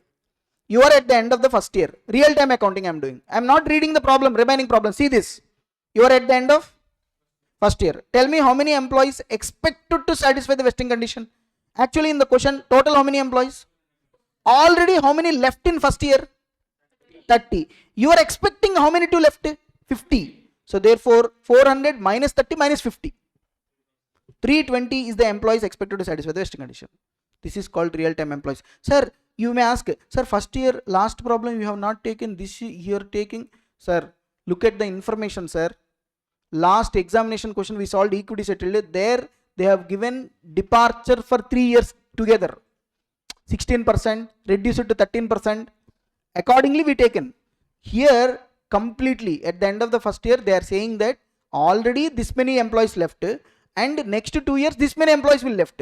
Therefore, if I properly estimate the employees who are going to satisfy, in my company 400 employees are there. First year already 30 employees left. Next 2 years I am estimating 52 left. That means how many employees are expected to satisfy the vesting condition? 320. Common sense, guys. Common sense. You need to estimate based on the figures which is given in the question. That 400 employees are there. First year 30 left. And we are estimating another 50 will be left. So therefore, based on the information given at the end of the first year, how many employees are expected to satisfy? You understood? Now see, 320 employees. How many SARs per employee? 80. That means total SARs expected to be vested? 25,600. What is the fair value per option SAR at the end? See this. SARs at the end you need to take. How much? 15. See this. 15. Because I told you, don't take fair value on grant date. We need to take the fair value at the end of the year. Balance sheet date. How much? 15. Tell me, what are the expenses to be recognized? 25,600 into 15 divided by 3 into 1. How much? 1,28,000. This is the expenses to be amortized in the first year. Anything already recognized? No. So therefore the first year to be recognized is 1,28,000. You understood, guys? So simple. 320 employees. Each employee 80. So that means number of SARs 25,600. Fair value 15. Divided by 3. So into 1. So 1,28,000 is the first year expenses to be recognized. How many of you understood? Raise your hand. Come to second year. See the second year situation. What happened? During year 2, 40 employees leave. And the entity estimate that further 30 will leave during year 3. Sir, year 2 how many left, sir? Year 2. 40 employees left. But we estimated, actually first year we estimated 50 in second and third year together. But second year itself how many left? 40. 40 employees left. And we are estimating third year will be left by how many? 30. So that means if you carefully observe, total how many employees? 400. First year how many left? 30. Second year actually how many left? 40. And at the end of the second year I am estimating another 30 will be left, minus 30. So therefore number of employees expected to satisfy 300. See, because if you are at the end of the second year, you know the real position of year 2 also, na? First year you know, second year you know. The only estimation is third year. That estimation also will be deducted. So total 400 employees, first year 30 left, second year actually 40 left, and third year you are expecting another 30 will be left. So therefore number of employees to be satisfied 300. And number of SARs per employee 80. Total SARs 24. Into fair value at the end of the second year 16. Take 16. How much? So it will be 2,56,000 for how many years? 3 years. And I want it for 2. So cumulatively how much it is?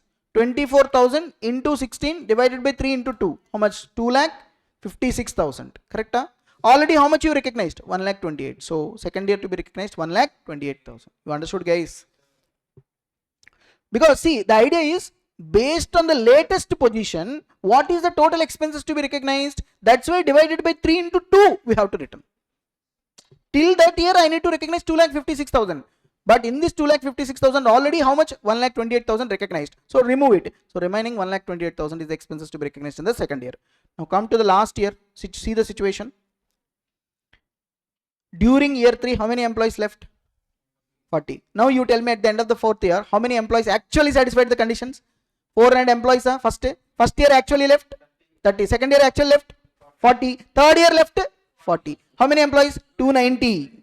So 290 employees satisfied the condition. Into each employee 80. That means total 23,200 is the employees. 23,200. Okay.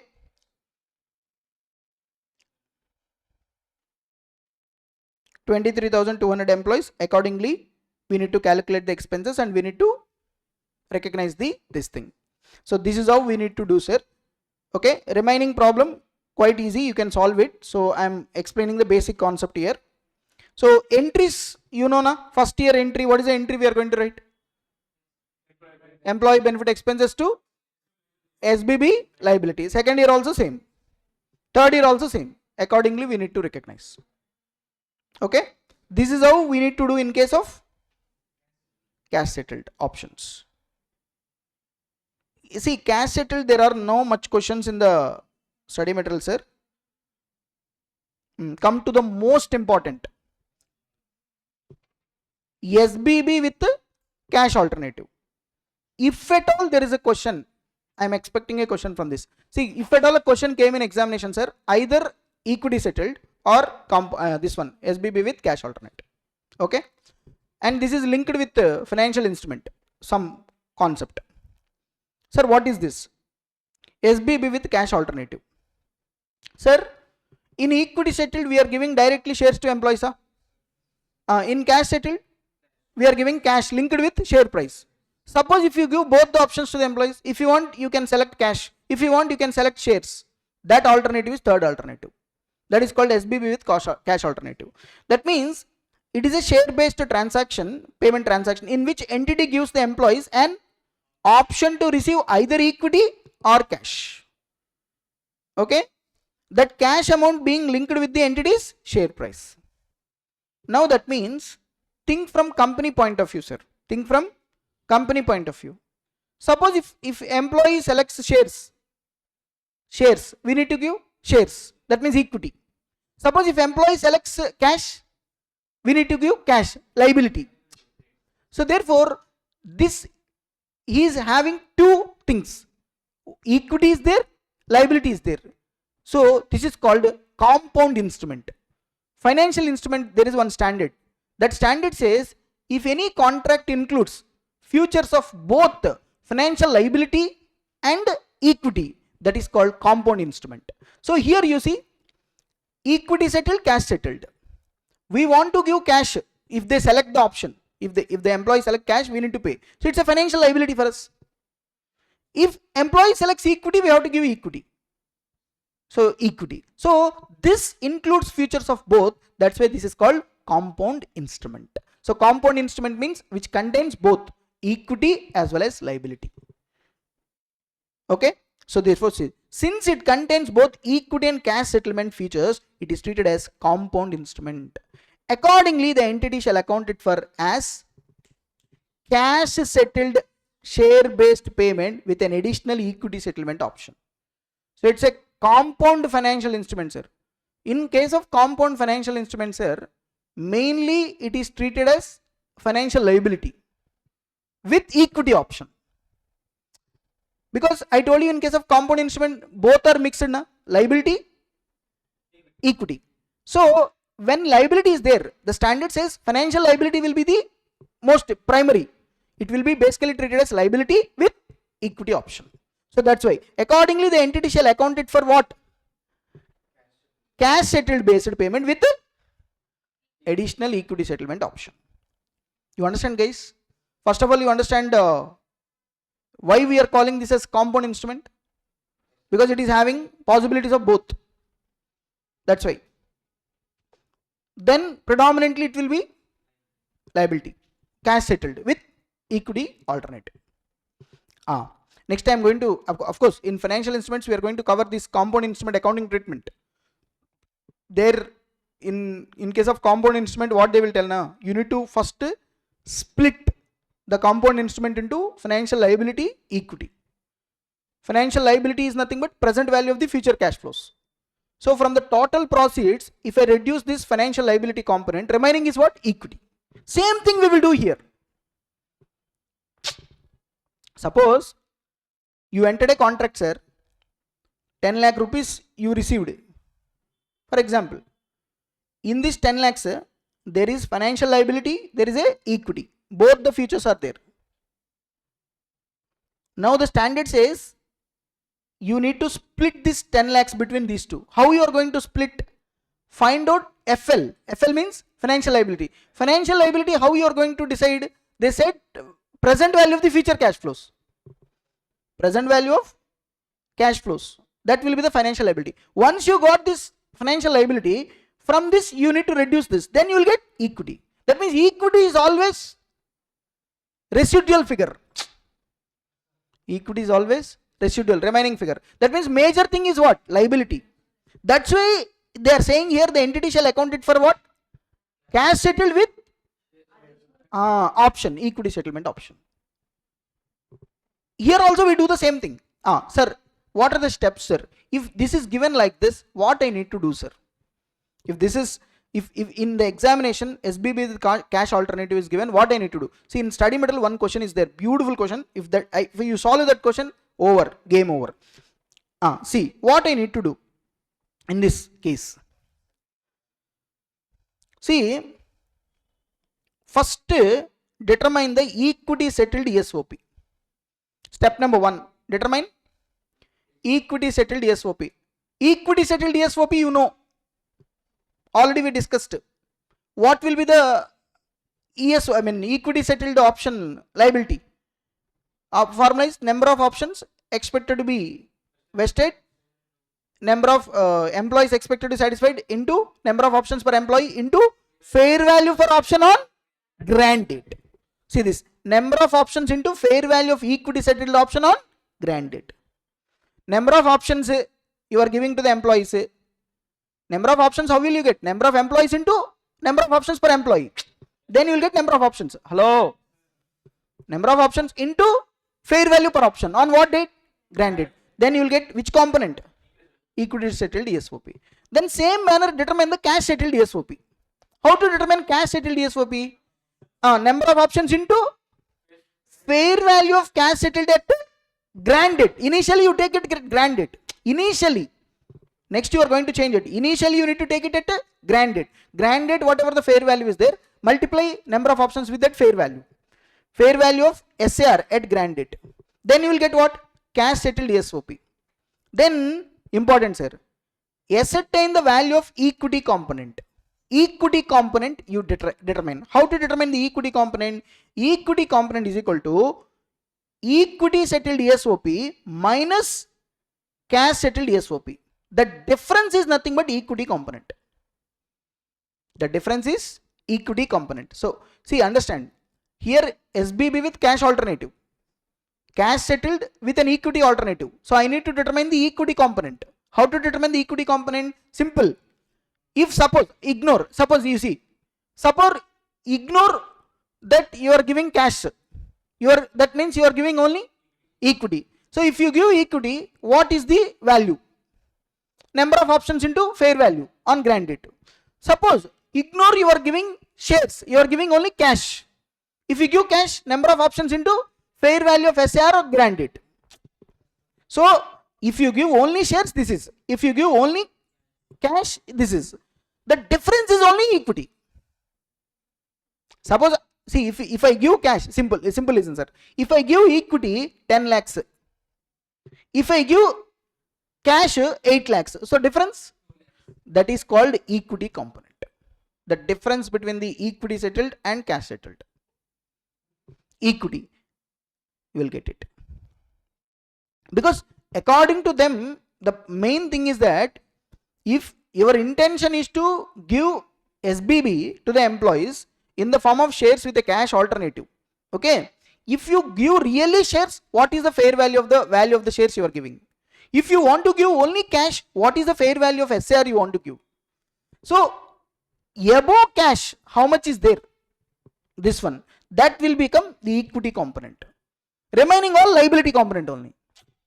For example, this is 10 lakhs, na sir? This is 8 lakhs. So 8 lakhs is which component? Liability component. Only 2 lakhs will be equity component. Because predominantly I am treating this as cash settled, na? That's why 8 lakhs is cash settled, 2 lakhs will be equity component. Hello. Now recognition of equity component. Now what we need to do is simple. Now in this example, what is the equity component? 2 lakhs. This 2 lakhs equity component is recognized as expenses over the vesting period. Suppose vesting period is 3 years or 4 years. 2 lakhs divided by 4. 50,000. Every year 50,000 you amortize it. In respect of equity. What is the entry? Employee benefit expenses to SBB reserve. Because it's an equity component. Recognition of liability component. Remaining liability. Liability is there, na? Cash settled component is recognized as SBB liability. 8 lakhs. But that will be remeasured using fair value at balance sheet date every year. Remeasured at fair value at each balance sheet date during the vesting period. That means we are not deviating from the original concept. Original concept says SBB liability will be remeasured using the fair value at the end of the year, right? Balance sheet date. Here also same.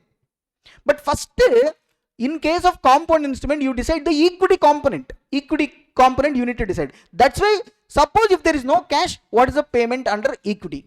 Second, suppose if there is no equity, what is the payment under cash? The difference is only equity. That equity will be amortized over the vesting period. And the cash settled liability will be recognized over the vesting period. What is the entry we are going to write for liability? Employee benefit expenses to SBB liability. And you know this is going to be remeasured by using the fair value at the end of the year. Correct? See, I think it is easier to discuss in theory, but let's solve the question so that you will understand it better. Only question available, sir. Problem number 4. I hope this question will come in examination. Beautiful question. See this question. Okay. So on condition of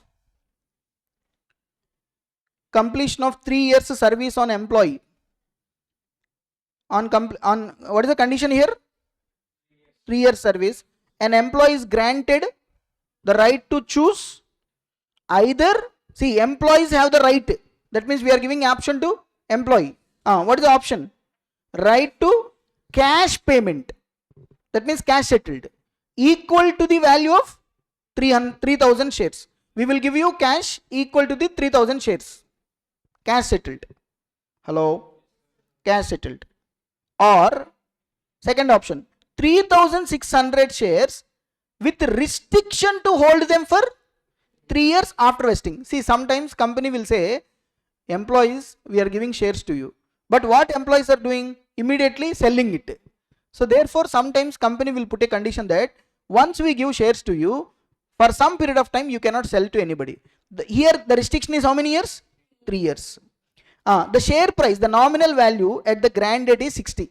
On grant date, the share price is 60. And after taking the effect of post-vesting transfer restriction, fair value is determined at 54 per share. Sir, on grant date, what is the value of the share?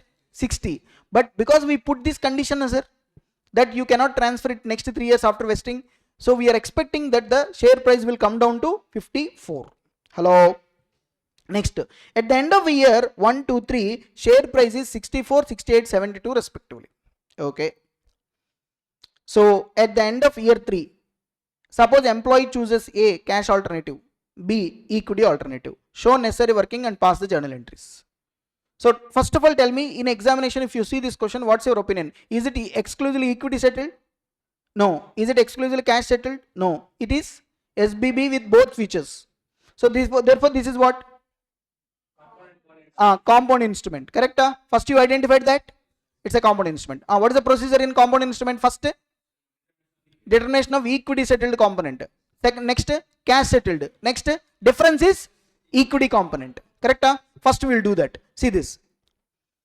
Determine first equity settled, ESOP. Equity settled SBB if I decide. How many equity settled? Equity. How many options we are going to give shares? 3,600. 3,600 number of options into fair value per option. If you see the question, fair value per option not given. Therefore, here 60, whatever the market value on grant date itself is the fair value. Hello. Actually on grant date, what is the price? 60. But because of these post-vesting conditions, it was estimated at 54. Fair value is estimated at 54. Hello. Generally, in case of equity settled, we'll take grant date fair value. But here, they are estimating that fair value should be 54, not 60. Therefore, take 54, not 60, because of post-vesting restrictions. Read the question. The effect of post-vesting restriction transfer the fair value is estimated at 54 per share. So, take 54. So, therefore, how much it is? 1,94,400. Important, sir. Why I multiplied with 54? Because of post-vesting restriction is there. Always anticipate the real positions. 60 is there, but because of the restriction, we are anticipating only 54. Guys. So, 1,94,400. Correct? Now, cash settled, tell me. How much we are giving cash settled? Cash equal to 3,000 shares into what is the price? 60 rupees. This one. Grant date 60. See, this post-vesting restriction is applicable only for equity settled option, not for cash settlement. Sir, if I give shares, I am saying 3 years you cannot sell. That means this restriction is applicable for only shares. How can it is applicable for cash settlement? No way, na. So therefore, here I need to take 60 only normal. Cash settled ESOP. So how much? 1,80,000. So therefore, equity settled 1,94,400.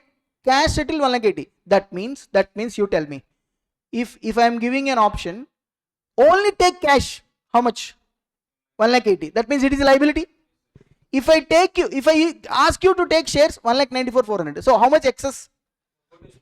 That will be the equity component. Liability with option alternative. Same like financial instrument, compound instrument. First liability will be decided, from total that will be deducted.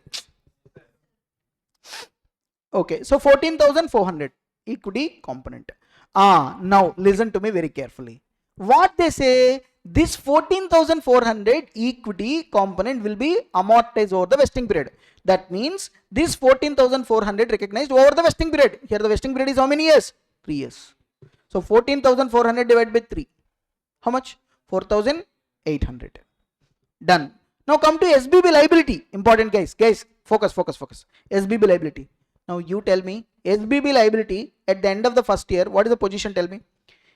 How many shares to cash settlement? 3,000. Into at the end of the year, what is the price? 64. Because we need to consider that now. In case of liability means cash settled. Cash settled, we need to take the fair value at the end of the year. So therefore, if I calculate the liability year end, I need to remeasure it to the fair value at the end of the year.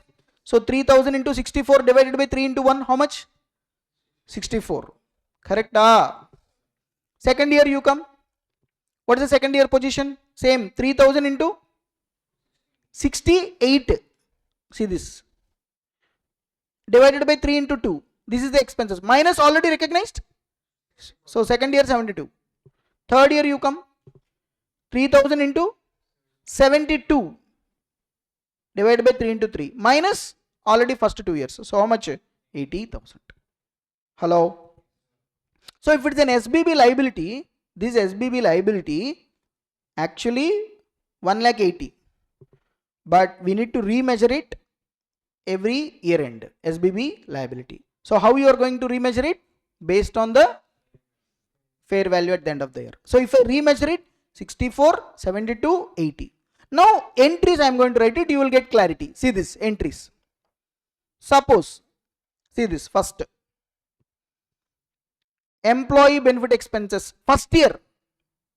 To SBB reserve, SBB liability. SBB reserve means belongs to equity component. Equity component, how much we amortize? 4,800. This 14,400 divided by 3. First year 4,800. See this. Liability 64,000. See sir, 3,000 into 64. 64. So employee benefit to SBB reserve, SBB liability. Second year, employee benefit to SBB reserve, how much? 4,800. SBB liability 72,000. Because we revised it according to the fair value at the end of the year, na? It came to 72. So total it will be 76,800. Come to third year.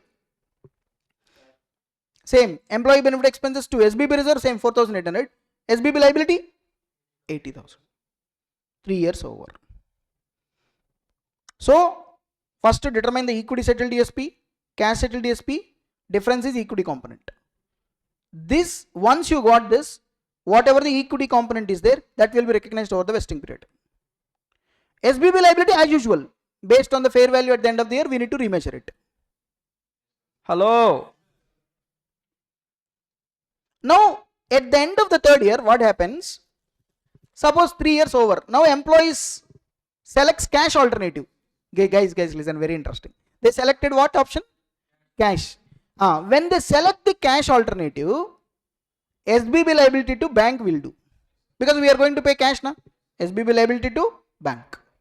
2,16,000, 2,16,000. So SBB liability to bank. Hello?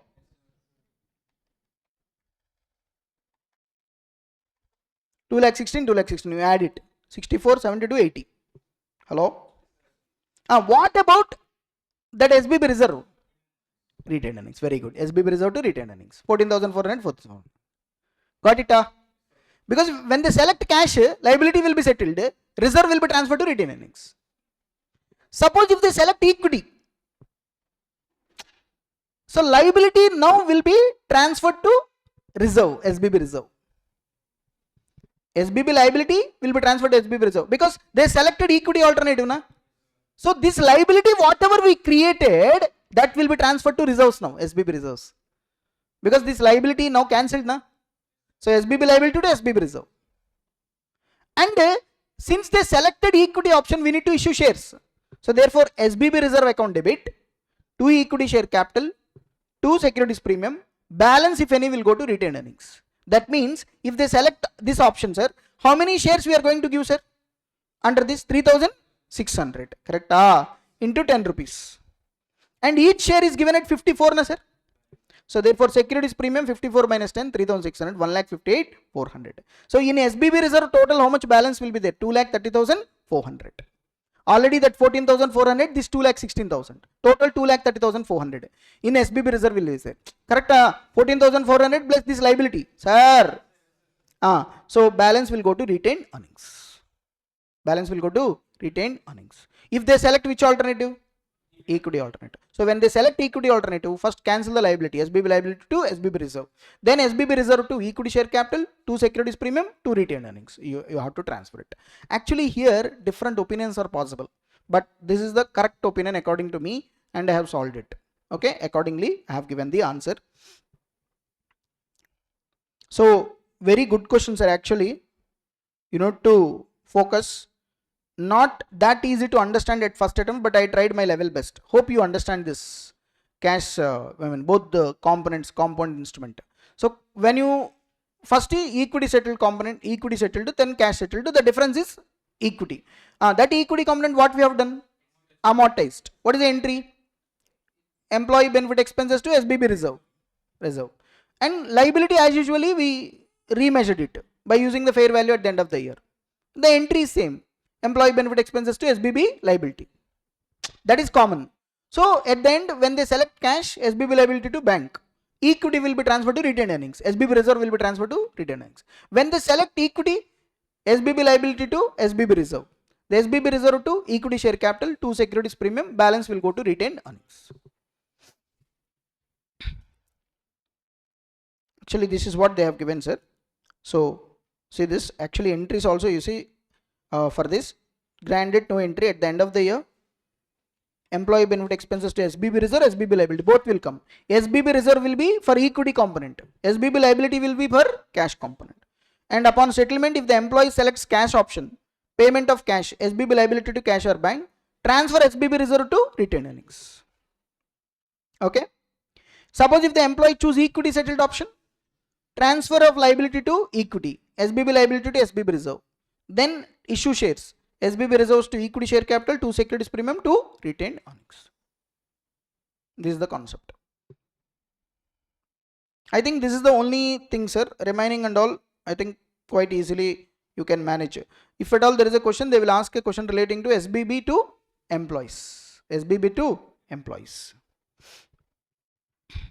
So in SBB to employees, I covered what? Equity settled, cash alternative, both covered. So you understood both, all the three? That's it.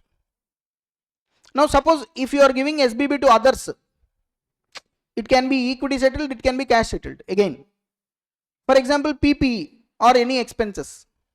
Suppose for example you purchased the asset or you incurred any expenses. For that you are issuing shares, equity settled. So then in that situation, we need to write PPE or expenses to SBB reserve. We have to write it. Hello? And then when we issue shares, SBB reserve to equity share capital, to securities premium. See, suppose I purchased assets, sir, PPE to SBB reserve, I have to write. And then when I issue shares, SBB reserve to equity share capital, to securities premium. Because here I know I am going to issue what? Shares. That's why I booked equity, not liability. Suppose if I am giving cash settled, same example, PPE to SBB liability. See, Ind AS intention is simple, sir. When you are giving shares, you have to book only as equity, not as liability. When you are giving cash, it's a liability. Clear? Let's be clear here. And when I issue shares, SBB liability to bank. Very simple, na? Not that much great. Hello? That's it. Suppose when you incur expenses to, and these expenses you know you are going to settle it to shares, equity settled. So SBB reserves. When you issue shares, SBB reserve to share capital. If any excess amount is there, securities premium will go.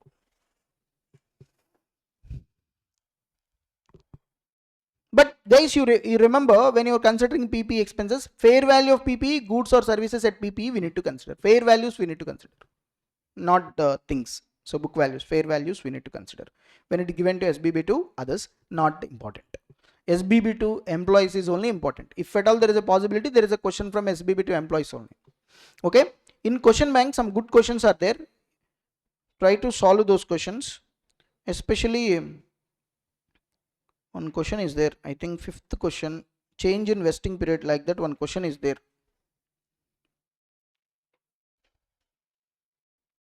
Problem number 5 only, one question is there. Very good question actually.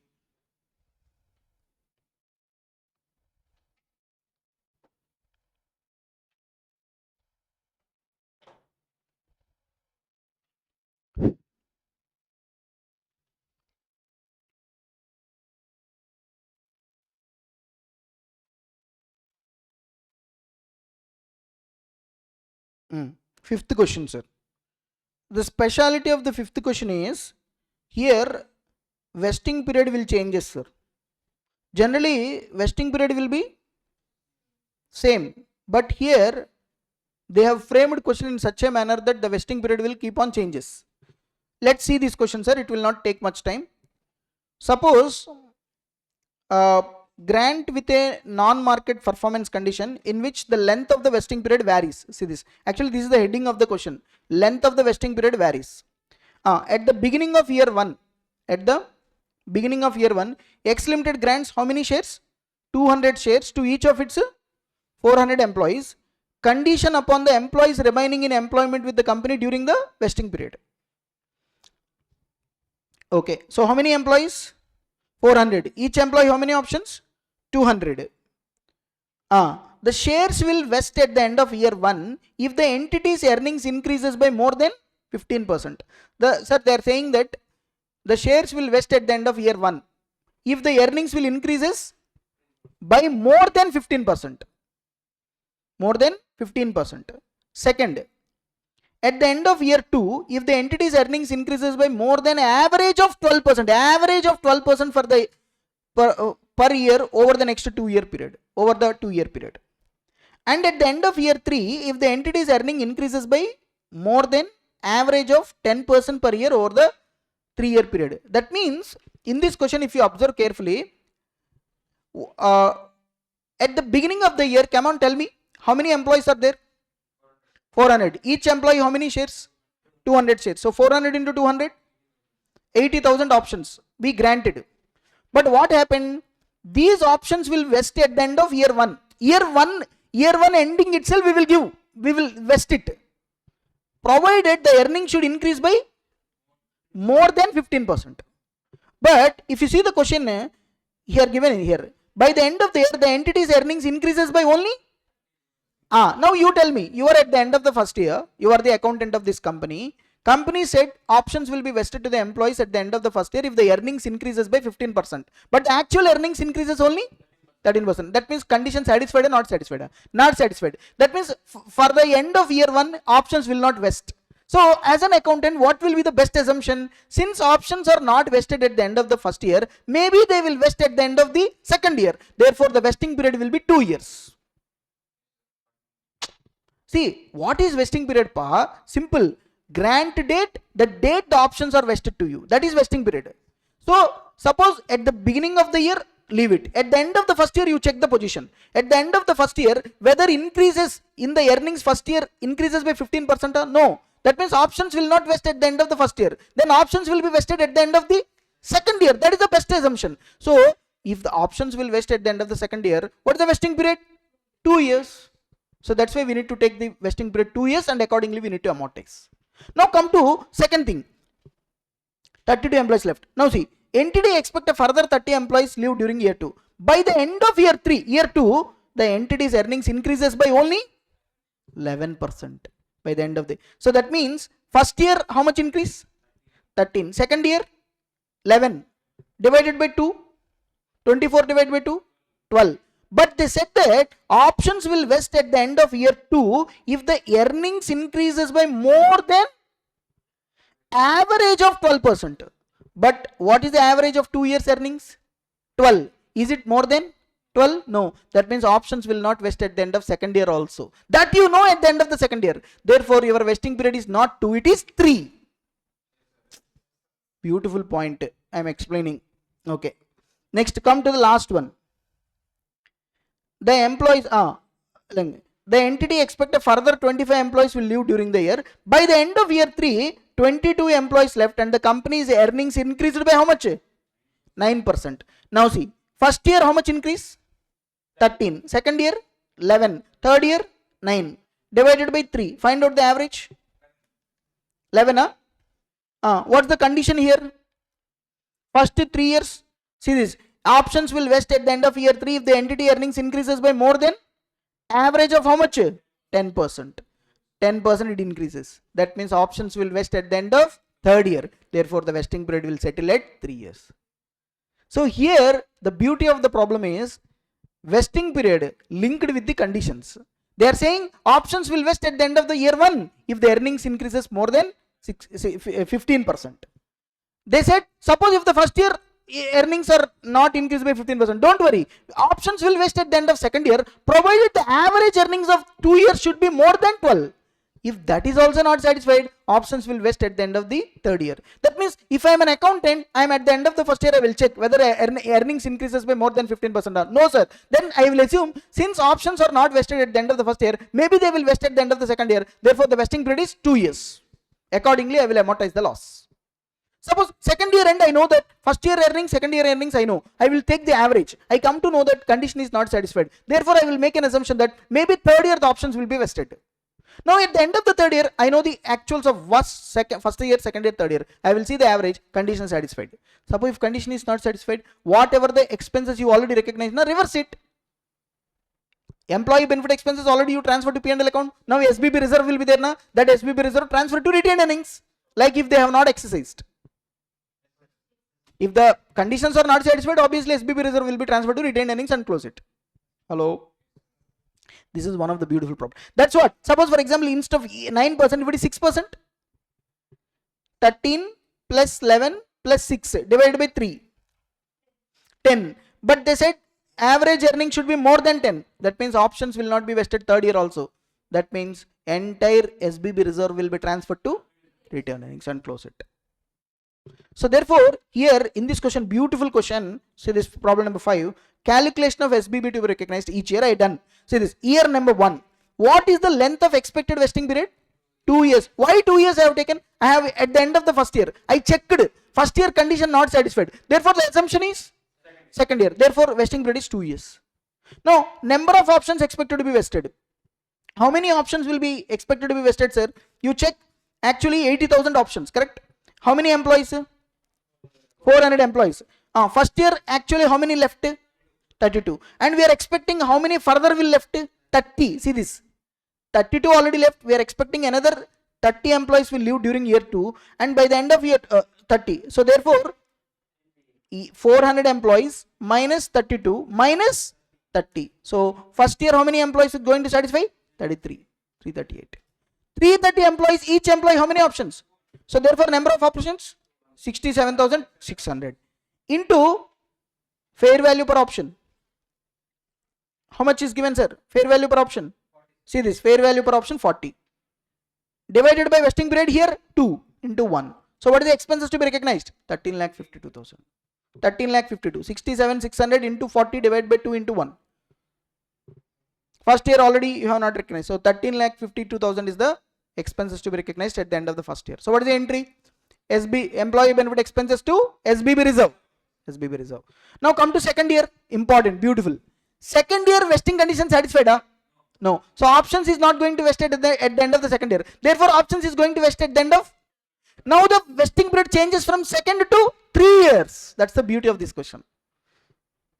First year end I made an assumption that options are going to vest at the end of the second year. But second year I know the actual position and I checked it. Condition not satisfied. Therefore the options is going to be vested at the end of the third year. Therefore 3 years. Now you see number of options expected to be vested. 400 employees. First year actually left 32. Second year actually left 27. Actual left you take. And they are expecting 25 will leave during third year. Sir, every year completed take actuals. Estimation will be done only for future. So therefore 400 employees minus first year 32 actually left. Second year actually left 27. Third year we are estimating 25. So how many? 316. See this, 316 employees into 200. So it will be 63,200. Correct? Into 40 divided by 3 into 2. So this is the cumulative expenses to be recognized. 1685,333. From that already recognized how much? 13,52,000. So therefore second year to be recognized is 3,33,333. Correct? That's it. Last year vesting period settled at 3 years. And how many employees finally satisfied the condition? 400 employees. First year 32 left. Second year 27 left. Third year actually left 22. So the number of employees satisfied the condition 319. So 319 into 200. How much? 63,800. 63,800 into 40 divided by 3 into 3. So the total cumulative expenses 25,52,000. First 2 years how much we recognized? 1685,333. So therefore 8,66,667 is the expenses to be recognized in the third year. So one of the very good questions, I solved it. So first these are the calculations main, then you can write the entries. Okay, you understand this? They have asked only these 3 years this competition is only main, sir. Once you know these figures, entry is easy, na sir. Same entry we will write it. Hope you understand this. Vesting period changes. You understood? That's it, sir. So this is Ind AS 102. This much is more than sufficient, sir. Have a knowledge of all these things. So I think more than sufficient. And solve the questions which is given in the study material. Okay, sir. The next area we are going to revise is accounting of financial instruments. See, this accounting of financial instruments is a actually very big chapter. Frankly speaking, there are 3 accounting standards. Actually 3 Ind AS are there relating to financial instruments. If you see Ind AS 32, which talks about financial instruments presentation, Ind AS 109, which talks about financial instruments classification and measurement, Ind AS 107, financial instrument disclosure. But here, frankly speaking, this one, classification and measurement, is the most important one. See, from this chapter you can get a practical question. Basically compound instrument they are asking in the examination. But this chapter is a very big chapter. There is a huge scope that different type of questions can be tested. If you see the workbook of the CMA Institute, number of questions are there from this chapter only, financial instruments. They just dumped number of questions. So my suggestion is this chapter, okay, you learn only to the extent necessary for the examination. If you have not previously done this financial instrument, whatever I'm going to revise now, just follow it. That's more than sufficient. Of course, we are going to solve some questions also. Okay. So I'm going to cover this purely from examination point of view and to the extent necessary. Okay. First of all, we need to understand basically what is this financial instrument is all about. See, basically financial instrument is a contract. It is basically a contract. This contract will give rise to financial asset to one party, financial liability or equity to the another party. So when we generally enter a contract, from that contract we may get asset, or we may get liability, or we may get equity. So if any contract is giving rise to asset to one party, that to which asset? Financial asset. They are not talking about non-financial assets like property, plant, equipment, machinery. Financial assets purely, debtors, bills receivable, investments. Those are financial assets. Of course, we are going to discuss what is financial asset. So if there is a financial instrument is a contract that give rise to financial asset for one party, financial liability or equity to another party. Okay. Sir, suppose A Limited sold goods to B Limited, sir. Think about it. Simple examples I am going to give you. A Limited sold goods to B Limited. So A Limited is what? Seller, made the sales. Now B Limited will become debtors. So there is a contract. This contract has given rise to asset for A Limited. That to which asset? Financial asset, debtors. Amount going to be received. Think from B Limited point of view. B Limited purchased the goods, na? They have to pay to A Limited. So A Limited is their creditors. So it's a financial liability. So for this party asset, for this party liability. So this will become what? Financial instrument. Another example you take. For example, X Limited give loan to Y Limited. Suppose there is a company X Limited which gives loans to Y Limited. Now X Limited is loan given, so it is an asset for them, which is a financial asset which is going to be received money. Y Limited has taken the loan for their, it's a liability, they have to repay it. So loan basically a contract that gives asset to one party, liability to another party. So it's a financial instrument. Another example I will give. For example, X Limited invest in equity shares of Y Limited. Okay. Now X Limited point of view, investment in equity shares is an asset. Y Limited point of view, it's an equity because we invested in their shares. So their point of view, it's a share capital for them, equity. So this is also financial instrument. So that's why I said, what is financial instrument? Any contract that gives asset to one party. Another party, it may give liability or it may give equity. So when we invest in shares of any company, for investor point of view, it is a financial asset.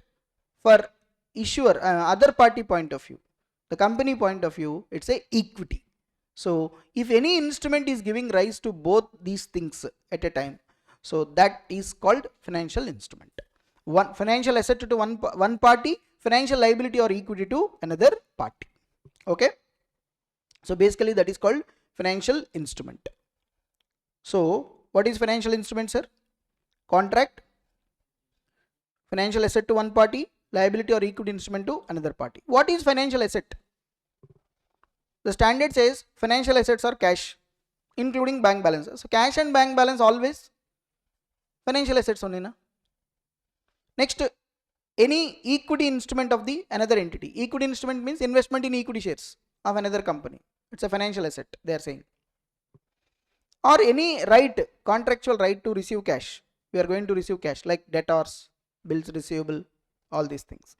Equity instrument of another entity. We are going to receive shares from the other entity. That will become an investment for us. Right? If other company issue shares, that means in my name, I am become the investor, na?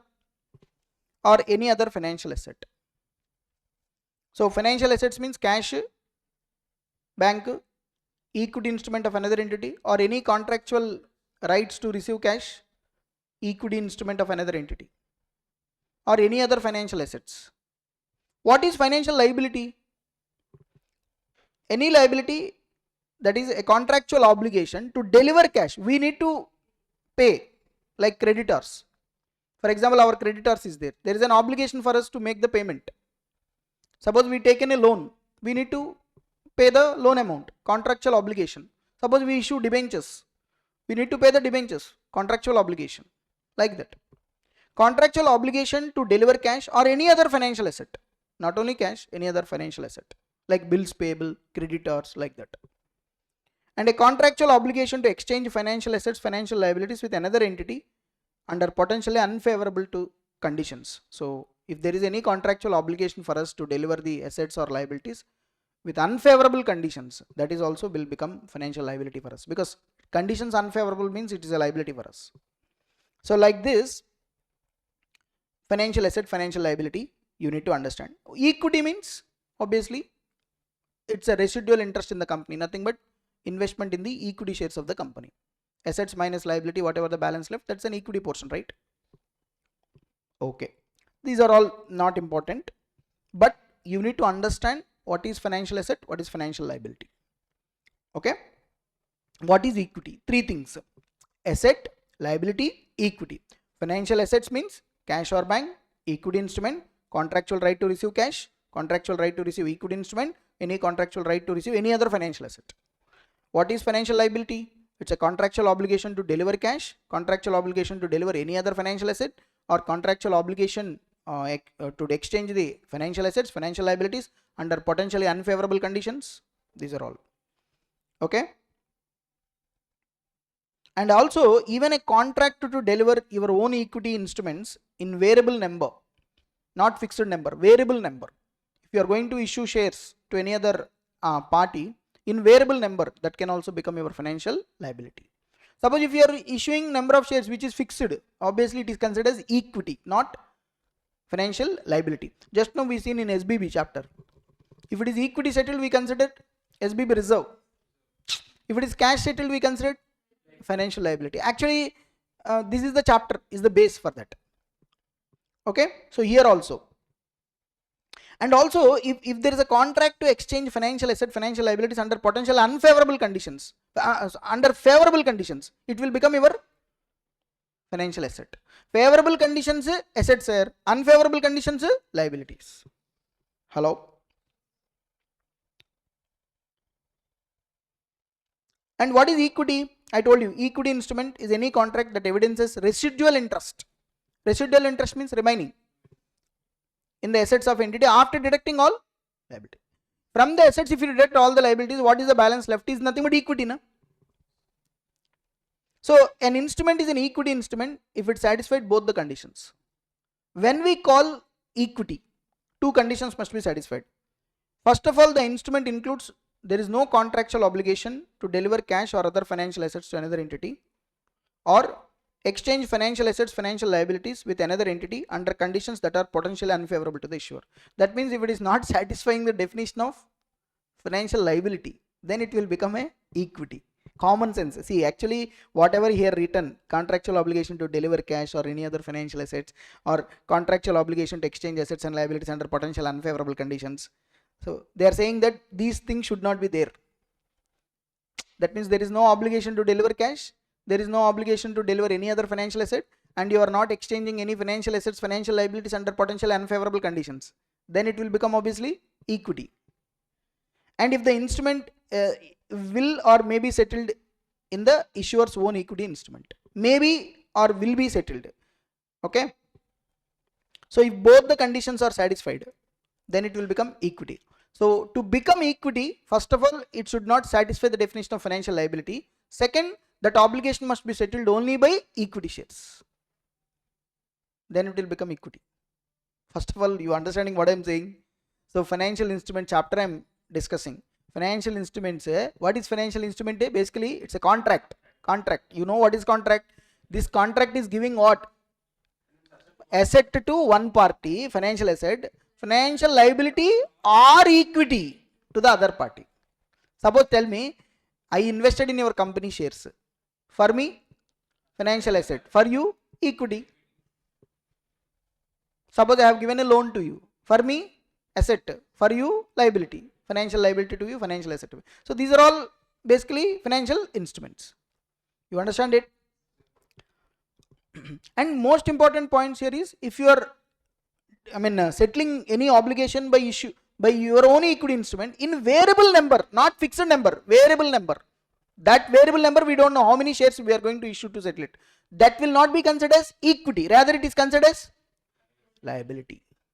That means I should be absolutely know how many number of shares to be issued to you fixed, then it will become a equity. So to become a equity, it should not satisfy the definition of financial liability, and the settlement will happen only through own equity instruments. Okay. Sir, suppose if I have a statutory right to receive cash or a statutory obligation to deliver cash. Statutory right, statutory obligation, it will not become a financial asset or liability. For example, income tax. I need to pay income tax to the government. That means there is a obligation, but which obligation? As per law. That means statutory obligation to deliver cash. So can I say there is a statutory obligation to settle the liability, so it's a financial liability, not a financial asset or financial liability. Any statutory obligations are not covered here. They will not be considered as financial assets, financial liabilities according to this chapter, according to this standard. So for example, income tax payable. So statutory right to receive cash or statutory obligation to deliver cash are not financial assets and financial liabilities. Okay. Now, some more important points I am going to explain, sir. Listen to me very carefully.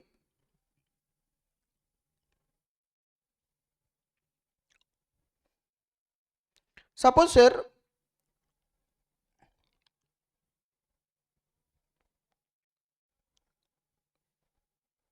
compound instruments,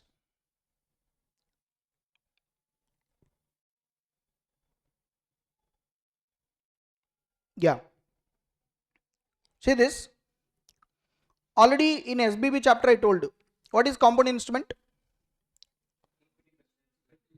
Yes. So what is compound instrument? An instrument having both liability and equity components.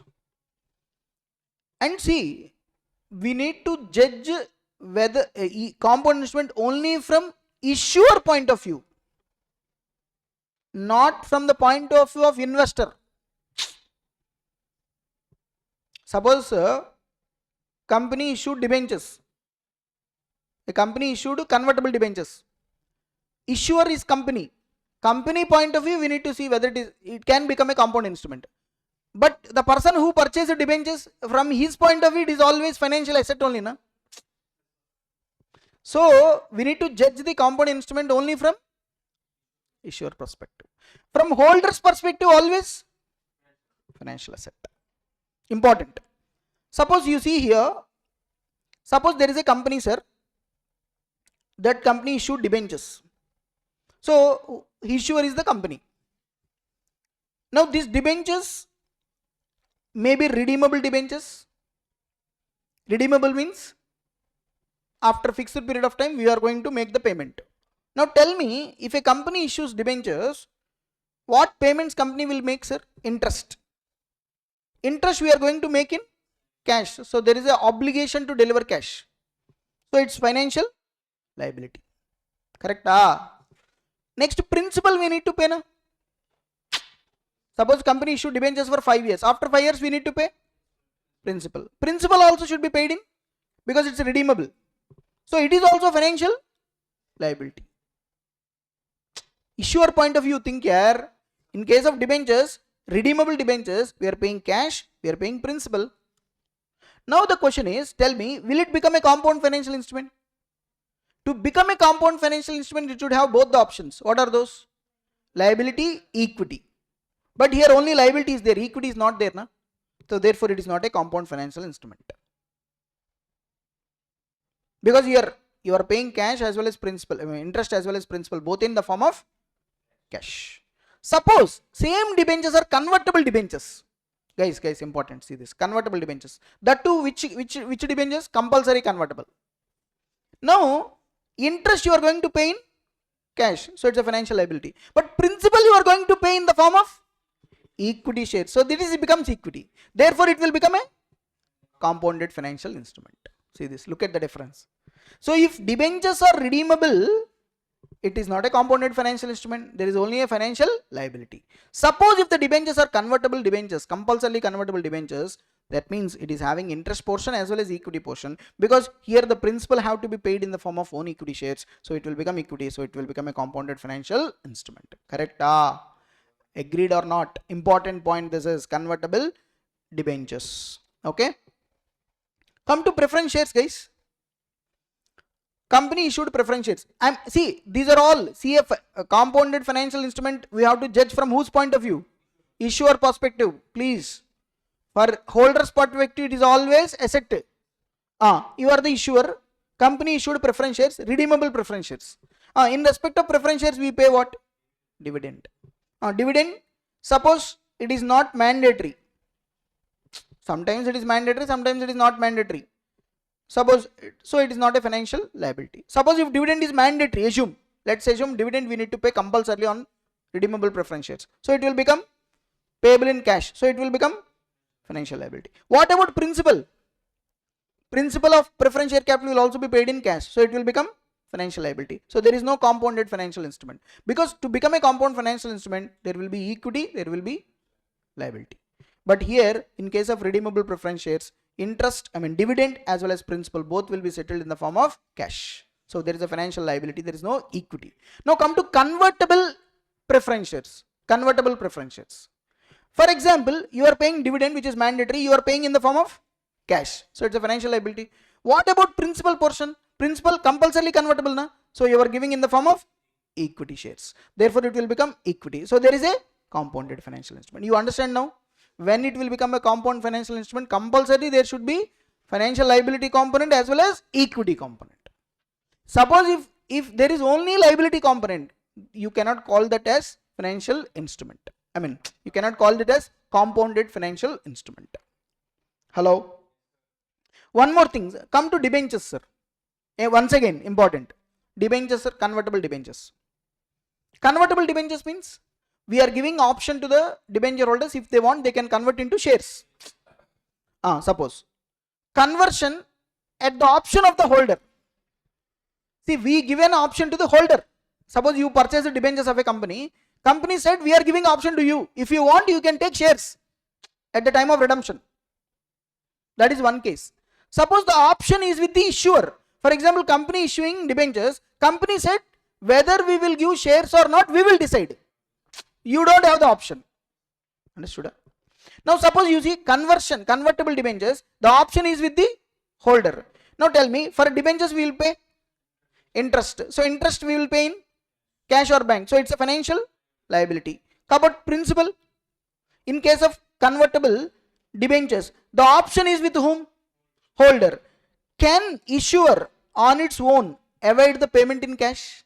For example, I have given option to you. You are the investor in debentures.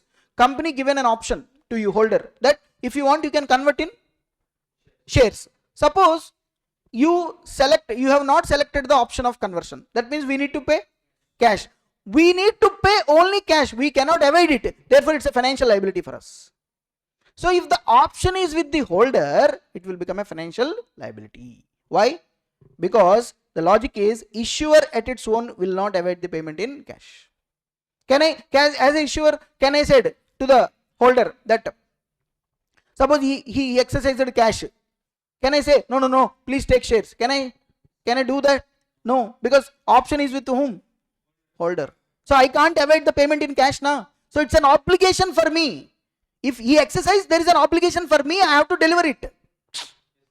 So it's a financial liability. So there is no compounded financial instrument. Suppose the same thing, if I given an option to myself, interest anyway I am going to pay in cash. So it's a financial liability. What about principal? As a issuer on my own, can I avoid payment in cash? Yes. Suppose if I don't have cash, what I can do? I can give equity. That means the choice is with me. Therefore, it's a equity component. Therefore, it will be considered as CFI, compounded financial instrument. Beautiful point. So if the option is with the holder, liability. If the option is with the issuer, equity. Because if the option is with the issuer, I can avoid payment in cash on my own. Sir, what about holder point of view, sir? Always investment. Investment. Compulsory convertible debentures, always it's a investment for him. So, always it's a financial asset for him. Interest is going to receive in cash. Principal also, whether he is going to receive in equity or cash, doesn't matter. It is only financial asset. See, whether he is going to receive shares, even though he is receiving shares, that's his investment only, na? So, his point of view always asset. You got the clarity now? So, when it become a financial, compounded financial instrument? Yes. Both the features you should have, liability as well as equity. This equity component is very, very important. This one. So, all the cases I covered.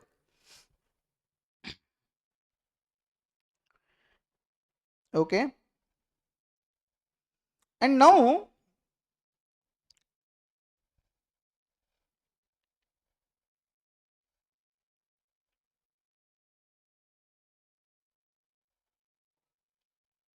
classification and measurement, sir. Very, very important.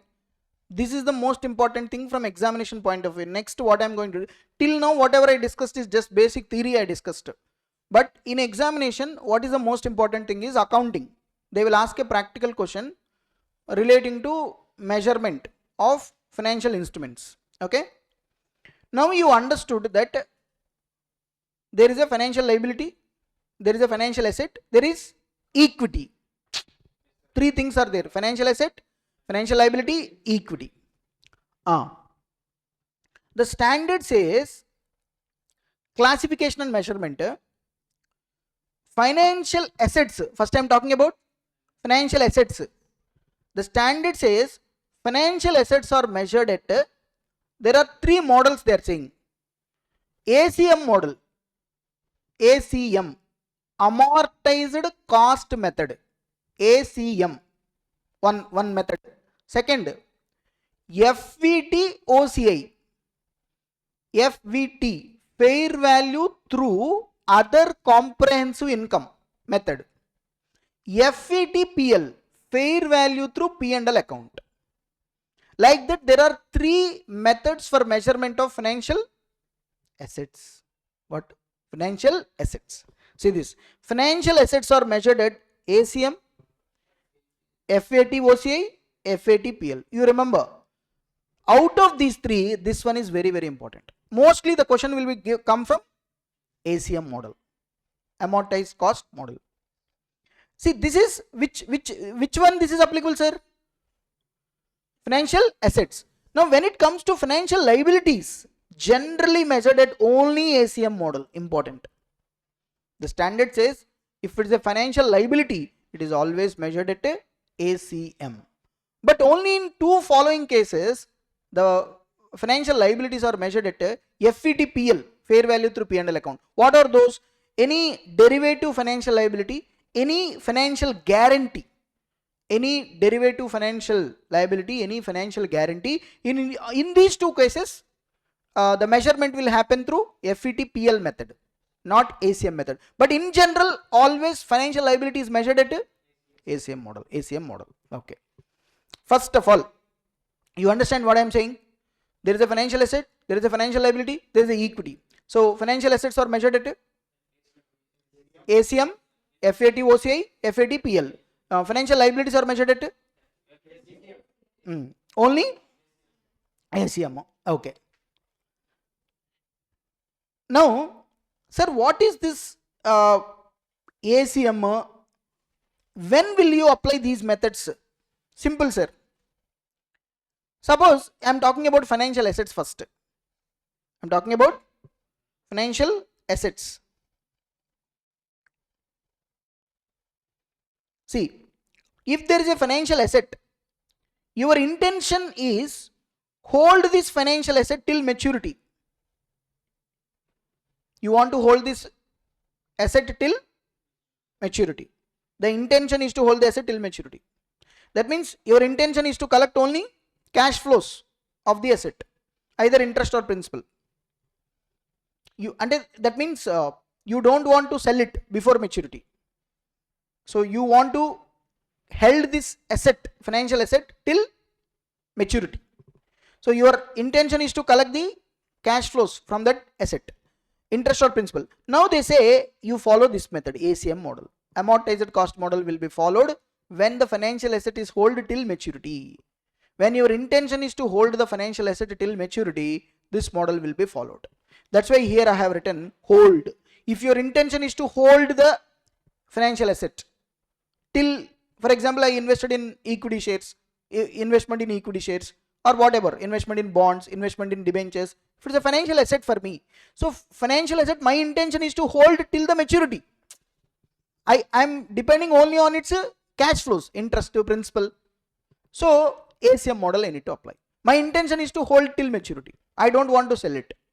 Suppose my intention is hold or trade. For example, you see, they are saying that FET OCI model will be followed if the intention is to hold the asset for some time and sell it before maturity. For example, my investment is there. Whenever I will get a good price, I want to sell it in the market. So if intention is to collect the contractual cash flows and cash flows from the sale of asset, taking benefit of market prices. Sir, if I invest in any securities, if my intention is I don't want to hold till the maturity, whenever I will get a good price, I want to sell it, then this second case you need to apply. What is that? FET OCI. You need to transfer, you need to do the accounting by FET OCI method. Suppose fair value through P&L account you need to follow. When? Simple, trading purpose, exclusive trading purpose. If intention is to hold the asset for trading purpose only, that is your intention is to collect the cash flows from sale of asset only, taking benefit of market prices. Okay. So only following two financial assets are shown at FETPL, that is investment in equity shares of another entity, derivative financial assets. If these two assets you have, generally you are keeping them for trading purpose. If you invest in equity shares for trading purpose, trading purpose, trading, buying, selling, trading will be there. Na? If you are holding them for trading purpose, you need to recognize them through P&L, fair value through P&L. So therefore you remember simply, you can easily remember, sir. I will tell you one thing, how to remember this.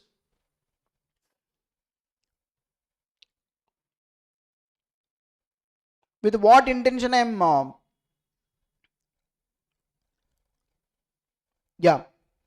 hold ACM model. And I am talking about assets, financial assets. Financial assets only, these are applicable. Because for financial liability, only one thing, ACM model is applicable. If it is a liability, we will apply ACM model. See, in case of liability, hold till maturity, these are things will not apply. Please understand. I am talking about assets, like investments, for example. So if your intention is to hold till maturity, ACM. If your intention is to hold it for some period and sell it before maturity, FET, OCI. If your intention is just a trading, FETPL. So like that, this standard has told the methods. Okay.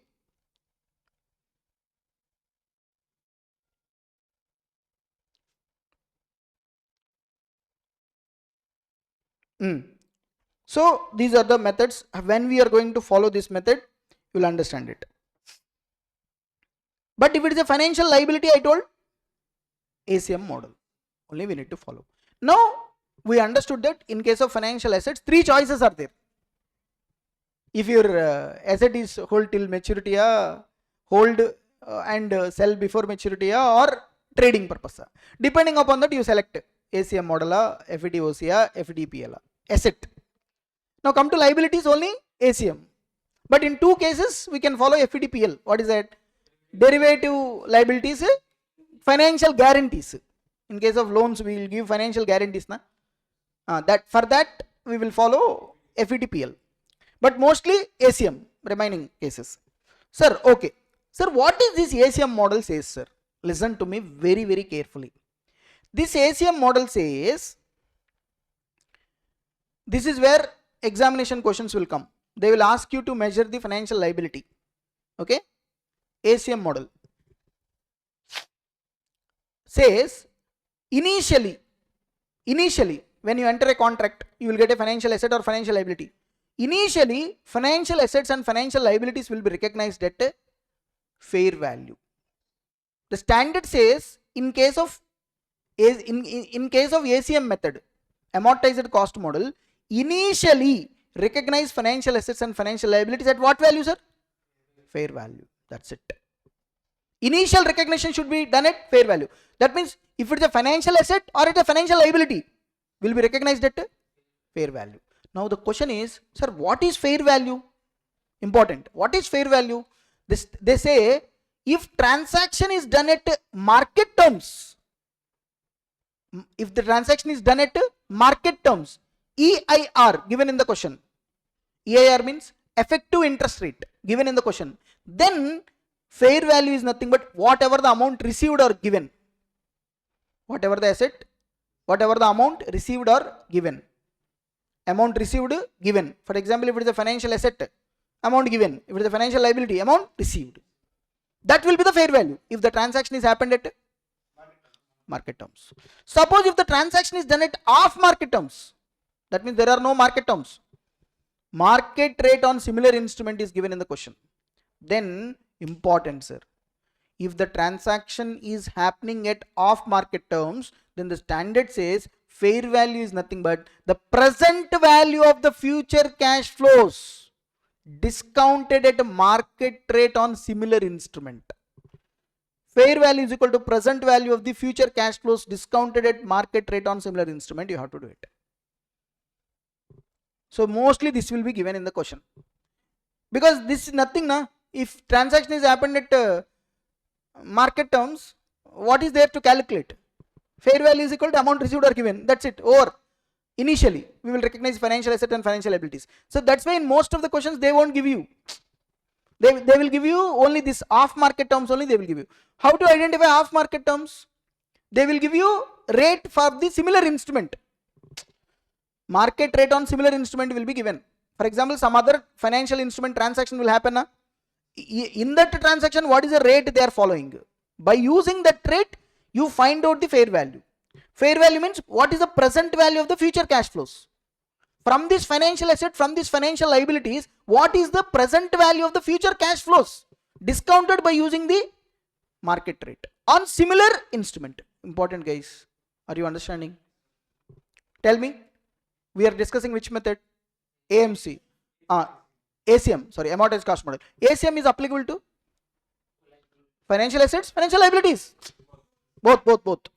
Initially the ACM says recognize asset or liability at the fair value. How to find out fair value? If transaction happened at market terms, then EIR. What is fair value? Amount received or given. Amount received or given. Off market terms, present value of the future cash flows discounted by using the market rate of the similar financial instrument. Okay. Best I can explain through one example. I have framed myself. See this. There is a company X Limited. This company issued 10% debentures of 1 lakh. Tell me now, debentures, what is it? Company point of view, issuer point of view, tell me. Issuer point of view, debentures they issued, normal redeemable debentures.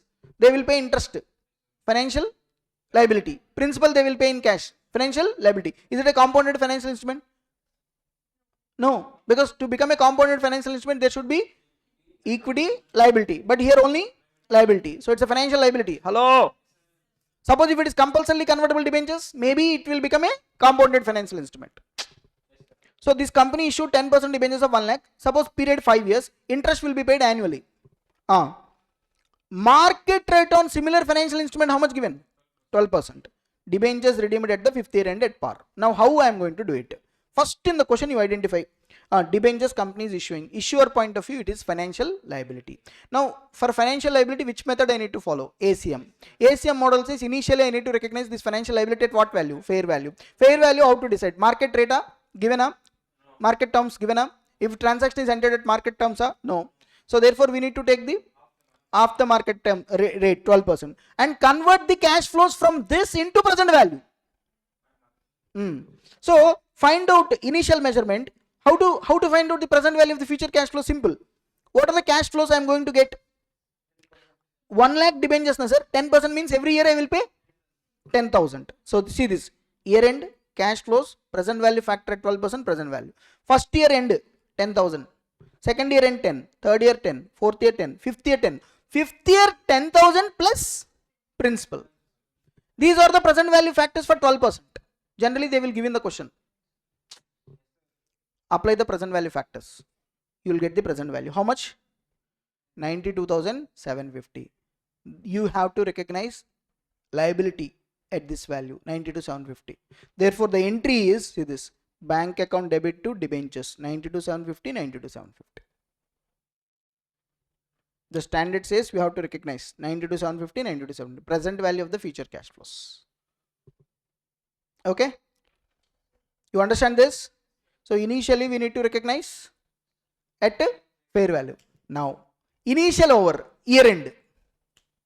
Year end important. Listen to me carefully. This is where students do mistakes. Year end, what you do, sir? Year end you need to prepare one amortization table. Easiest way I am telling. Year end you need to prepare one table. Which table? Amortization table you prepare. See, because for this liability I am preparing amortization table. How I am going to prepare amortization table? Please guys concentrate here. Year opening balance, interest how much? 12%. Actual payment, closing balance. Correct? No, this one we have to take it. So interest, 92,750 into 12%. Yes, 11,000. Correct. Interest 12%. So therefore amortization table, year opening balance, interest, actual payment, closing balance. Okay.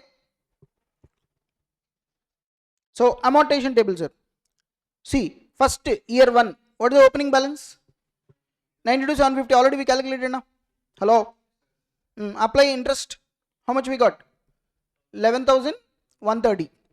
How much is the payment we are making? 10,000. Every year interest, sir. Opening plus interest minus actual payment. 92,750 plus 11,130 minus 10,000. How much? 93,880. This is the liability at the end, closing balance. Hello. That means at the end of the first year, what is the interest? 11,130. So for that 11,130, we need to write a entry. What is that? See this, financial cost account debited to debentures account. Initially we recognized na bank to debentures. Now at the end of the year, whatever the interest accrued, financial cost to debentures, debentures to bank, 10,000, 10,000, 11,130 interest, we paid 10,000. So therefore, you need to understand guys here, interest whatever accrued, we will recognize it. Financial cost to debentures. And whatever the payment we made, debentures to cash or bank. Debentures to cash or bank, 10,000. That means, tell me what is my liability at the end? Initially 92,750. Plus I added interest 11,130 minus 10,000 I have done. So my liability is 93,880. 93,880. Because see, here the transaction is happening at off market terms. So therefore, the rate similar instrument, that is only relevant for us. Okay. Now come to second year, opening balance 93,880 into interest into 12%. How much? 11,266. And how much we pay actual interest? 10,000. So how much we got? 93,880 plus 11,266 minus 10,000. 95,146. Can you tell me second year what are the entries I am going to write? Financial cost account debited to debentures 11,266, 11,266. Then debentures to cash or bank 10,000, 10,000. Interest accrued will be added to the liability. Whatever the payment, it will reduce the liability. Because initially you are recognizing financial liability at the present value of the future cash flows. That means you are converting all of them into present value and you are saying this is your liability. Now every year, when at the end of the year, whatever the interest generated, that interest you will add back to the liability, and whatever the actual payment you are making minus it. Okay, then you will get the liability. Actually you see, second like that, first year is over, second year over, like that every year I have to write the entry for interest as well as payment. Now come to third year, same 95,146 interest payment. Fourth year, same again. Last year important sir, how much is the opening balance? 98,152. How much is the actual payment? 10,000. See, at the end of the fifth year, what will be the closing balance? 1 lakh I need to pay. Principal. So the closing balance should be 1 lakh. You observe na, every year the balance is increasing. See this.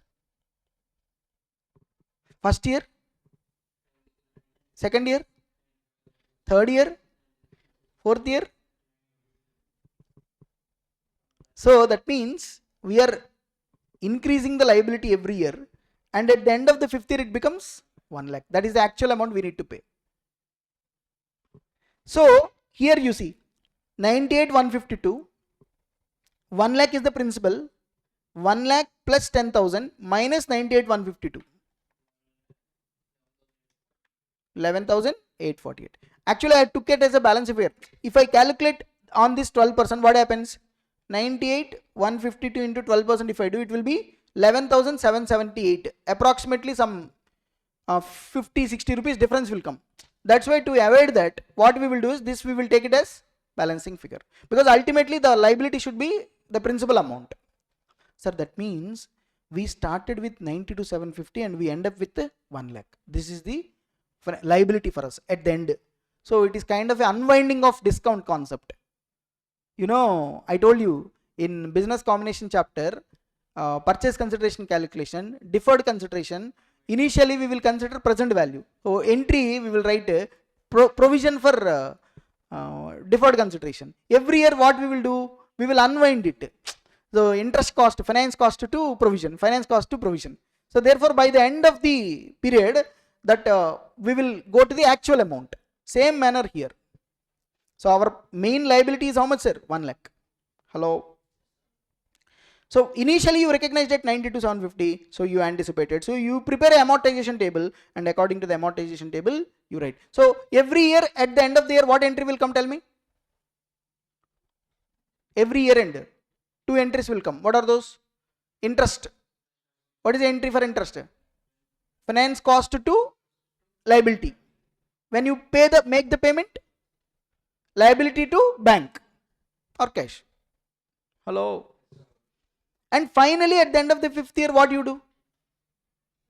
Principal amount will be paid. So debentures to bank.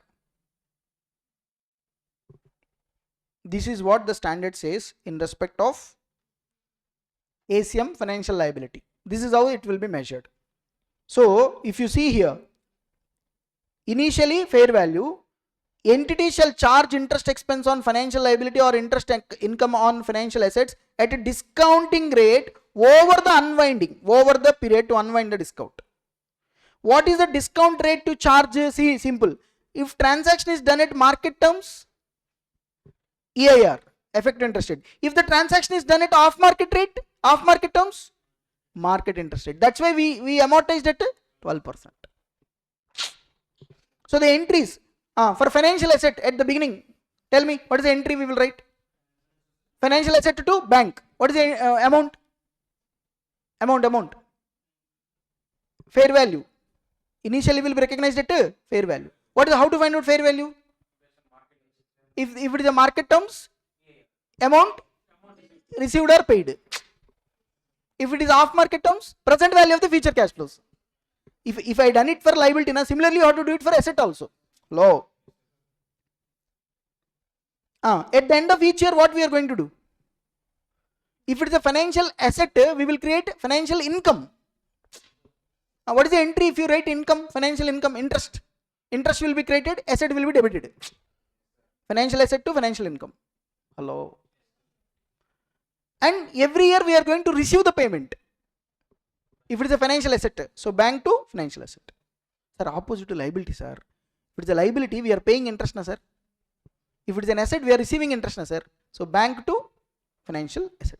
If it is a liability, I explained this through liability, So tell me, at the beginning, if it is a financial liability, what is the entry? Bank to financial liability. At what value? Fair value. In my example, what is the fair value? 92,750. 92,750. At the end of the year, if it is a financial liability, we need to recognize finance cost, interest. Finance cost to liability. And financial liability to bank, we pay the interest. That's it. This is ACM model. Very simple model. Okay. So this is what that's saying, sir. If at all, there is a chance that this question may come, and the ACM model, there is a chance that they may ask in the examination in respect of financial liability. Now, sir, first of all, you understood how to measure a financial liability? Come on, tell me. First, fair value. Initially, fair value. Connection. Look at the connection. Initially, fair value. What is fair value? If transaction happened at market terms, amount received or paid. Clear? Off market terms, present value of the future cash flows, discounted by using the market rate of the similar financial instrument. In our example, 12%. Okay. And then every year we need to do amortization table. In that amortization table, opening balance, interest, actual payment, closing balance. How to get closing balance? Opening plus interest minus actual payment. You'll get the closing. Interest, if it is a financial liability, interest will be recognized. If it is a financial asset, interest income, finance income we will recognize. If it is a financial liability, finance cost we will recognize. What is the entry for finance cost? Finance cost to liability. When you make the payment, liability to bank. So basically the difference you are matching with the liability. So by the end of the 5th year, your actual liability should be equal to the principal amount. Hello. Okay. So these are the entries. Now in this, the most important area is compound financial instrument. This is the area they can test it in the examination. So let's see this area also. See, I am covering this because of lack of time. I am covering only the required part of the financial instrument. Okay. Financial instrument come here. Financial instrument important. How financial instruments will be, compounded financial instruments will be accounted. First of all, what is compound financial instrument? You know, any instrument issued by an entity having mixed features, liability as well as equity. That is called compounded financial instrument. How to do the accounting of compounded financial instruments? Sir, I have given stepwise accounting, sir. You see this easy way. First step, sir, whenever they have given any financial instrument, compounded financial instrument, split the proceeds into liability as well as equity. Like in case of SBB with cash alternative, we split na equity component we ascertain na the difference between equity settled, cash settled. Same manner here, split total proceeds, that is issue price, into two components. And compounded financial instruments will come only from whose point of view? Issuer. That you should not forget. I am an issuer, I am a company, I issue debentures, for example. Compounded financial instrument, for example, convertible debentures. Now whatever the issue proceeds came, that issued proceeds I need to split. Split between FL component, equity component. Equity component is always balancing figure, like I already explained. Because SBB, Ind AS 1 or 2 take inspiration from this only. Because SBB with cash alternative, I told you, it is a compounded financial instrument. Hello. So therefore, equity component is always balancing figure. What is the main figure? Liability. Financial liability.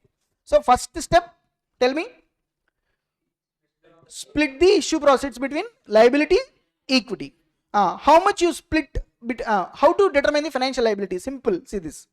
Present value of the future cash flows in the nature of financial liability. Discount using market interest rate on similar instrument. That's it. Market rate of the similar instrument. Use that rate. So find out the present value. Present value of the future cash flows. Like we did it just now. Present value of future cash flows. Find out it. That present value of the future cash flows is which component? Liability component. That will be deducted from the issue price, total proceeds. Remaining balance is equity component. Therefore, from total proceeds minus financial liability component. Okay? Hello? This is step number 1. I think easy. Step 1, split. How to split? Financial liabilities, present value of the future cash flows. Remaining component, total proceeds minus financial liabilities, equity component. Step number 2. Nothing. Allocation of transaction cost. If any transaction cost is there, you allocate between them based on their values. Nothing is there. What is the entry we are going to write? If financial instrument is issued by the issuer, entry is bank account debit to financial liability to equity. Suppose imagine a company issued debentures, convertible debentures. It's a financial compounded financial instrument.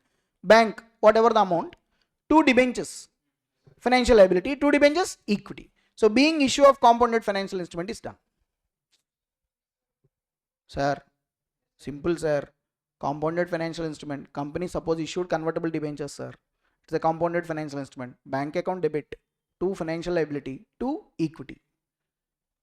But in place of financial liability, I am calling it as what? Original name, debentures. It's basically financial liability. Remaining is what? Debentures, equity portion. First step, okay? Subsequent step, next step, simple. In respect of financial liability, what we have done every year? Amortization table. Simple. Financial liability component measured at ACM. ACM model I explained na? Every year we prepare amortization table, interest calculated, finance cost to financial liability to bank, interest paid. Same thing. Equity component carried at initially recognized amount only. Nothing, you are not going to do anything for equity component. That means whatever the equity recognized initially, it will continue. Only accounting at the end of the year will come only for liability. Sir, financial liability, just now accounting treatment told na, ACM model, same thing you follow here. Every year. Amortization table you prepare, interest recognized, amount paid, that's it. By the end of the period, only principal amount will remain. Financial liability. Maturity date came. Suppose maturity date came. On maturity date, suppose if converted into equity shares, because generally compounded financial instrument means convertible debentures, like that, convertible preference shares, those are only na. Suppose if converted into equity shares, suppose we are converting debentures into equity shares, that option is selected. What we do? Simple. Debentures, liability component at carrying amount, equity component at carrying amount, close it. Already in your books, financial liability is there, credit balance, financial liability equity component, both of them debit, equity share capital will be created, balance will go to securities premium. That's it, close. Suppose if redeemed in cash, Instead of shares, suppose sometimes if you redeem in cash, what you are going to do is simple. Liability you close it, to bank account you write liability to bank. Whatever is there in equity component transfer to retained earnings. Just like in SBB reserve we transfer to retained earnings now. Same here. Because here you are not issuing shares, but you recognize the equity component. So if the equity component is not turned into real equity, then that will be transferred to retained earnings and close it. See, very easy only ACM model. So once again, simple. Step number 1, split the proceeds into financial liability, equity component, split it. Financial liability is present value of the future cash flows. Second, every year this financial liability amortization table you prepare. Accordingly, you carry it. Equity component, nothing. Initially recognized value will continue. And on maturity date, suppose if you pay cash, if you give shares, liability will be cancelled, equity will be cancelled, equity share capital will be created, remaining will go to securities premium. If you settled cash, not equity shares, then liability to bank, because if you pay cash means liability will be paid, liability to bank, and then equity to retained earnings. That's it. This is the treatment we are going to do in case of compounded financial instrument. Examination question I am going to solve, sir. See this December 2025 question for 7 marks. I think this is compounded financial instrument question. See this question. December 2025.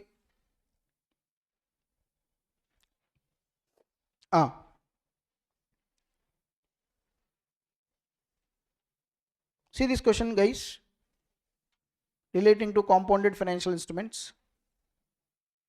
D Limited issues 2000 convertible debentures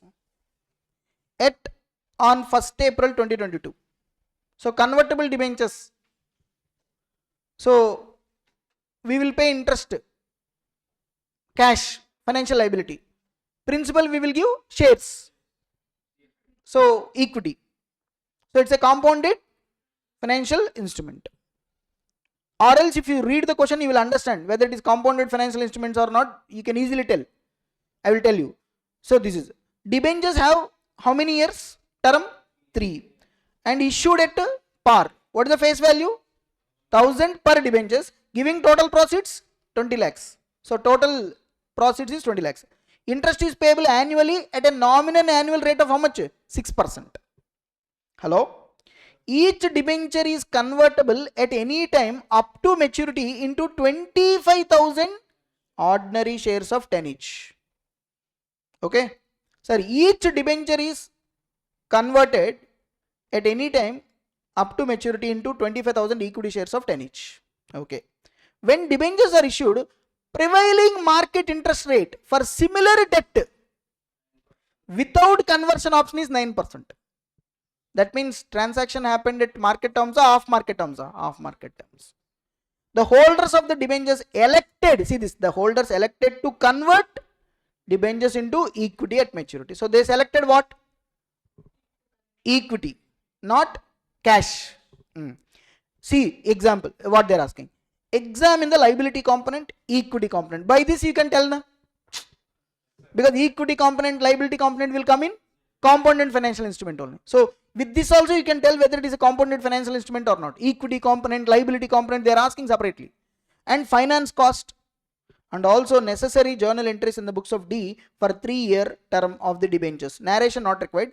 Present value of 1 rupee at 9% given. So discount rates they will given. I told you na, discount rates they will give it in the question itself in the examination. So they have given it. Come on, tell me this question how you are going to solve it. So it is a compounded financial instrument, right? Okay. December 2025 question, right? Hello? 2025 only. 1 marks. So 6% convertible debentures, interest, cash, financial liability, principal, equity. So it's a CFI. What I told first step, split. First financial liability is what? Present value of the future cash flows. Now find out how many years here? 3 years. What are the cash flows? Can you tell me? Debentures total face value 20 lakhs into what is the rate of interest? 6%. This is the interest we are going to pay. 6%. 9% is a discount rate. 6%. Tell me how much? 20 lakhs into 6%. 1 lakh 20. Second year 1 lakh 20. Third year you also pay principal into discount rate. This discount rate we need to take off market rate. Market rate. How much? 9%. They given discount rates. See this. Given a 0.9174 like that. Convert into present value. How much you got? You understand this point here? This is very easy. Convert the cash flows into present value by using the market rate. How much you got? 18,48,156. This is liability component. Equity component, how to find out? Simple. Total profits minus liability component. What is the equity component? 1,51,844. Done. I think even if you do till here, they will give you 2 marks easily. 2 to 3 marks out of 7 correctly. So where is the chance that you are going to do mistake? Nothing, no, just a calculation. This one is done. Now at the end of the year, every year, for this financial liability, what I told? Amortization table. Suppose you see amortization table I am preparing. First year, what is the opening balance? Just now you calculated 1848,156 into interest. Interest will be applied at the market 9%. How much? 166,334. See this table. 166,334. What is the payment you are making? 1 lakh 20. So therefore opening plus interest minus actual payment. Closing balance 18,94,490. Hello. Next year this is the opening balance. On that you calculate the 9% interest minus actual payment. You will get this. Next year is this. Third year you have to be very careful here, because third year after that your principal should be 20. Correct? So actual payment is 1 lakh 20. So therefore 20 lakhs plus 1 lakh 20 minus this. So it will be 175,006. If they select cash payment, we have to pay 20 lakhs na. So therefore this is the balancing figure 175,006. Actually see this, that is only they have taken. So therefore can you tell me the entry for first year end?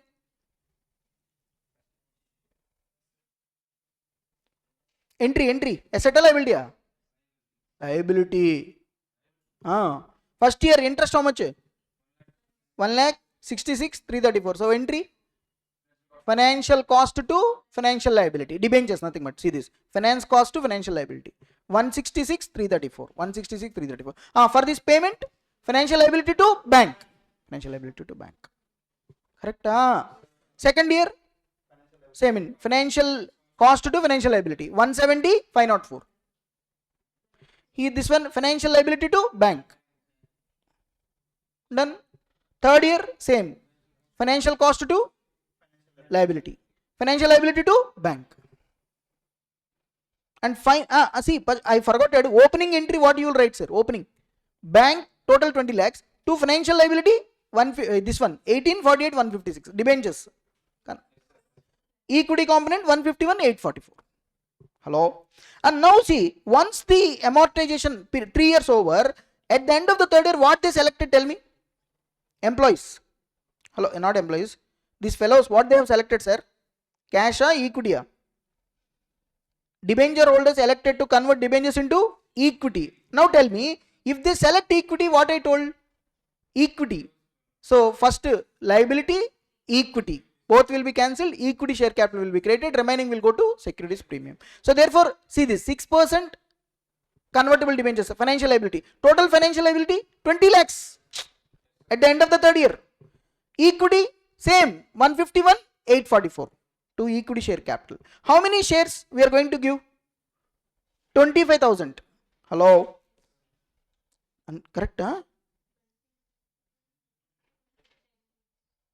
See, the entire lot of 2,000 debentures is collectively convertible into 25,000 equity shares. 25,000 into 10 face value 2,50,000. Remaining will go to securities premium. 19 lakhs 1,844. This is the approach. This is the question, sir. Compounded financial instrument. And if you see the study material questions or remaining questions, remaining 50% to 60% questions only like this. The same compounded financial instrument they will give you. Okay? You understand this? So, to the extent necessary I have discussed, because of the time limit, time constraint, I am discussing only to this important concepts of financial instrument. Okay? You practice it. I think it will be sufficient. If you have any doubts, you can ask. Okay? That's it.